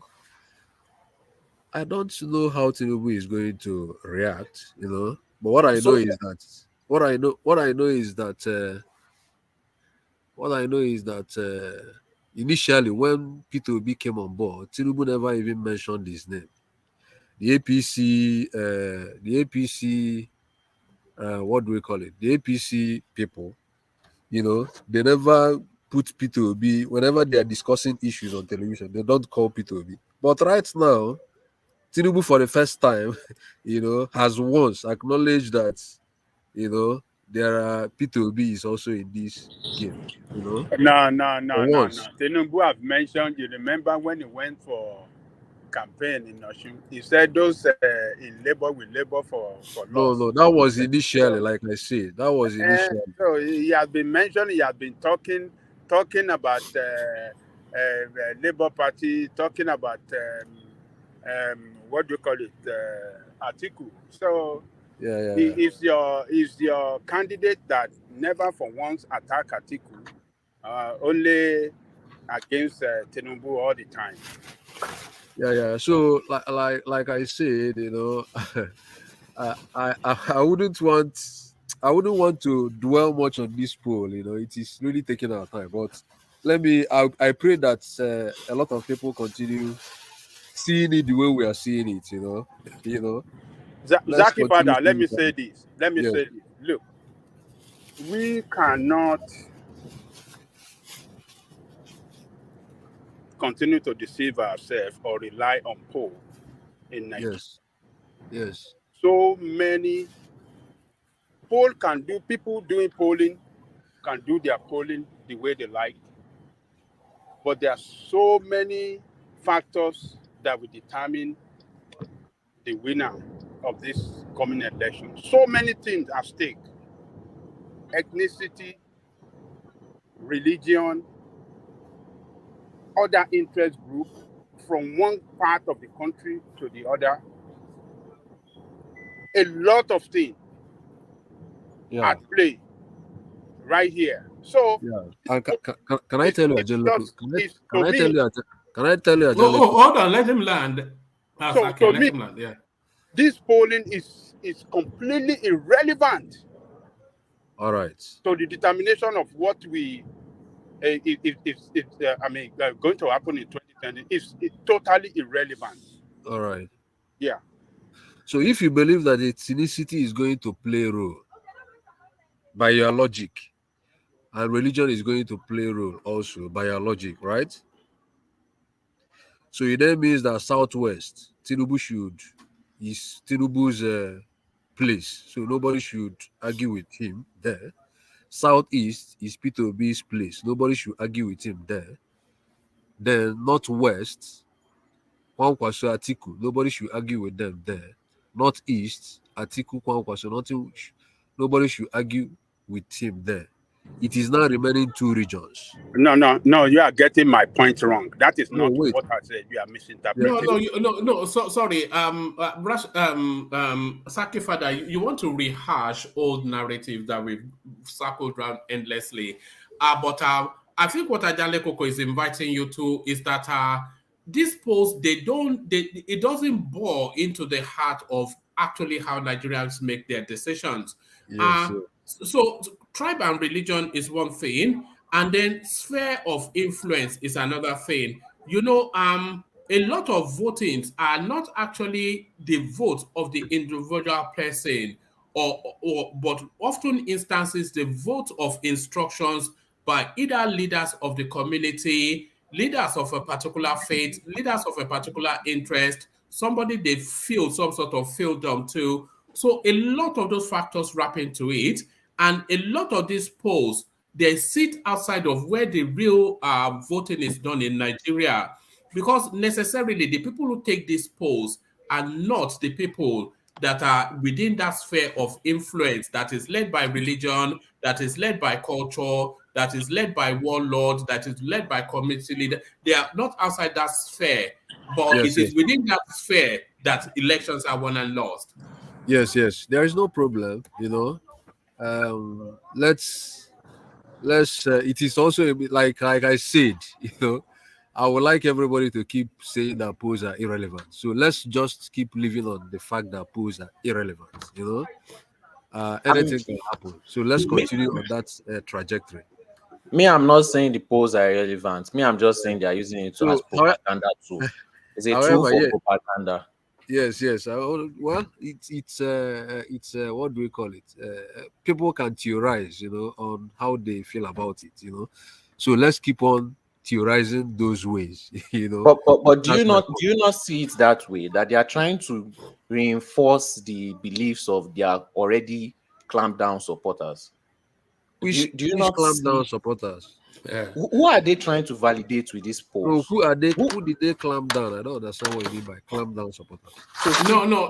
What Solly is saying is that this poll, which he concludes is an obedient space poll, they've put it out to only revalidate amongst the obedients that we're winning. That it doesn't add it doesn't bring anybody new to them. Yeah, it's just So why did they even have to go and buy polls to tell them that they are winning? No, you can't say obedient poll. Because over the years, even when Obi was not a contestant, this company has been conducting polls. So it is not logical to now say the company is doing this poll because Obi is in the picture. They have been doing it in the past. That is what they do in the past. So I don't think it will be wrong to come. It will be right to say this is obedient poll. Don't attack the person that conducted this poll. Rather attack the procedure. It's very, very important. This is statistics. Very, very important. Data speaks. The guy tell us the procedure that go and watch Arise. Go and watch Arise. There was a lot of questions that they were asked. There was a question that they even asked him. He just called people and they answer, and that's it. We don't know how the question was worded. I mean, we don't know. So what are we talking about? It could be worded in such a way that the answer will favor the candidate that he is trying to promote. So we know all the tricks now. I mean, anyway, go to their website. Go to their website and see the details. Like I said, yeah. And one man tried to expatiate is nothing in this election, but it looked like you obedient are so happy about this poll. No. Why will I'm not even happy that they are releasing this poll. Hold on. You are happy about this poll, and you have seen victory already. No. And when the victory could not come your way, you guys will be so disappointed, and then you will call foul game. You will say, no, but that's the danger now. That's the danger. That's the danger aspect. That's you don't want to consider. You don't want to look. This poll will not capture various interests that will determine this election. And that is what we are telling you. There are so many. Look, Miyati Allah now. They are one of the strongest group of people in that country that have block votes. Where are they going? We don't know. We know. Let me, because they came out just 2 days ago, Miyati. They told us that they have not made a decision on who to back, but they have made a decision, not that they're not backing Peter Obi. So they've removed Peter Obi, but they've not endorsed anybody. And that's a huge voter block, right? And they vote in a disciplined manner, by the way. They'll line up and vote to instructions. So that's right. There are so many traders associations. There are so many artisan groups across the country. NUWTR, like those vehicle owners around the country, they are there. There's so many other interest groups that can, determine the outcome of the result. This poll did not capture that. That is what we are talking about. So if the outcome does not come in favor of this candidate, that is going to be a problem. Yeah. But you guys don't want to understand. All right. You don't want to understand. Like I said, but fair enough. It's a conversation, by the way. Nobody is going at you. I'm sure you know that, Saki Father. Of course. Like I said, I don't. The trade group, they met what do you call it? Tinubu yesterday, a day before yesterday. I sent the trade union, and they've withdrawn the endorsement of Peter Obi. The trade union. They started calling him Comrade Tinubu. I mean, there are so many. Look, when I say this, look, the Stable Association of the whole federation, there are so many groups around the country. All right. So can I ask you a question, Ajale Koko? Yes. Suppose that this poll came out and Tinubu was on number 1 in this very poll. Would you argue differently? If Tinubu was number 1, would you have argued differently? Okay, let me tell you this. If the poll had come in favor of Tinubu, yeah,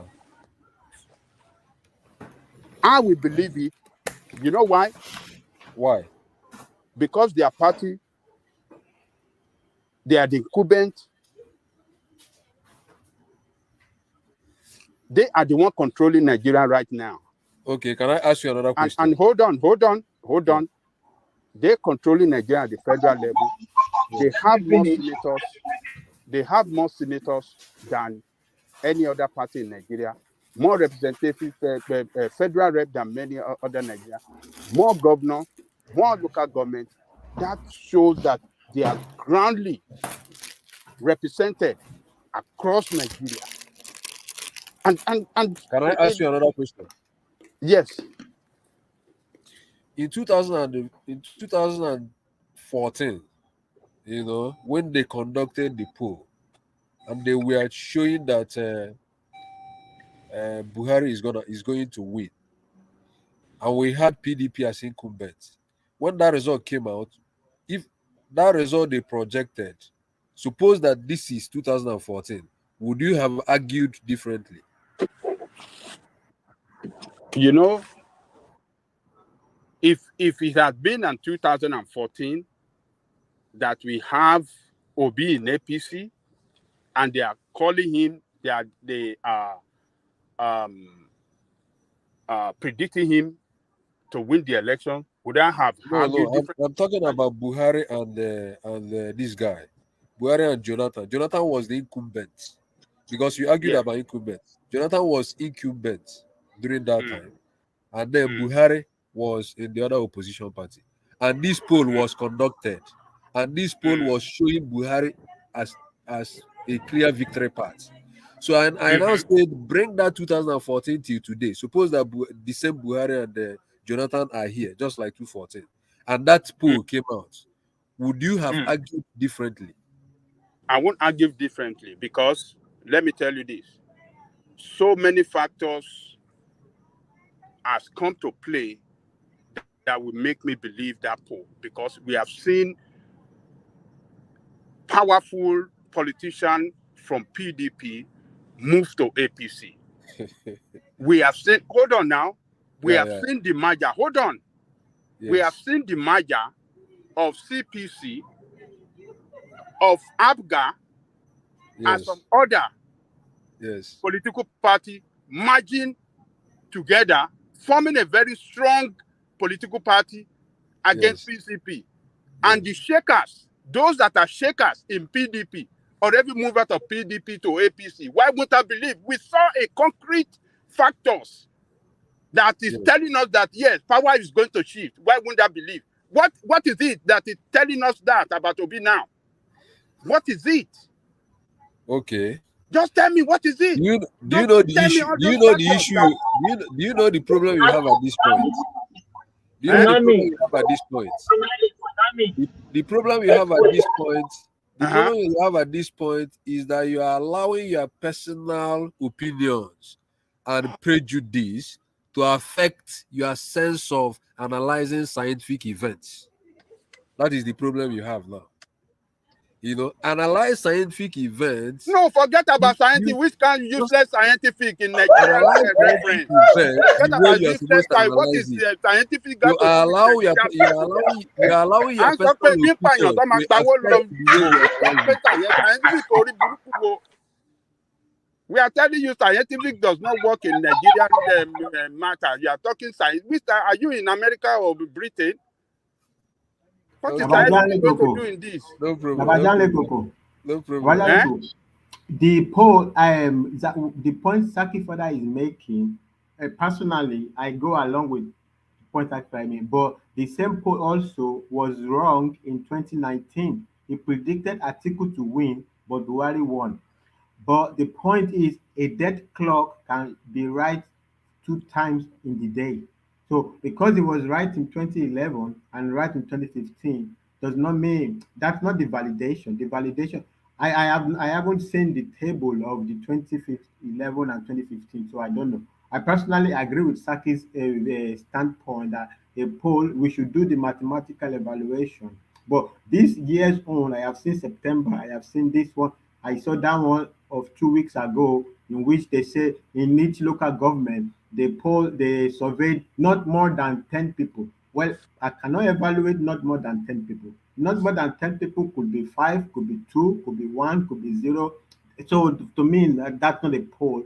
This poll percentage adds up to 100. In this case, percentage is 154, 105, 70. It doesn't add up to a percentage.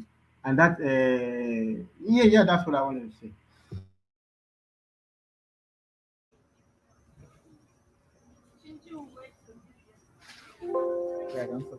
Okay. Are One you man. still there? One man. Yes. Yeah, I'm there. Did you? Yeah, go on. Yeah. Actually, why I came in was I wanted to comment on that. Peter Obi delegating questions. Yes. Oh yeah, That is that is what actually. that's where I wanted to take you to All next. right. So All right. go there. Let's hear from you.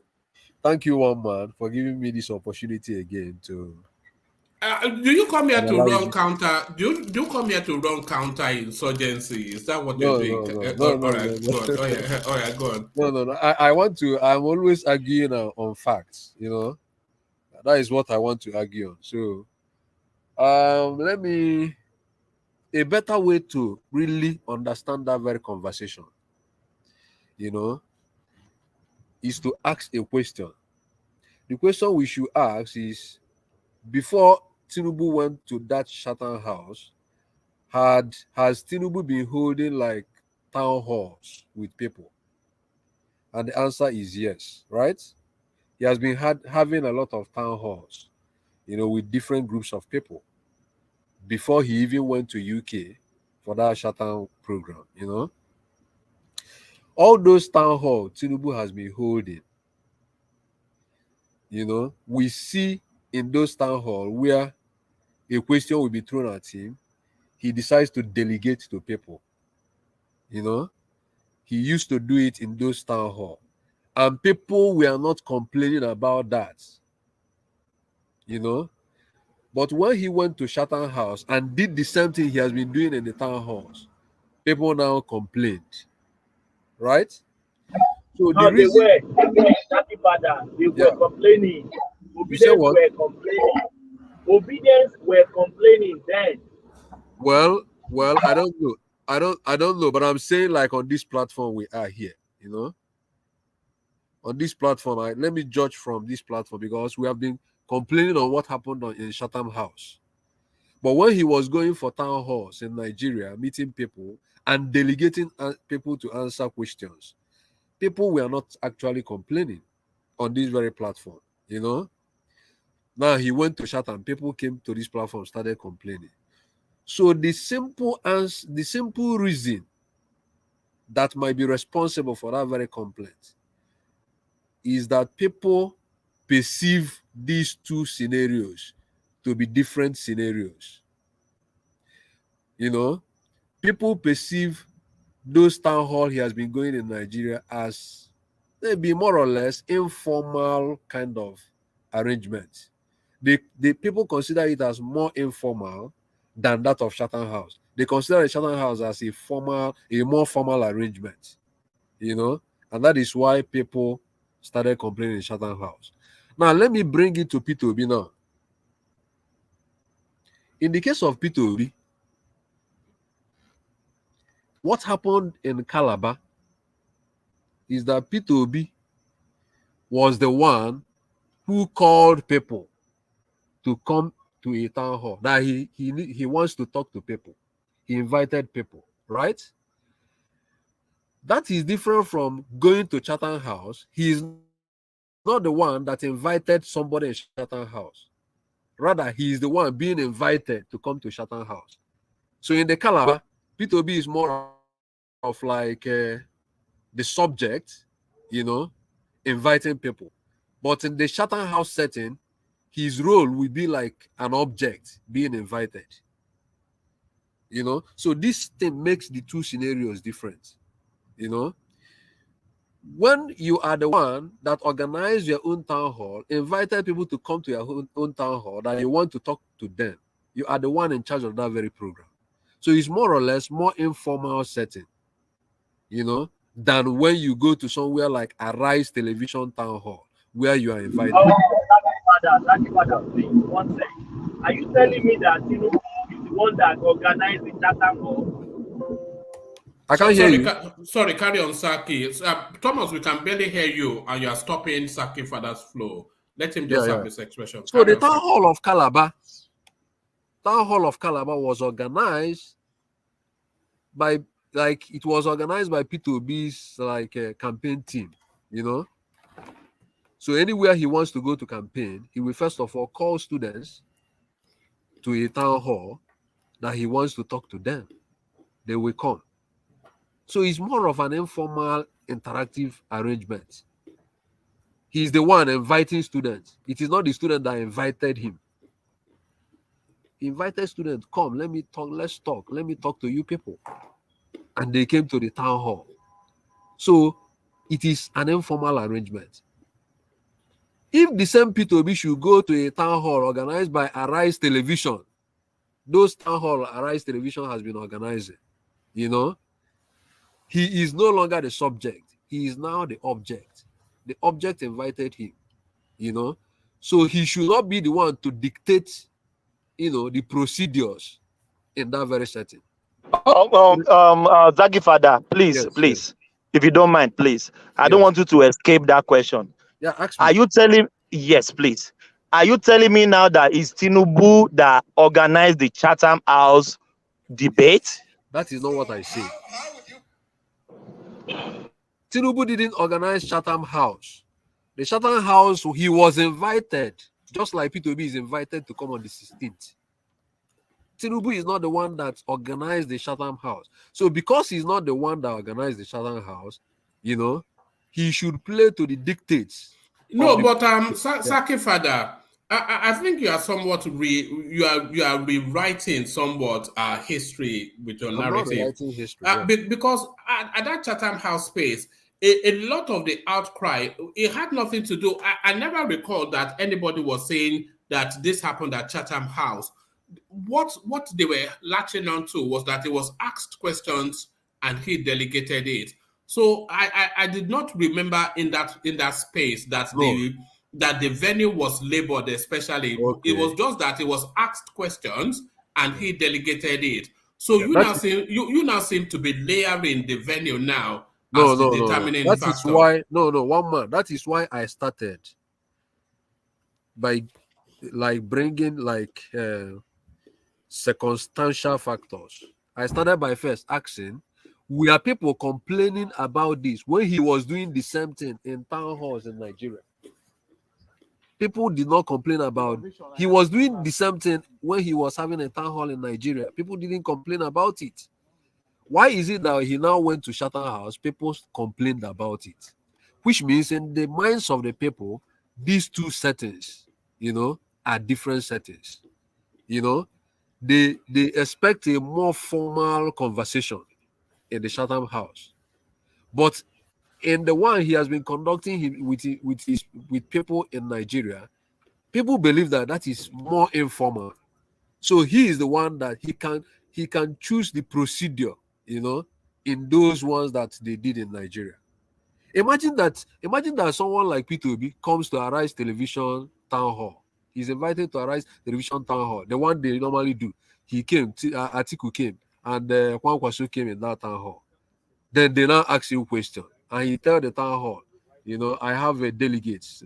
Let this person answer this very question. People will complain because that Arise Television Town Hall is more of a formal setting compared to the Calabar, which P2B was the one that invited people to come. P2B invited people to come. So it's an informal, interactive session. You know, he can decide the procedure. He can decide the okay. Now remember that if you watch that Calabar meeting, even the moderate the I don't know, the person that was the guy that was handling, that was performing the job of something like a moderator. He told Peter Obi that people want to ask questions, and he now told Peter Obi that he wants people to write the question and he will give him the question. Peter Obi said, no. This is not a formal place that you write questions. That he wants the students to talk, to face him one-on-one and ask him questions with their mouths, not writing. So Peter Obi is also was in charge of the procedures in that very environment, because he was the one that invited them in the meeting. So it is not the same as a setting where you are another person invited you. You know, another person that invited you should be the person that will determine what will happen in that very situation. You know, so that is what I'm trying to demarcate. But was it the determination of Chatham House that Tinubu was not allowed to delegate some questions? I think they even commented that about him delegating questions. I think they commented there. One of those what do we call it? One of those I don't know, one of those international is it international journalists? They commented about it. You know, that the question was meant for him, not for that. I think there was a way they made that very comment. You know, I can't remember. You know, so but what I'm trying to say in effect is that even if you look at if you watch that video of Peter from the beginning to the end, he was having like the conversation was like there was a time he even, like I don't know, it was more of the way I'm interacting with you here. You know, he was more of a conversation where it was almost like the student were talking to him as even mates. You know, he gave them that very environment to interact with them as a normal human, as a normal person. Let them not see him as more of a P2B kind of person, a presidential, that they should be free to, to interact with him the way they wanted to. So it was more of a very friendly environment, friendly conversations, so to say. Watch the video fully, you understand what I mean, There was I think there was someone that asked him a question about, and the person talked something about stakeholders, and he called the person out. The person came out, and he went to the person and touched the person and said, "Who determines the stakeholders in Nigeria? I am telling you that you are a stakeholder. You are the stakeholder." You understand what I mean? So it is like, I don't know how to put it. It's like the environment for the conversation was more of a very friendly conversation. So it was very basic. It wasn't an informal setting, if that is what you're saying. It was very basic. It was very basic, informal setting. He was the one that called the student. He will even do it in Rivers this morning. He will still do the same thing. He was the one that called the students. Come, I'm coming for a rally here, but 7 o'clock, I want to see you people. I want to interact with you people. So I consider that as a more informal setting than when he goes to somewhere like Arise Television. Those two settings are quite different. That's my point anyway. Saki, it's quite a wonder, how the same thing happened, and you, in all this flowery language, you are able to rationalize it for your man, but in equally quite a potent language, you are able to condemn it from another. The same thing, but different interpretation. No. You should be on a ballot because you're more of a politician than anybody I know. Unbelievable. Display of high level of hypocrisy No, That no, is no. what that is what Zaki This is Father not. is doing. No, no, no. This is not Your hypocrisy. man did No, no, exactly no, the no, same no, thing no, that no. is Rationalize Ajale it Koko, away. Ajale Koko, please. This is not then you hypocrisy. want to say, oh, he's how did you Ajale describe Koko, what he did last time? I don't Ajale know. I Koko. was just lost in all the grammar, you know. I was No, lost no, in no, all the no. grammar. Ajale Koko, this is not hypocrisy. When Tinubu was going to town halls in Nigeria, I never criticized him for delegating question. You know, it was that that particular specific Chatham event. That was where I did he interrogated. ever delegate question in Of Nigeria? course, he did that in Nigeria. He did that when he met all these what do we call it? All these businessmen the likes of Aliko Dangote them. Yeah. You remember that time? I think in Lagos. He did Yes. that. He did that. Well, So I never criticized him for doing I that. didn't see him do that. What I see, he delivered speech. Watch it again. Watch it again. Oh, okay. He delivered Okay. speech. No, he delivered Yeah. speech. Mm-hmm. He delivered speech with pepper. Mm-hmm. After delivering speech, during question session, question came. There was a time I came here and said a question came from something that has to relate with technology, and he delegated it to somebody that is very good in that area, and the person was the person that answered the question. So I didn't criticize him for doing that while he was in Nigeria. That is his own town hall. He was the one that organized the town hall. So he should own the conversation. He's the one that organized Delegation. What difference does it make between delegating question to somebody in Nigeria and outside Nigeria? What difference does it make? No. It makes Delegation of difference. question. It's all about delegation of. No. It makes difference when the circumstances are different. If the circumstances are different, it makes it different. No, it is the issue that really matter, and the issue is that is the delegation of answer to another person. Is the issue that really matter. It's not circumstances. Circumstances, Okay, forget about circumstances. let me ask you something, Ajale Koko. You are just trying to cover up your own. No, not hold on, covering Ajale up. Koko. Take a question from Zaki. Not covering up. Now, yeah. let's do a counterfactual experiment. A situation where, let me not say counterfactual, possible. I was wondering why you said that. Let's not say counterfactual, but let's say a possible thing that might happen.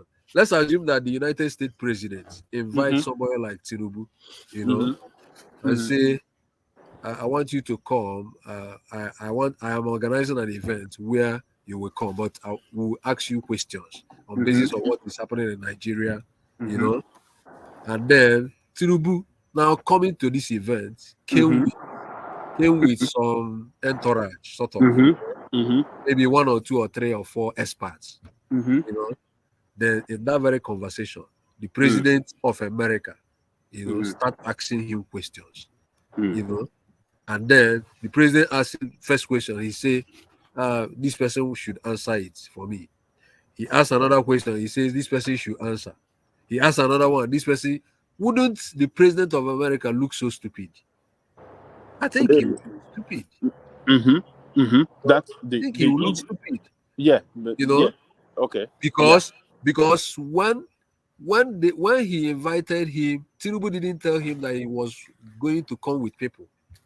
One, he invited him as a person to come in a conversation. He didn't initially tell him, "Oh, I'm coming, but I'm going to come with people, my team." So the president was not there, expecting that. the issue there that they are complaining about is the delegation of question, right, to his entourage instead of him answering the question, right? Delegating question to somebody is not a crime. It is not even a sin. But what makes it necessary, what creates the basis for people to raise questions is the setting, is the circumstance, the place you were invited. You know, that very place. Imagine that he is invited in like a Rise television town hall, you know, and the people start asking him questions the way they were asking Atiku them, and he start delegating it to people. You know, that is a formal conversation.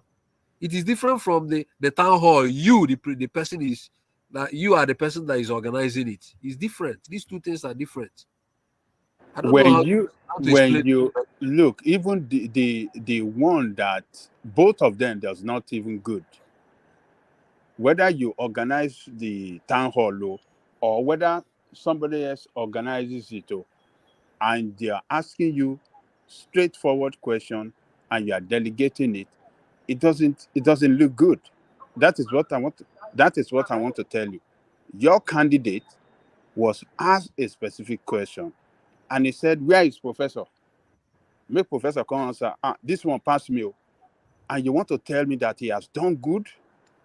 No, that guy have not done it. I mean, he didn't help himself there. He Ajale did Koko. not. No, hold on, Ajale Zaki Koko. Father. Ajale Koko. Ajale Zaki Koko. Father, No, that Ajale guy Koko. did not do good enough for Ajale you. Koko. It did Ajale not do Koko. good enough for you. Ajale For Koko. The you question. particularly. No, For no, you, no, our no, Zaki no, Father, on no, this no, our no, no, no, platform, no, it no, no. doesn't do. It did not do good for you. No, no, no. Ajale Koko. You should condemn him. No, no, no. Ajale Koko. The question I want to ask you here: do you believe in your heart of hearts that question is beyond Peter to answer? Do you believe in your heart of heart? Just tell me the truth. No, I wouldn't say it's beyond him to answer. But so when he say why couldn't he answer it? It's not good for us as people when our leaders are acting this way. That is what I'm telling you. It's not good for us as people. They are not. They are not showing. They are not showing. They are not showing. They are not showing leadership that we can be proud of when they are acting like this. They are acting, stupidly, and we can't be stupid like them. I've only provided, my perspective on that conversation. So what you need to do again is watch. Just get out your time, watch that program. It was about 1 hour program, right? Watch that program from the beginning to the end, and then after watching it, tell me whether P2B was creating like an environment that is like, I don't know how to put it, like tell me whether you have changed, your basis for the judgment. Look, Zaki Father, what I'm telling you is that it is not the circumstances at which it delegated that surrounded why it delegated the question that really matter, but the issue itself that it delegated the question posted to him, and it delegated it to another person. Forget about the circumstances that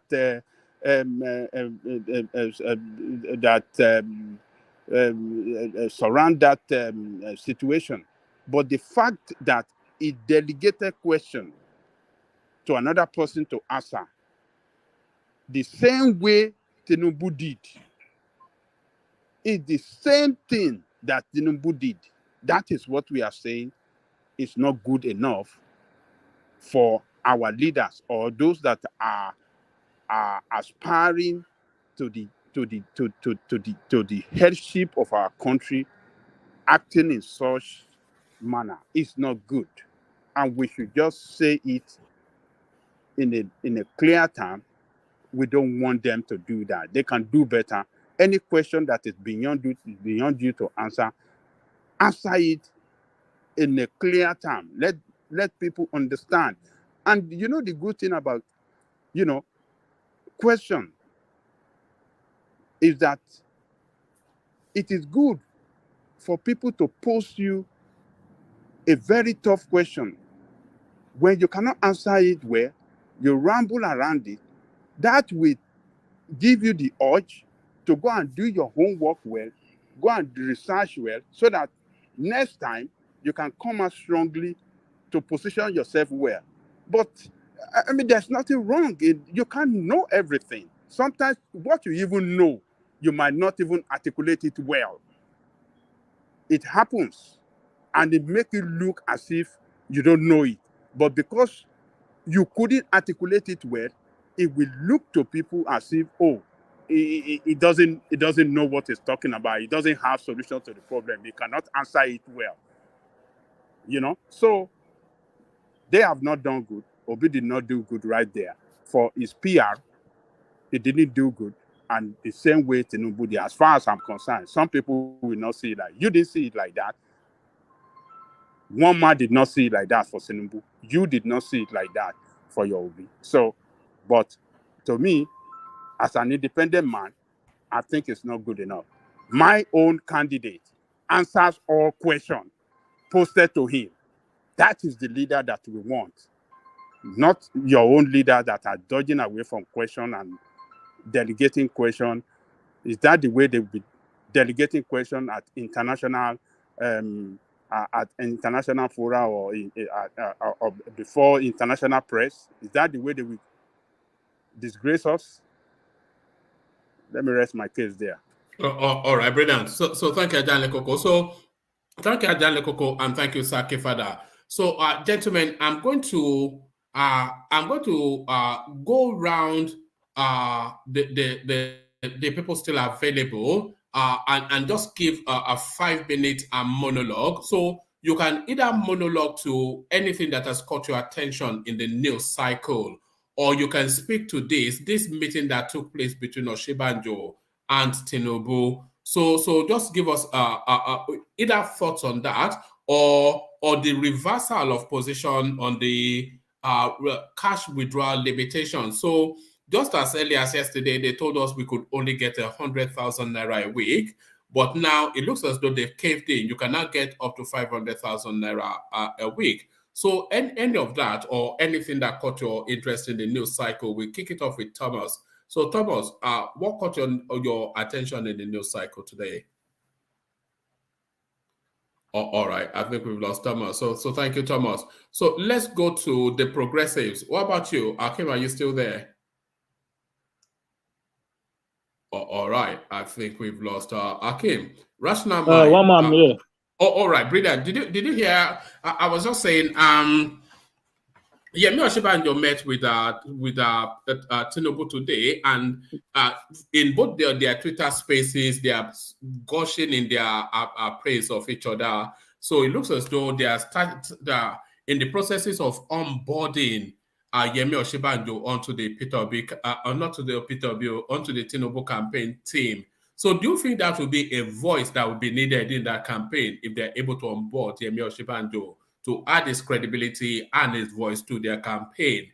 And then, of course, the reversal, the 100,000 naira per week has now changed to 500,000 naira per week. So either that or anything else that caught your attention in the news cycle, the progressives.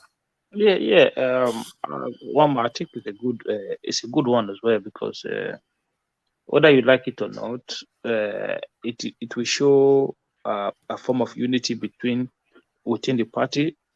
You understand? So it will show a form of cohesion, a form of togetherness, which I think the Tinubu campaign will need. There will still be some quarters of electorate that still look that will still favor Oshibanjo. So it's about bringing everything together and make it work. So the one with the 100,000 a week to 500, did you say 500,000 a week? Yeah, they've now increased it, and now it's 500,000 a week now to individuals and 5 million now to corporate bodies. Oh, yeah. So from 100,000 and so. Yeah, they kind of they've banned the Mayfield them, and they've banned him. The man, he was not around, so he's been giving excuses here and there that he's not been in town, that he wasn't. Do you think he's on the run? I would probably say not on the run in that sense, but I think he's trying to work things from outside. Right. I think he's trying to make things work from outside, and because at the end of the day, I think that the reps and the senates and these people, they are all useless people, man. Because that was a very good policy. The policy that policy would have helped the situation. It would have helped a little bit help the situation on ground, but for some reason they were just hell bent on not making things work. I don't understand. All right, brilliant. And did anything else catch your attention in the news cycle today, Akim? I think I was trying to bring your attention to the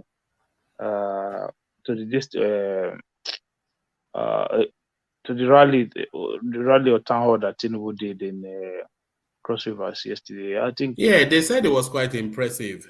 Yeah. I think that was one of his. It was like in impeccable form. I think that was one of his best performance I've seen in a long time.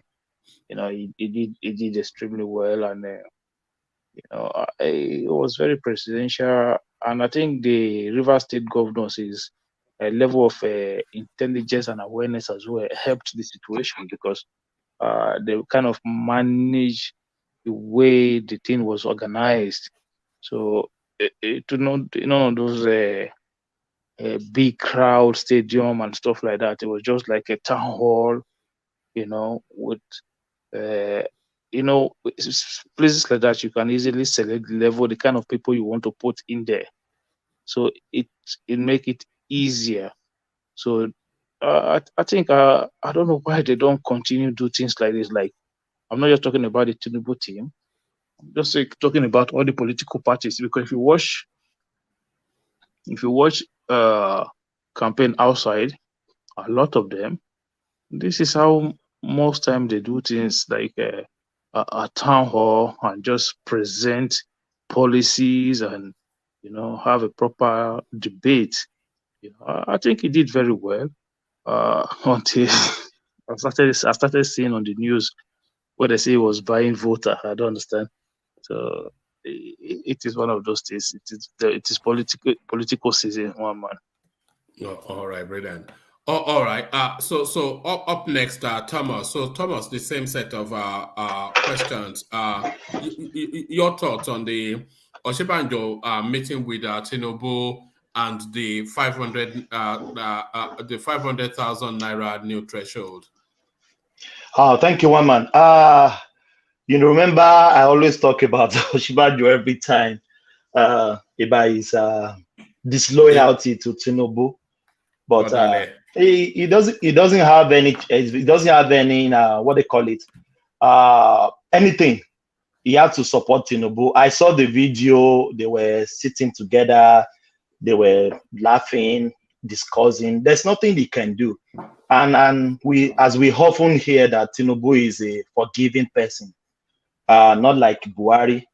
I think Tinubu will let him be, because he will add something to the vote of Tinubu if Ashibojo rightly support Tinubu. The redeemed members are there, which they are still contemplating maybe who they will vote for. So if Oshibajo rightly support Tinubu, at least he can garner some votes on that. But it is a good thing for Tinubu and for Oshibajo as well, because they have to reconcile to propel the party against come 2023. That one is a good thing. But still, I still stand of Oshibajo being Judas Iscariot. Some people don't want to hear that word. I still stand on that any day, anytime. I don't expect him to go against Tinubu, because contesting that election against Tinubu is going against Tinubu. But moving forward, I think Tinubu has moved forward. That is my thought about that. About the 500,000, I've said it earlier on. Even when I went to Nigeria, my family members say, "Oh, 100,000, it's not going to be possible."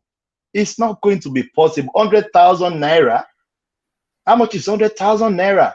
Even this 500,000 naira, it doesn't even still make sense to me. 500,000 naira is nothing. It's still nothing in Nigeria of today. I was in Nigeria. I know how much I spent in 3 weeks. So 500,000 naira is still nothing. This is in Nigeria. He can tell you how much he's been spending. 500,000 in Nigeria is nothing.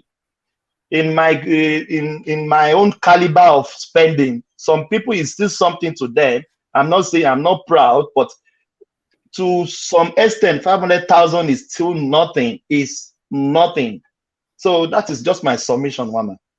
All right, brilliant. And did anything catch your attention in the news cycle today? Not really. It's just about I've been getting annoyed. I'm just cooling down now about all this Peter Obi's all this Peter Obi's space. I can't even wait for this election to come and go, so that all this brouhaha, all this embellishment will be end. I'm saying this: if Peter Obi got 3 million or 2 million votes, you should go and do Thanksgiving in the church. That is my submission. Thank you. All right, brilliant. Let's go to Rational Mind. Rational Mind, are you there? Yeah, I'm still here, one man. All right, we're still hearing that humming sound, but we'll enjoy. Yeah, we'll enjoy it. Sorry. Sorry. You know when a kettle is boiling, you know those whistling kettles when it's boiling. Yeah, that's what we're hearing. My battery drained at some point, so I just realized it's dead. I'm charging it now. I think when it's charging, that is when it does that noise. All right, but to the conversation, we were talking about Oshibanjo's felicitation with Tinubu and this. Yeah, go on. Yeah. So Rational Mind, why are you using China phone? No, it's not a phone. It's a laptop. I'm just joking. I'm joking. Yeah. So anyway, really quick. I'm sorry, guys, if it's really irritating to your ears. I'm sorry. So I think I don't. We see one thing about Tinubu and this way they read meaning to everything.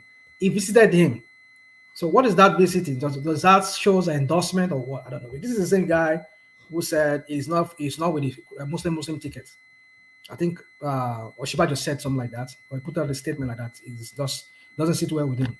The Muslim ticket does not sound right in a party like that. So, but now that he has gone to see him, would that mean that he's not endorsing or sanctioning, or is he for that Muslim ticket because Shetima was there? I was like, does Shetima live with Tinubu now or what? I don't even understand what is going on here. I mean, this guy has his own house now. Why is that when vice president is coming there? That is when Shetima is there, everybody's there. Like, what's going on here? I don't know. What play there? How they're trying to make this thing look like, okay, now suddenly the pastor now is supporting Muslim ticket. I don't know what it is. Now on the 50,000, the 500,000 naira too. You see, I just see it's a way of because I think you asked somebody the other time. Eventually, it's not in Nigeria right now. I said I don't know, maybe it's in Nigeria, but it's on a medical leave, whatever. He's taking care of his health. I mean, look at that guy. In the past few months, the guy has really gone down the drain. He looks like somebody who is under duress, under stress. And I know if you manage that kind of a bank as a central bank, you know the kind of evil spirit that will work, that will be fighting you. Evil spirit from everywhere. People will be just sending some offer on your way. Because that guy, for him to even last long there, I mean, it baffles me. The kind of people that surrounds him, people that want him to do shady things for him, all of that, and for them. I can just imagine that guy is really, really spent the way he looks. He's really, really spent. I mean, should just give up that post and go. But I think this new circular they just sent to the banks to change your policy now that, okay, 5 million naira for corporate and 500,000 naira for individuals. Then I think it's a way of placating this, or maybe just dousing the tension right now in the politics and all that. People that wants his neck, you know, just like, okay, you guys leave me alone. You go and take your 500,000 or 5 million naira every week, you know. So I just think that's just a way of placating them, or placating them, or whatever how to say it. So what I just think is that he's just doing that just to ease that tension and that noose that they're tightening around his neck. And then this foreign trip that he's making, I think that foreign trip is for the just to have. I think that's what I think it is, to avoid, because some people say it's gone now. We don't know how long it's going to take. Will it be back before the election? After the election, we don't know yet, but we shall see how that plays out. But I know this policy is doing is to really check these politicians who have already had money built up for this election. But how they're going to be able to have those money, how they're going to bring that money out is yet to be seen. One man. Let me just leave it at that. All right, brilliant. You know, part of me feel they have gone to hide Emefiele away from the people that are out to end his life. A part of me thinks that they are doing that. But let's take the conversation on to DOJ. So DOJ, are you still there? All right, let's go on to Sully. Sully, are you there? Yes. All right, brilliant. So Oshibanjo suddenly now new BBF with Tinubu.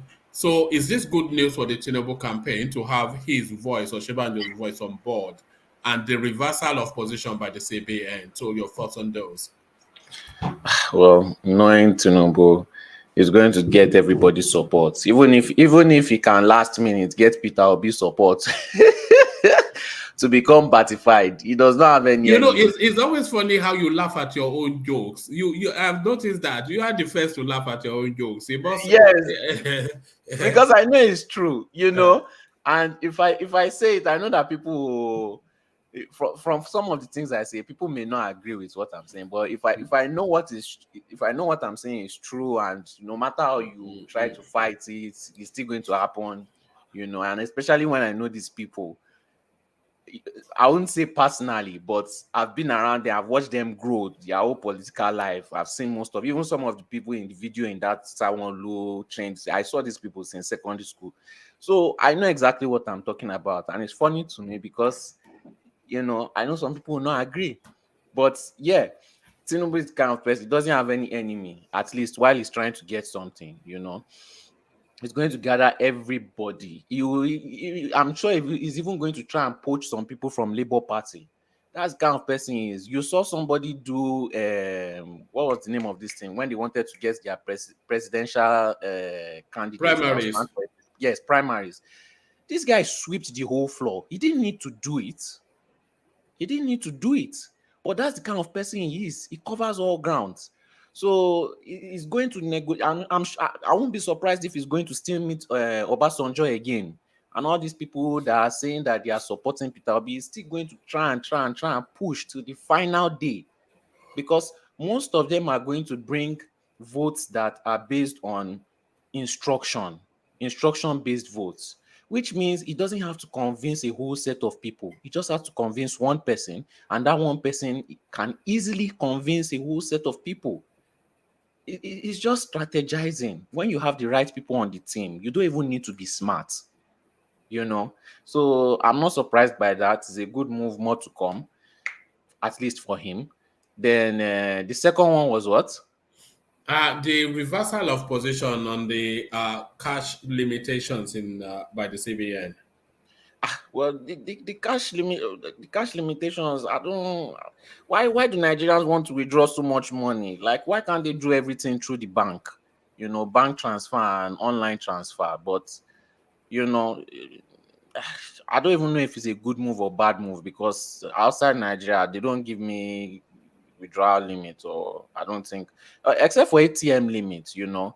But the main thing is that, who is this really going to affect? I don't think it's going to affect anybody doing legitimate business. So I don't see any problem with these limits. If you have any business you want to do, why not do online transfer or bank transfer? Why withdraw cash? You know. So all right. And did anything catch your attention in the news cycle today? Yes, I saw that Buhari wants to take another loan of billions again and he has 3 months left. This is just going to further especially if he's borrowing from all these people that will give low interest rates, and then they will reduce. You know, what is going to happen is that the naira rate is going to, you know, increase again. You know, before Buhari leaves, with this borrowing, if he succeeds in it and all the other borrowings they want to do, it may become $1,500 to $1,500 naira to $1 or 1,200, because they are going to devalue the money with all these loans that they are collecting. You know, they are going to devalue the naira. So more sufferings to come, unfortunately. That's what caught my eye today. All right, brilliant. Thank you. So let's go on from you. Let's go on to War Peace. War Peace. So the same set of questions. War Peace to you. Konnichiwa, everybody. Sorry, the question again about Yes, Yemi Oshibanjo was found felicitating with Tinubu, and both of them made it a point to release it on their social media spaces. So it then shows that the relationship is starting to reform in that space. So we are asking if Yemi Osinbajo is a missing voice in the Tinubu campaign, and if he lends his voice to the Tinubu campaign, how much of an impact would that have? Yeah, it's a good thing that they came together, and Tinubu need all hands on deck. So there's no room for excuse, So if he's leaving Yemi Osinbajo out, he's sabotaging his own campaign by himself. You need the president, all the big guns in APC to be in your campaign front. So it's a very good thing. It's a very good move you make, and I wasn't expecting any different, because any good politician will always make amends to make amends, before he goes into the battle. So that's one thing that he's doing. And Yemi Osinbajo coming this time around, he will boost his campaign more again, because the president is there, the VP is there, the Senate. Okay, you can say Senate president will not be there, but the deputy will be Demo Agege, Baja Miller. So those are big boosts. One man. It's a good thing. All right, and the CBN reversing its position, the limit of 100,000 increased to 500,000 weekly withdrawals. What are you making of that? Yeah, well, that we say that we say it becomes the pressure matter on Mefele, but probably they hide on ground. In business, you don't just bring out all your best. You first of all bring out the rough side. So if the person press more, then you now bring out the best. Probably they already know they will cap it on 5 million. That's where it's going to end, and the normal account will end 500,000. So they'll first of all start with in a very low platform, then take it there. It's negotiation now. But the good part is that what they are doing, people might say is wrong, but it's a very good thing for Nigeria economy. Because the way we withdraw money without control, no trace, we just withdraw to the bank and withdraw 500 million, and it goes like that. You cannot trace that money. It cannot happen like that in abroad. Even Japan that allow big space, allow heavy cash. Even though you can still withdraw like 1 billion yen, fine, but they know where that money is going to. They know who's withdrawing it and what's going to use it for. But in Nigeria, somebody just go to the bank and withdraw 100 billion. It ends there. You don't know where the money is going to. If it's terrorism or whatever, you don't know.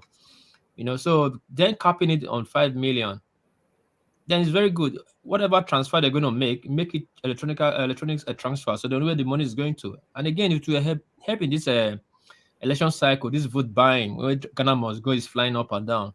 It will reduce it. They'll still buy vote, but it will be on record.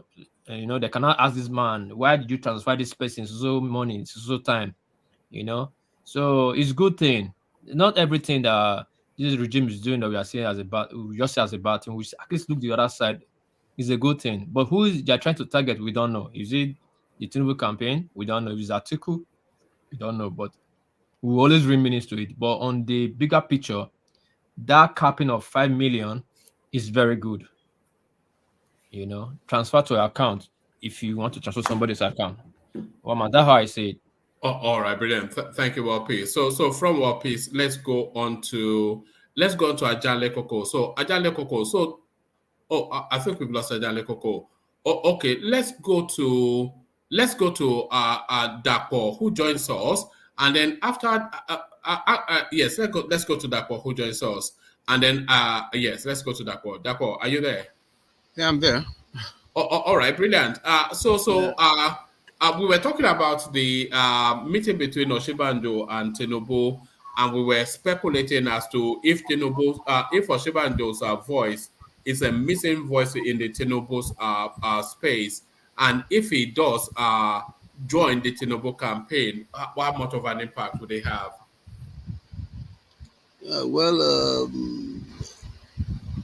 I don't really think they had any issues before. No, they never had. I don't think they had issues. I think it was on the instruction of the president that Osinbajo stayed away from the campaign. In my view, yeah. So I don't think they had any problem before. Okay, and the CBN increasing and if Osinbajo lends his hand to the campaign, I think it would be a big plus for Tinubu. He has one of his boys already supporting the Tinubu camp. This pastor that gave him his own this thing at the polls at the primaries. Is campaigning for the youth section of the APC. So I don't really think there's any issues amongst them. Yeah, woman. Yeah. All right. And the 100,000 that has now been increased to 500,000 weekly allowance. So is this good news? And is this a sign that the CPN is starting to cave in and reverse its new policy positions? Well, I think it's a good move. Maybe 100,000 is too little, maybe, but I think it should just leave it at that. I think the policy generally is a good one, very very good one. I think it will help the naira. I think so. It will help the economy generally, in my view. Yeah. So I think it's a good one. It shouldn't. We should be. It's a good regulatory move. We should be able to control the flow of currency in the economy. Yeah. All right. Thank you. So let's go from you. Let's go to Sorry, Fatah. Sorry. Hold on. I stopped you. Okay. Yeah. Go on. I have a comment on this poll. This okay. Go on. This Peter Obi thing.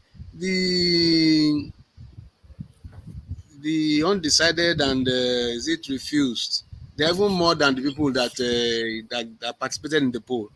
It's about 52% undecided and they refused. When I looked at the polls now, about 52%. So what I just noticed in the poll, in my view, is the obedience. They are the ones that are quick to approach this Obi and all that. That is the most Baptist and articles. Most of them are not that aggressive. Some of them may not even tell you the people they want to vote for. I think I would support Thomas's and Solly's view that Thomas said he doesn't even want to hear about the polls. Then Solly said they are validating. That's what I think is happening. It looks as if they are validating and trying to hold their turf, hold the ones that they have already garnered, so that they don't. To give them something to ginger them up, to keep them going. And probably to even influence other people that people like to support the winning team when it comes to situations like this. So that's what I think. All right, brilliant. All right, brilliant. So gentlemen, I want to seek to start to round off. I'm going to land on Thomas in this instance. Janle Koko not here. I'll kick it off with. Let me kick it off with rational mind. Just because the system is so. So rational mind. But I want to seek to start to round off. So closing remarks. Rational mind. Yeah, woman. Thank you. Is this still making noise? It is still, yes. Oh, all right. Let me just say good night to everybody. Let me not block you people's here. I'm sorry. All right. If you listen back, you will hear it. Definitely, I know. I've listened to some of the previous clips and I see it. Yeah. Well, Woman, thank you so much. Hopefully, I'll join you guys in the next session. Good night, everyone. All right, brilliant. Thank you, Rational Mind. So that's Rational Mind, who has now turned to beware of the spinner, only to then come here and spin like a top. So there he is, a Rational Mind. So thank you, Rational Mind. So from Rational Mind, let's go on to Solly. Solly, you're up next. We're taking closing remarks. Solly, Solly, have you gone to smoke that Amsterdam thing again? Look at this guy. Ikwata. So thank you, Solly. So and by the way, when I said Otilo Mugboni, he does smoke it, so I wasn't just disparaging him. And proudly it's true. Solly, are you there? No, Solly not with us. So thank you, Solly. So let's go on from Solly. Let's go to Fatai. So Fatai, you're up next. So you've not yet had the chance to give us your thoughts on the Oshibando narrative and the 100 to 500,000 naira. So give us your thoughts on that by way of a closing remark, Fatai. Okay, I would like to give a caveat. I don't know if I should give it at the end or start with the Oshibanjo stuff. Okay, let me just start with the house. Like, so Oshibanjo, I think Oshibanjo is just the realization that Tinubu is not going to. If Oshibando makes up with Tinubu, it's just that is a realization that there's no way Tinubu is leaving the ticket because there is already there behind the scene there is the consideration that because of Tinubu's health, at some point it might not be able to go on, and that's even what led to the how tough the challenge was in the primary. But since Chatham House, Tinubu has made it clear he's not. I'm not giving the ticket to anybody. I'm going all the way. You know, even if you remember at the Chatham after the interviews, BBC channel they were asking, "Oh, okay, if you don't go, who could you do you want to give it to?" So no, I'm not giving it to. I'm not campaigning for anybody. I'm campaigning for myself. I think that was people. Some people were still nursing the feeling that maybe Tinubu will just get out and give it to Oshibagi. So if the makeup is like okay, it become clear Tinubu is not handing over, he's going to go all the way to the end. And if Oshibanjo gets in the advantage, I think the advantage the Tinubu campaign will have is from you know if you remember 2019 the debate, the vice presidential debate, Oshibanjo was the weapon to counter Peter Obi in the debate. You know, he likes to speak English. This one also like to speak and talk statistics, and maybe they are planning something along that line to counter Peter Obi's statistics. Oshibanjo will come and speak English for them. Yeah, I think they are making up is personally I think it's just the realization that Tinubu is not there is no way Tinubu is not handing over. He's not leaving the ticket. He's holding on to the ticket to the end. That his health is not going to maybe there's some conclusion that his health is not damaging enough to stop him from going all the way. So if there is a makeup, I think that would be what's behind that. And with regard to the policy, the money policy, if they change, I think I think it means that Emefiele has been able to come to a middle ground with the big boys who are angry, you know. So it's like okay, you got that. Okay, you can have more money per. So I think it gives to the pressure, and is able to find the middle ground to expand that much money you know, I mean, they wanted to arrest him and everything like that. And I think it's just a way to throw them some bones. Like, okay, you can have more than 100,000. You can have, and especially because with what happened with Okupe, it's like I mean you're going to criminalize a lot of people if they can't carry. At least you have to 100,000. There are many people, even apart from politicians, who are doing trade, who are going from Cotonou to here or whatever, or some village somewhere. In a week, 100,000 might not be enough for them to carry to go and buy their stuff. So it's like it would, as a matter of practicality, you might be criminalizing, especially now that we know through Okupe's verdict that definitely it's a crime to have more money.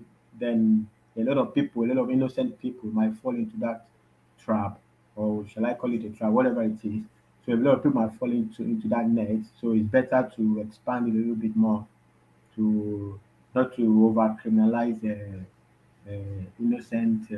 As somebody said, the judge said it's a honest mistake, not to over criminalize honest mistake. You know, I think that's just the reason for that. Then in the news, I think the only thing that come out to the news is the train, the Lagos. I mean, if you notice, the Lagos train is more beautiful. The construction of the, I mean, it's more. It looks to me, I don't know, maybe I might be wrong. I don't see it physically. It looks to me more impressive than even the federal government's train.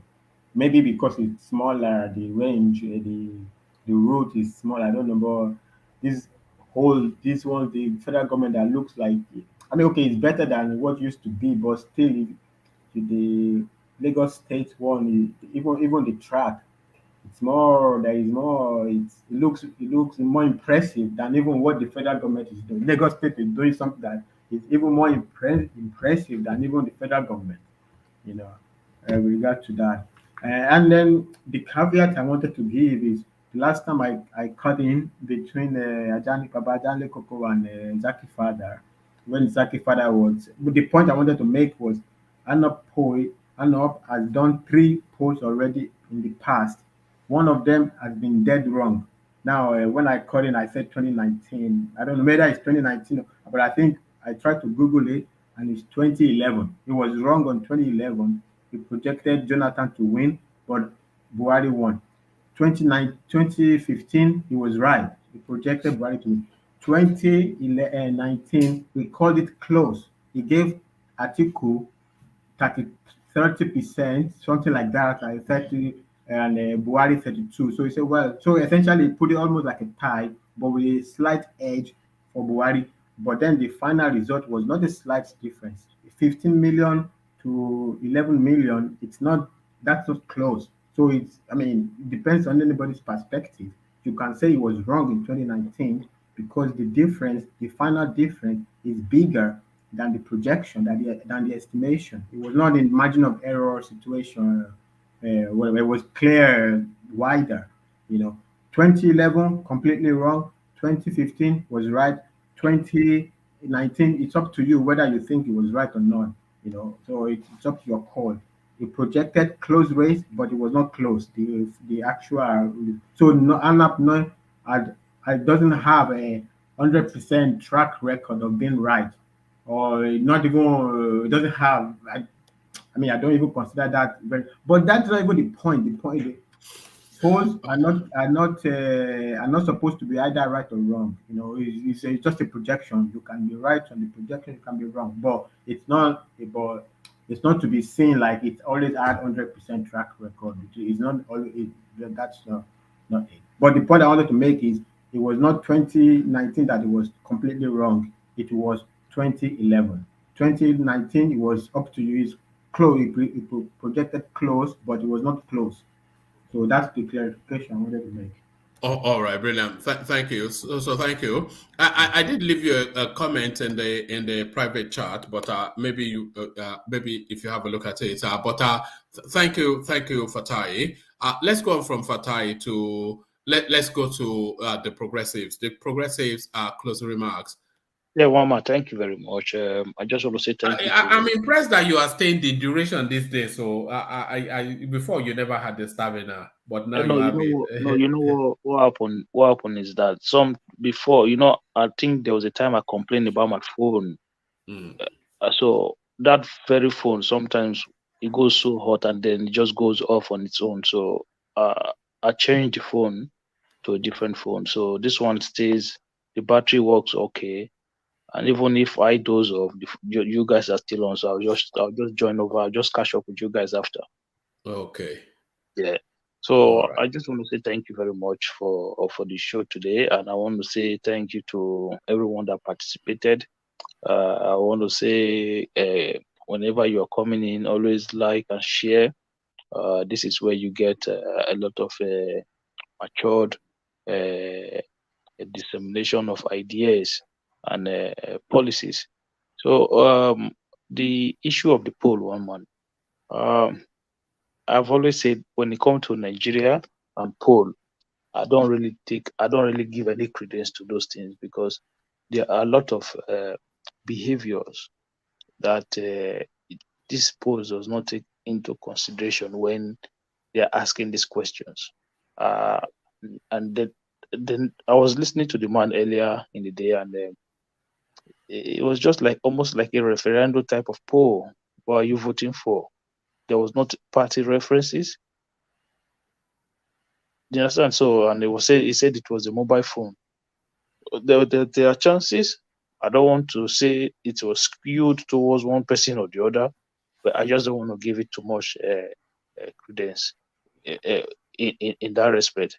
And there's something I really want to touch about is this Doyo Kube issue, right? And anybody out there who is trying to one form or another to say what Doyo Kube did there was nothing wrong with it. I think they were just being economical with the truth. This story have been out there for a very long time. The source of that fund, where that money was coming from, one man. Let us be honest with ourselves. There were soldier men who were fighting in the front line.